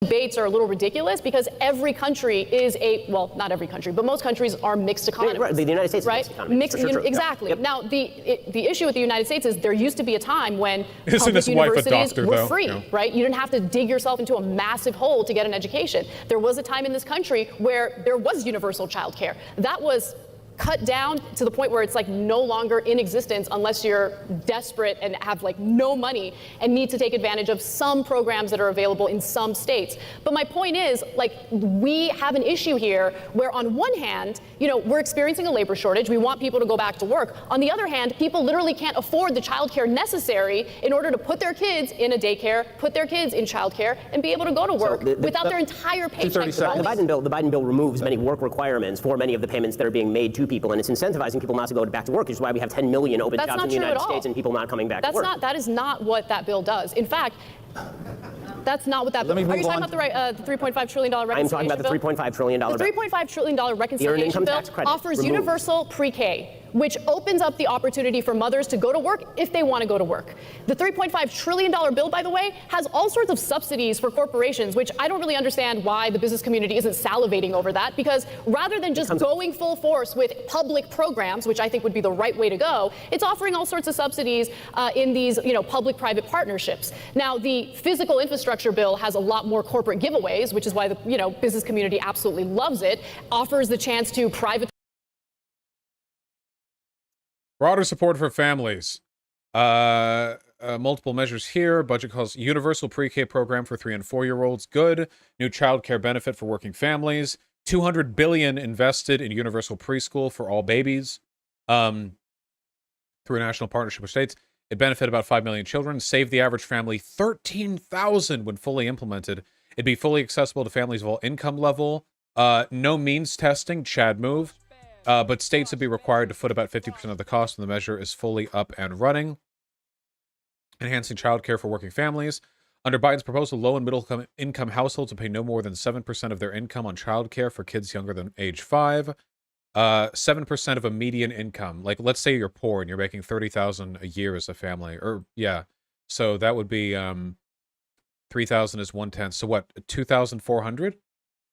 2,300, something like that per year. That's very little compared to what people pay right now for childcare. Childcare is incredibly expensive. Yeah. Parents earning up to 1.5 times the median income in their state would qualify. Damn, that's not very means tested at all. 1.5 times the median income. So you can be 50% above the middle of the road, and still qualify for that support. And then of course we have 2 years of tuition-free community college. The blueprint asks to create the first federal paid and medical leave benefit.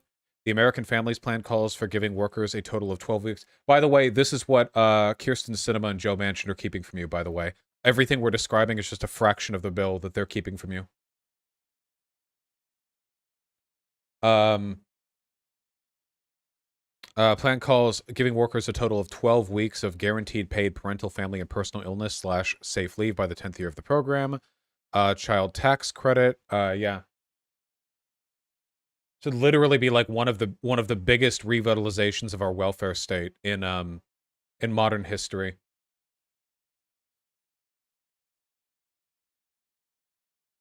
I don't know what here is preventing people from working. Public infrastructure, which is why the business community absolutely loves it. But at the end of the day, if we don't create a Elizabeth Warren said that women joining the workforce will drive up the cost of childcare, and the government should start universal childcare. Don't eat your arm yet. Okay, I won't eat my arm. Thank you.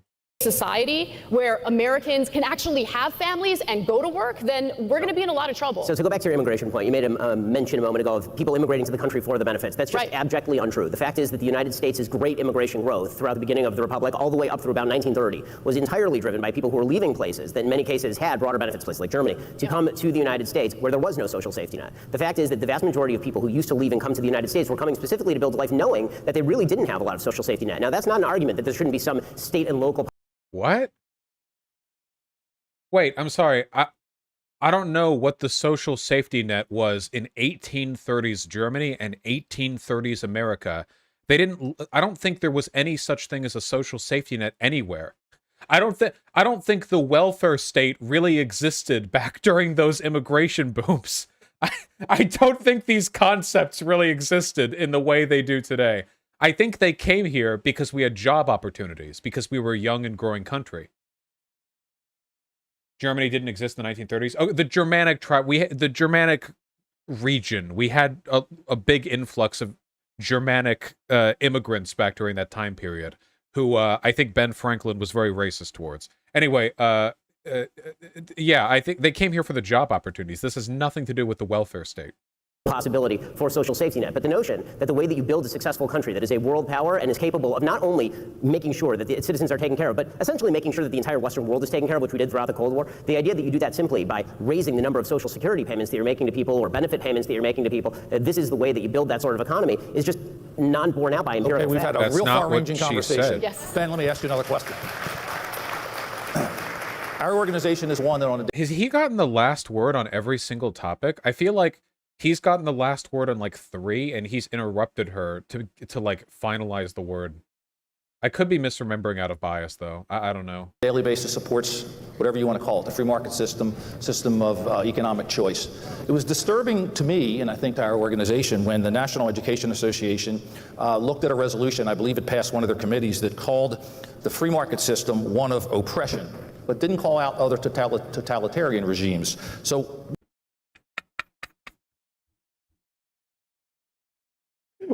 we live in America, dude. Why would they temper their statement by including like Adolf Hitler? Like, oh, we think the free market system is authoritarian and oppressive. We also think Hitler was bad. What are you talking about? What are we?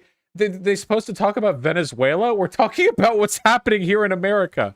What other economy are we supposed to be impugning here, apart from the free market system? what does it say when our educators don't seem to believe in the free market system? Well, I mean, obviously, I love this question. Wait!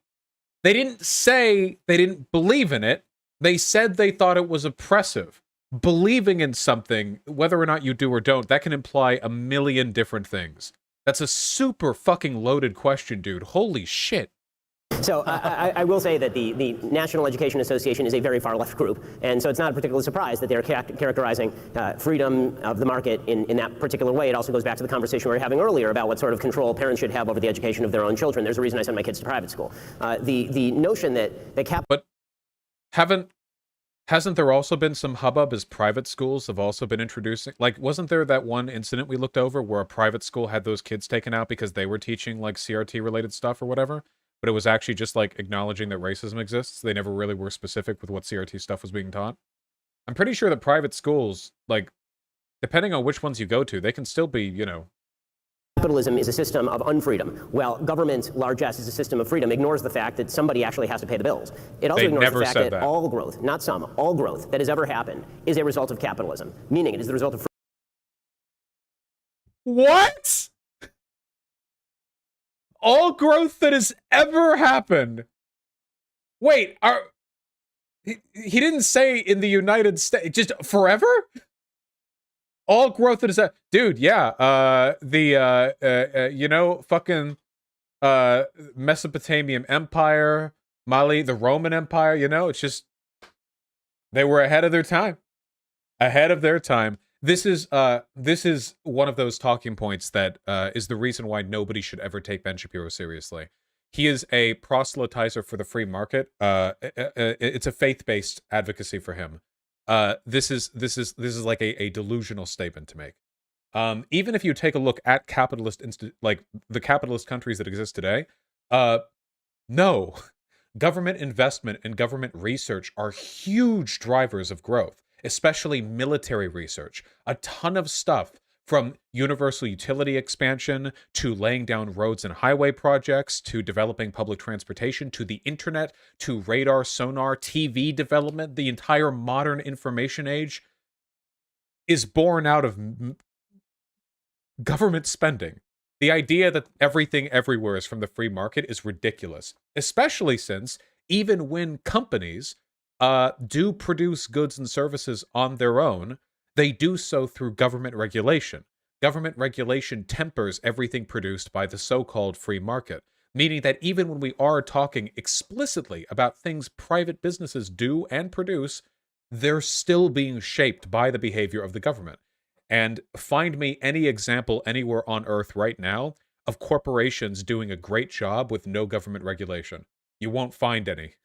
Because corporations without government regulation are feudal, are feudal masters. They stop becoming corporations. They essentially become replacements for the government. free market transactions in which people consent to services and goods from other people, in which people innovate and make new products. There's a reason that we're not still riding horses and buggies around. That is because of innovation. It's because of incentive structures. It's because people get to keep the fruit of their own labor and then use those fruits of their own labor in order people get to keep the fruit of their own labor. Jesus fucking Christ. to invest in things. The true growth in the American economy was never just a question of dollars and cents. It was what you got for those dollars and cents. All of that is driven by entrepreneurs who are willing to take risk. And when you disincentivize risk, you end up disincentivizing people from taking those risks. Who's disincentivizing? This is like this is like a pre-built argument that he has like written down on a note card in his brain that has been activated by somebody mentioning the free market. This has absolutely nothing to do with what the Teachers Association said, which was that the free market is an oppressive institution. That's it. He's not even arguing against that premise. He's off in his own world. As we become a much more wage-based society, and that has happened for a large segment of the population, that means that you are incentivizing people to not take those risks. And countries that don't have people taking those risks end up being countries that economically stagnate. Yeah. Yeah? So those are the ideas that actually, funny enough, have been repeated over and over again in our education system. The idea that, you know, children or students in this country are taught that capitalism is evil is new to me, because I certainly did not get that type of education. Quite the opposite, in fact. You know, freedom is an interesting way of framing it, because the fact of the matter is, if you are financially stable, if you are, you know, in the top 10% of this country, for instance, you probably feel incredibly free. You have options, endless options available to you. You probably have a nice nest egg. You have a little bit of that economic freedom.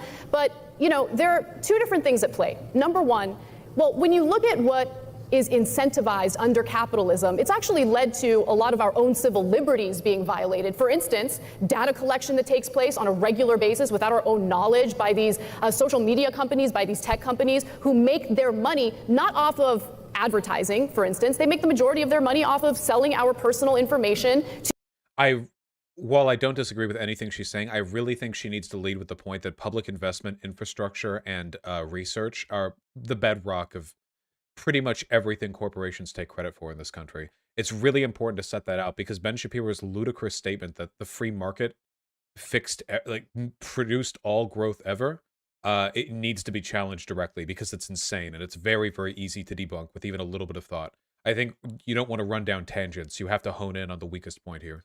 to data brokers. It's part of the reason why there are infinite websites right now, so-called data brokers, that just sell our personal information, including where we live, what our phone number is, where we've worked. I don't really feel very free when I'm terrified about my own safety, because there's a company that's literally making money off of selling my personal information. So there are certain incentives under capitalism that actually do infringe upon our civil liberties and our rights. So that's one thing that I want to note. But the other thing I want to note is, how free do you feel if you're on the precipice of financial ruin, if you can't afford paying for a medical emergency that you're experiencing? What do you do when you don't have health insurance, which tens of millions? Yeah, with respect, this is tangential. She's not addressing the broader claim that the free market is responsible for everything good forever, and is instead talking about how, like, there are still problems with the free market. But Ben Shapiro is not going to disagree with that. Like, Ben Shapiro would agree with this, and his answers are going to be like, if you don't like data collection agencies, then, don't use them. And also, if there are people who can't afford shit, then maybe they should have made better life choices. Like, nothing that she's saying right now challenges the fundamental framework. Millions of Americans right now don't have, because of the exorbitant prices associated with it. How free do you feel if you're a wage worker who has not experienced your real wages increase in literally decades? Wages have not kept up with inflation. So how free do you feel when you want to leave your job, but you can't, because your health care benefits are tied to that work or tied to that job? I mean, freedom, again, is an interesting way of framing it, because I would venture to say that there's a significant portion of the population in the United States, significant portion of workers in this country, that do not, in fact, feel free, in fact, have experienced the precarious nature of a capitalistic system that forces them to work endlessly, if they're lucky, in a full-time job, if they're unlucky, in several part-time jobs that they cobble together with no benefits just to make ends meet. Let me give you 30 seconds, because I want to move on something with that. I'll just say, I think that there's a bit of a definitional game that's very often played with the word freedom. Freedom obviously has two separate meanings. Isaiah Berlin talked extensively about the difference between positive liberty and negative liberty. Hey, you can't acknowledge the difference between those two. That's how you get your ass clapped, cheek clap. That's how you get your ass blasted. You have to pretend they're the same thing. What you're talking about are things that people need and things that people want, and that is not the same thing as liberty. I'm talking about. That is not the difference between positive and negative freedom, Ben. Positive freedom is not when you have the things you need, and negative freedom is not when you have the things you want. That's... Never mind. Okay. People need healthcare. I don't disagree that people need healthcare, but to characterize that as a freedom is a very different thing. If the goal of the government is to provide you the opportunity to seek things right, then that is not the same thing as the government providing those things to you directly. Nor is it the same thing as the government seizing that thing from one person and giving it to you here. To characterize it as freedom is a real mischaracterization. Again, I'm happy to discuss whether or not we should change the programming here, but I think that the sleight of hand that's played by equating freedom of speech, for example, or freedom from being murdered on the street, or freedom to dispose of your capital as you see fit, to characterize that in the same language they would use to discuss why you need a house, it's a different thing. Yeah, the difference is that the latter one is much more important. The freedom to live in a shelter is infinitely more important than your freedom to not have the government tax you. Like, the funny thing is that this is what I mean. Ben Shapiro is concerned only with negative freedom. This is the big thing with capitalists, I think. He's only concerned with negative freedom. He's only concerned with, is anyone stopping me from doing what I want? Are there any institutions doing to me things I don't want? Is the government taxing me? Are there laws preventing me from dipping my balls in pudding when I go to parties and then running away? That's what he cares about, the balls and the pudding. But positive freedom is the ability to do the things that you want, not whether or not anyone's keeping you from doing it, but whether you have the ability to do it at all. So I've said this before, is a man free if he's left in the middle of a desert with no state and no laws, and no clothes, no food, and no water? Is that person free?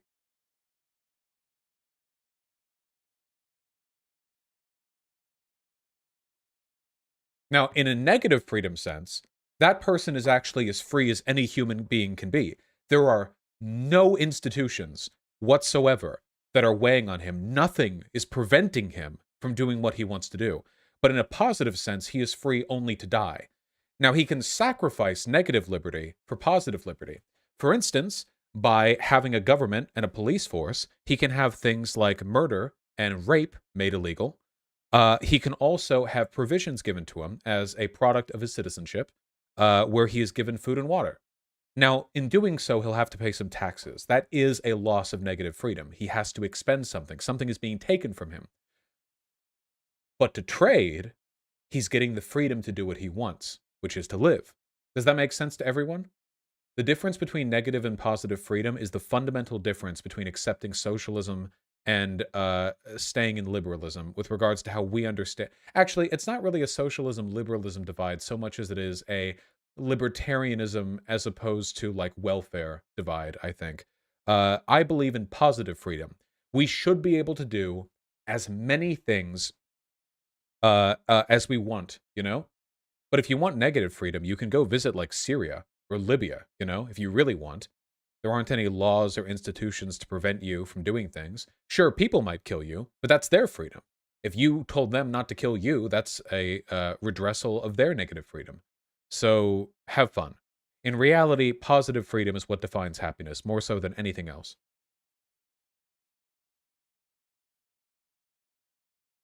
It's apples and oranges. Yeah. So let me just quickly mention. Go ahead. I want to ask you a question. Point, go ahead. Because this idea of taking something from one person and giving it to the redistribution issue, which I think oftentimes is framed inaccurately. You know, when we talk about redistribution of wealth, I mean, look at the amount of money that gets invested by our federal government in the form of research and development, whether we're talking about pharmaceutical companies or even companies like Tesla. The seed money from Tesla did not come from private investors. In fact, the same year that Obama's administration invested in the failed Solyndra project, they also invested the same amount into Tesla. And guess what? Tesla ended up being a massive success.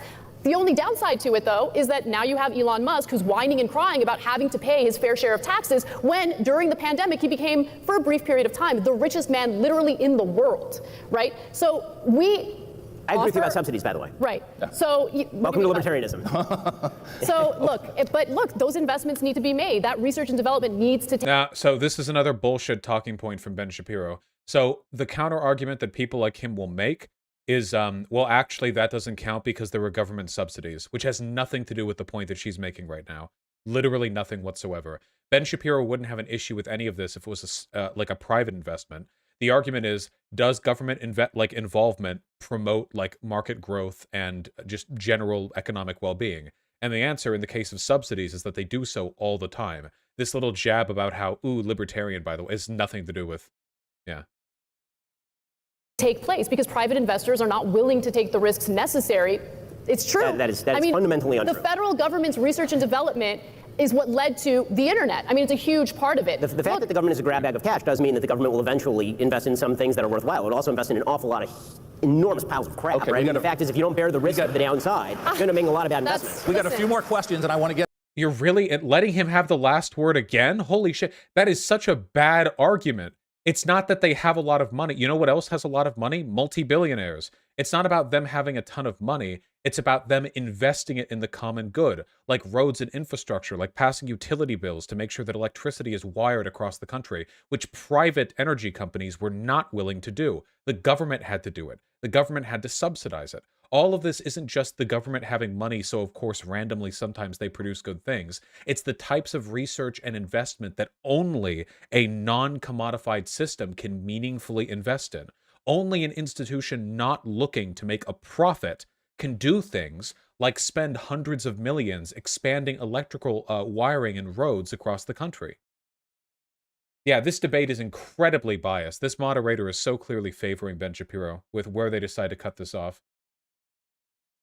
Get through, and we've got 4.5 minutes. So, Anna, you had said earlier, comment about education, that people can choose to send their kids elsewhere. We are an organization that firmly believes in education choice, and we've got a lot of kids in this state and others that are sentenced to underperforming schools solely by virtue of their zip code. We tell families in this Commonwealth, that's your school. We would never tell them that's your supermarket, that's your doctor, that's your dentist, you get to choose. Because, and a lot of that, to be blunt, is because of the collective bargaining agreements with tenured teachers and how much you pay. Can we really get to educational choice? Because a lot of these parents can't afford to send their kids somewhere else. Can we really get to that real education choice, given the current state of collective bargaining in this Commonwealth and in this country to a large degree? Yeah, absolutely. This is such a fucking loaded oh yeah, those greedy teachers are making it so your kid can only. The reason we don't have school choice is because it would lead to even more money being torn. Okay, if you want to fix these problems, then stop tying school funding to their fucking zip code property taxes. That's it. It's as simple as that. Because the reason why they're afraid to let school choice be a thing is because parents who have the ability to drive their kids farther, either because they have more money, or they're in like a base triad trilicule where they have the extra partner who can drive for an hour and a half every day, regardless of the circumstances, that a lot of parents will pull kids out of their local underfunded schools and send them over to better ones, leaving the school that is still sitting there in their neighborhood even less funded. Their solution is literally, what if we just abandoned the worst schools and packed them all into overcrowded good ones, therefore objectively lowering the quality of those schools? And by the way, hypers in chat, if you think the year after school choice is enabled, conservatives will throw a shit fit of all the poor Hispanic and black kids being piled into wealthier, whiter school districts as their parents desperately try to find a better education for their child. Tell me they're not going to do the same fucking shit they did back during busing, where they complained that the quality of their school is being brought down. Yeah. No. This isn't something they actually care about. They just want to divert attention away from the real solution, which is properly funding these schools and ending the current system of school funding that we have. It's as simple as that. This is not something they really want. Like, I don't want smudges on my glasses. No real solutions, just distractions. Absolutely. I'm going to say something that's incredibly unpopular with this group, and that's totally fine. The best education in the world currently takes place in Finland. They have the top education model, and they have completely banned private education. I would do the same. Okay, so first of all, Finland is not the United States, and there's a... What? Okay. A frequent attempt that it does happen a lot, where people will take something that has worked in Sweden or something that's worked in Norway or something that's worked in Finland. They'll say, what if we just take that, import it here, and it'll work exactly the same way? And it typically does not work. The fact we don't do it, though. Wait, how do you know it doesn't work? We don't do that. We say we should do that. When was the last time we actually saw a program in Europe and then that worked well over there and then applied it here and it didn't work? How would you know if we haven't tried it? Is that Finnish Americans make more money in the United States than they do in Finland, for example. They have longer life expectancies in the United States than they do in Finland. It's true of Swedish Americans. It's true of Nordic Americans. Life expectancy in... What does that have to do with anything? Immigrants from Europe have a higher standard of living here in the US? No shit, they're immigrants. Only wealthier people from Europe are going to move over here to start a new life in a new country. Poor people are going to be trapped in their own country because moving is expensive. What does that have to do at all with the Finnish education system? What a complete fucking misdirect. What a slimy and deliberate effort to avoid directly addressing the central problem. Remember, Ben Shapiro doesn't care about solving any of these problems. To him, the fact that Finland has a better education system is some kind of existential quirk, if it exists at all, relevant only to Finland. The idea that we can learn lessons from other countries and apply them here is alien to his mind. Conservatives do not think that way. In Finland is much higher than the United States. No, you're correct. Hold on. It's only 78 No, years, which is, by the way, comparable to Cuba. Anna, 78 years. hold on a second. You're correct. The life expectancy in Finland is longer than the life expectancy in the United States. That's not what I said. I said the life expectancy for Finnish Americans is longer in the United States. That is an apples-to-apples comparison as opposed to comparing completely different populations. They're not relevant. What does that have to do with school? The United States has an incredibly diverse population, and that diverse population encompasses an enormous number of people who have very different beliefs about how education ought to be done. Is he seriously making the Finnish education is better because they're not as diverse as us are? Oh, he is. He's actually making that one. So rather than addressing why Finnish education is better, he's just gonna like wave his arms and go like, "Oh, America's got, I don't know, a lot of different people in it. I don't know, it wouldn't work. I don't know." To suggest that any national standard of education is going to not only please all of those people but prove to be successful in such Nobody said it would please all those. What? When did she say she could implement a new educational system that would please every single disagreeing group in this what is he even referring to? Which different groups? Political groups, racial groups, ethnic groups? What is he even referring to? He doesn't mean anything. He's just moving away from the actual topic. A wide variety of circumstances for some 330 million people. We've tried this with a radically increasing federal education budget over the course of the last 30 years, and what we've got is failing public schools all over the United States. That's not what we're talking about. We're talking about banning private schools. That's not the things that we're talking about, right? That's that's not the thing we're talking about. Except in specific local areas where there have been attempts to take back control locally. I'd love to see more localization, and frankly, I'm quite pleased that if COVID had one decent effect, it was more people taking their kids out of the public schools. Okay, we got 2 minutes. Again, the moderator gives him the last word. Every single time, dude. So before I get in trouble, so let's go real quick. And this might not be a quick one, but so we've had this discussion in this country, and a member of Congress has called for, and many others have, universal basic income. And her comment was, we should institute a basic universal income for those unwilling to work. Would that be supported in this country? Would that be supported? Yeah. I think on a broad level, the answer is no. Although I think that as time goes on and people become more dependent on government, then the answer is probably getting closer to yes. Should it be supported in this country? The people who are unwilling to work should be paid not to work? Absolutely not. I don't see why the government should be incentivizing people who don't want to work and have no excuse not to work. I mean, look, By the way, as I understand it, even though the spending... Hold on, this is an incomplete graph. Even though the spending has increased year per year for K through 12 education, when you adjust for inflation, it seems to be relatively consistent.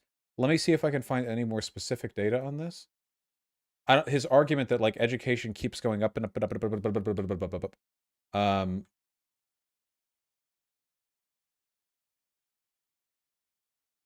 Educational spending. I need a longer time scale than this.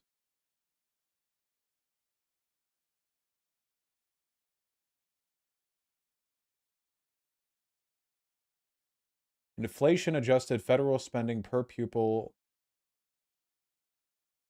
Oh, this is from the Cato Institute. Is this true? This is a huge jump in spending then. In federal spending, and it hasn't led to an increase in our scores as evidenced. Data source spending, National Center for Education Statistics. Yeah, I guess I'd want to know, like, where is it going? Like, where is this money actually being spent? You know what I mean? Because the conservative straw man is that progressives just want to throw money at schools, which we know doesn't work. But that's not what we want to do. Changing the ways in which they're funded and then addressing, like, subsequent and adjacent issues seems to be, like, the important thing to do here. I still can't believe Ben Shapiro got away with that shit, dude. Saying that the Finnish educational changes wouldn't work because Finland isn't America and Finnish Americans have a higher lifespan than Finnish people. and that the free market is responsible for all growth ever. I don't know. Find a graph that includes state and local spending. That graph's just federal. Yeah, that's true. We need to see. Yeah, this is also a percent change, not a flat change. I'll look at it more in the future. This is an opinion. I have a different view of humanity, and I think most people want to live lives with purpose.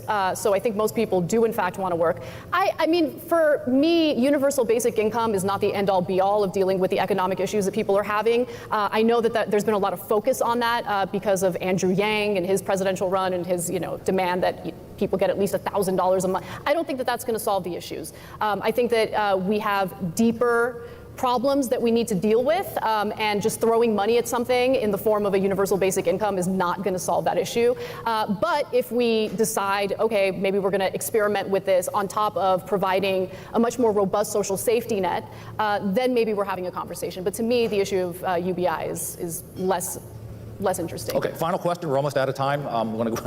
They can't go over too long because then I get the hook. We talked a lot about where we're going and a lot of pessimism and a lot of concerns. What gives you hope right She finally got a lot. She actually got the opportunity to say something without Ben jumping in. now? What gives me hope is the younger generation and just how fired up they are about experimenting with different solutions. Finally, we have a generation that's looking at what's being done in other countries, what's working, what isn't working.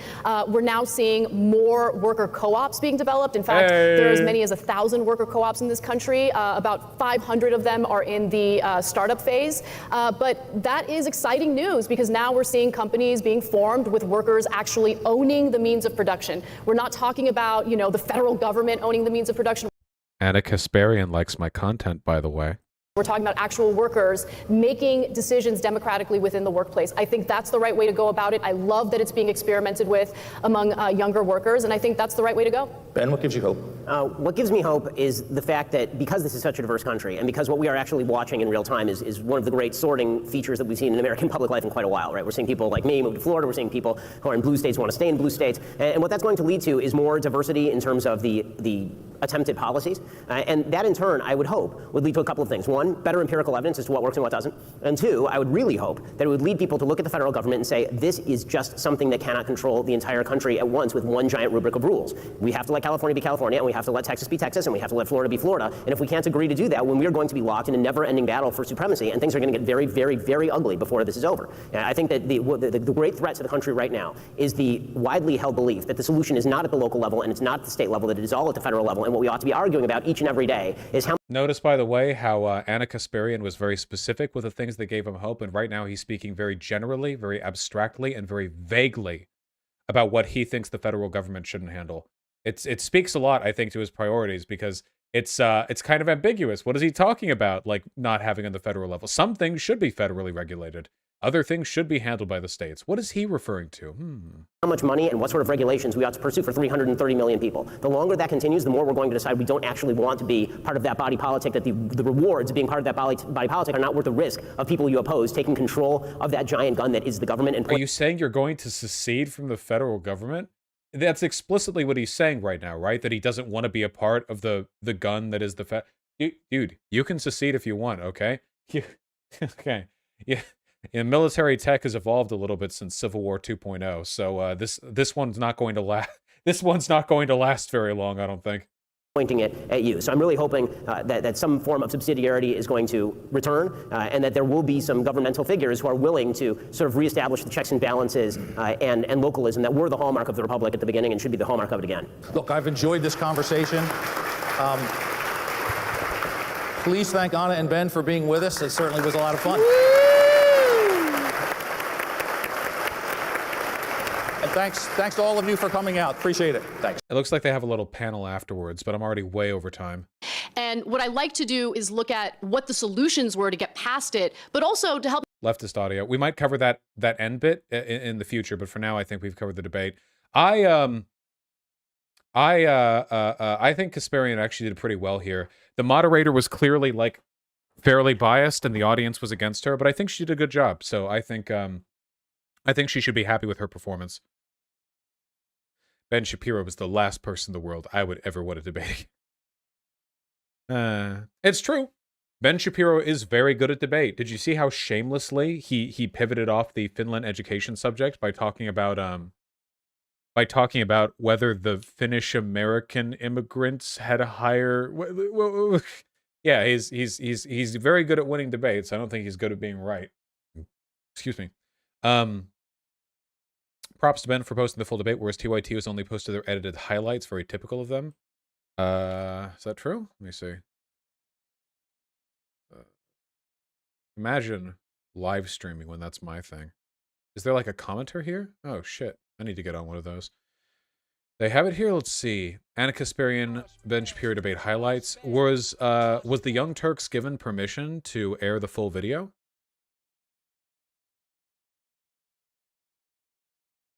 Or were they only given permission to provide highlights? If they were given permission to provide the full video, then they should post it. But if not,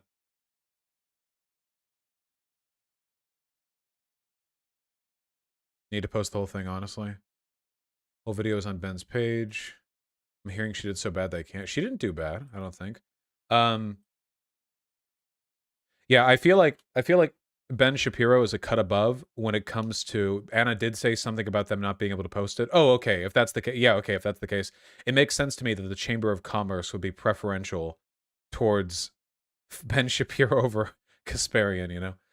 Anyway, I think Ben Shapiro is a cut above in the respect that when it comes to like firing off talking points, I mean, he's obviously very, very effective at that. He's very effective at controlling the conversation.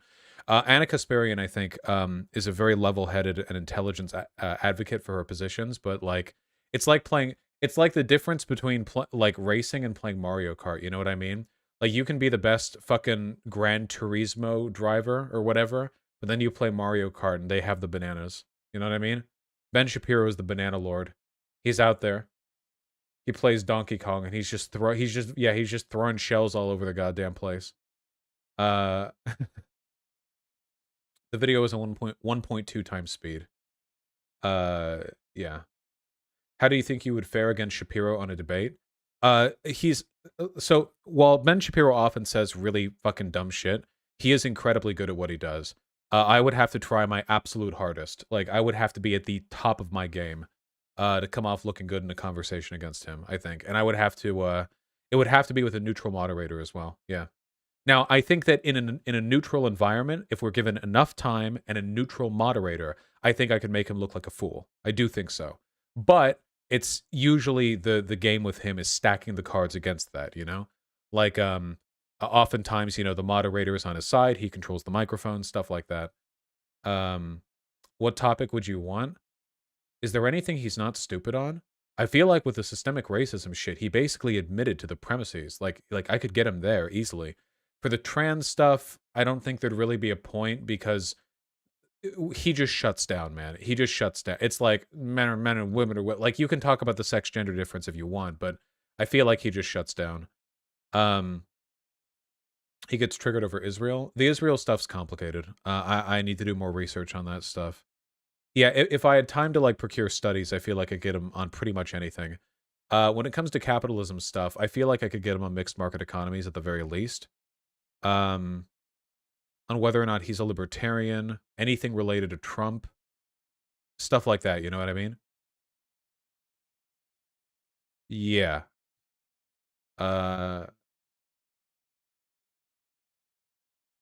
You would need Chomsky level knowledge to debate him on Israel. Yeah, because he knows he definitely knows more about Israel than I do. Way more. Way more. So, I would need to be firmly educated on that. Yeah. A plane crashes into an island, etc., etc. You should get Anna on for a convo. She likes you. Yeah, I've talked to Anna in DMs before, so it would be. I feel like it's possible, you know. We'll see. I don't know if she responded the last time I threw a DM over, so I'd have to take a look, you know.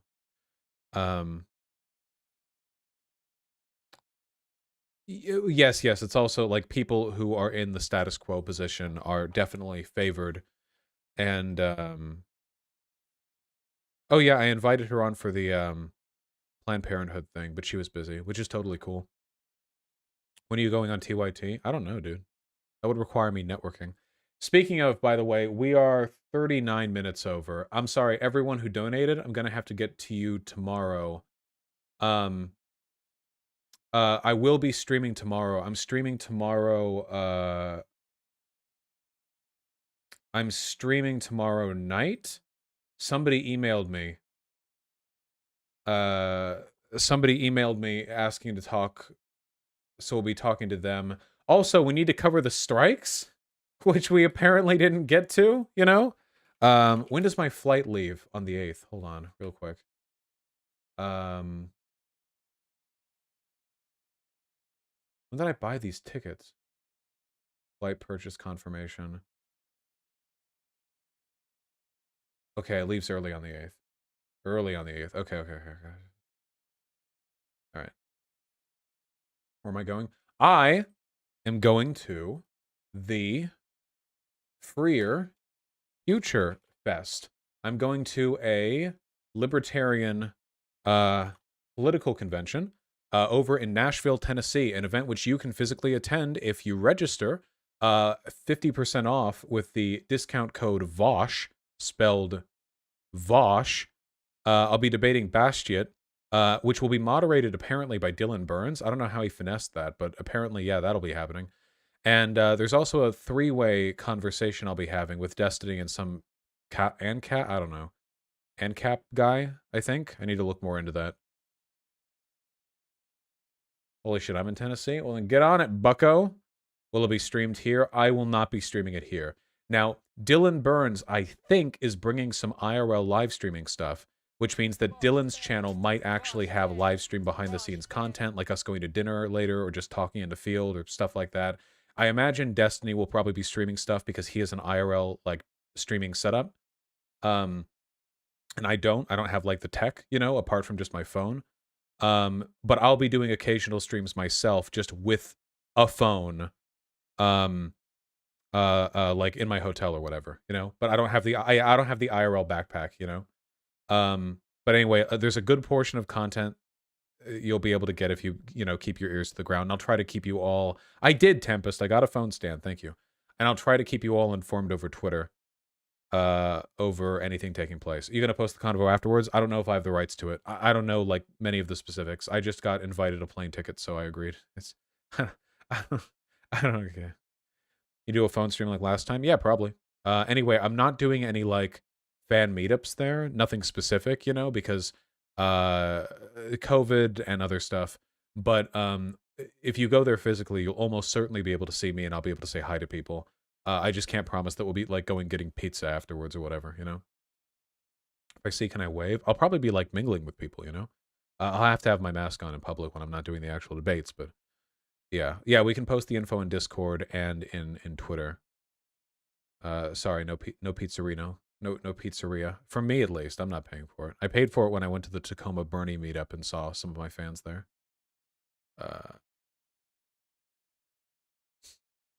All right, I'm really sorry about pushing off the donation reads. I just didn't expect to be staying this past or this far past my general stream time. I have some stuff I need to take care of. Ever had calzones? Yes, and I think they're pretty good. And honest to God, no me Marino. I think calzones are better than pizza. I do. I prefer the feel of the crusty shell, and I think they're more convenient to eat and travel with. That's it. I've never been a huge pizza guy. I think the calzone improves on the formula slightly. Yeah, it's basically just a folded pizza, but it's got, like, the shell, you know? I've never had fried calzone. I do like Hot Pockets. I used to eat a ton of Hot Pockets. So, yeah. I've never had deep dish pizza either.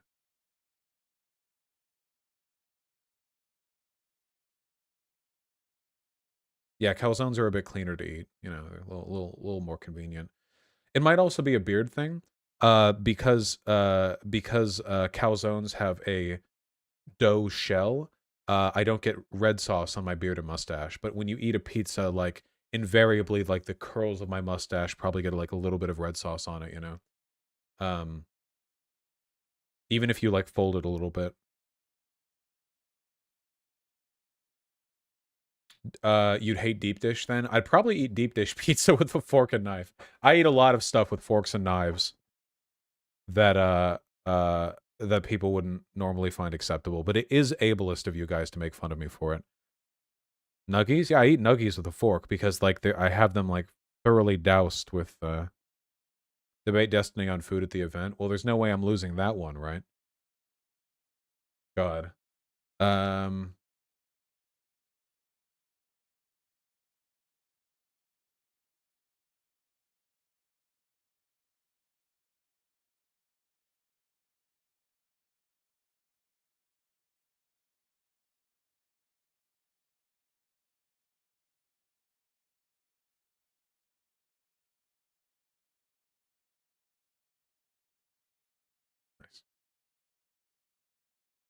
What? I was just looking at okay. I love you all very much. I hope all of you have a wonderful day. I'm going to send you guys over to let's say Dylan Burns because it feels pertinent. You know, it feels relevant to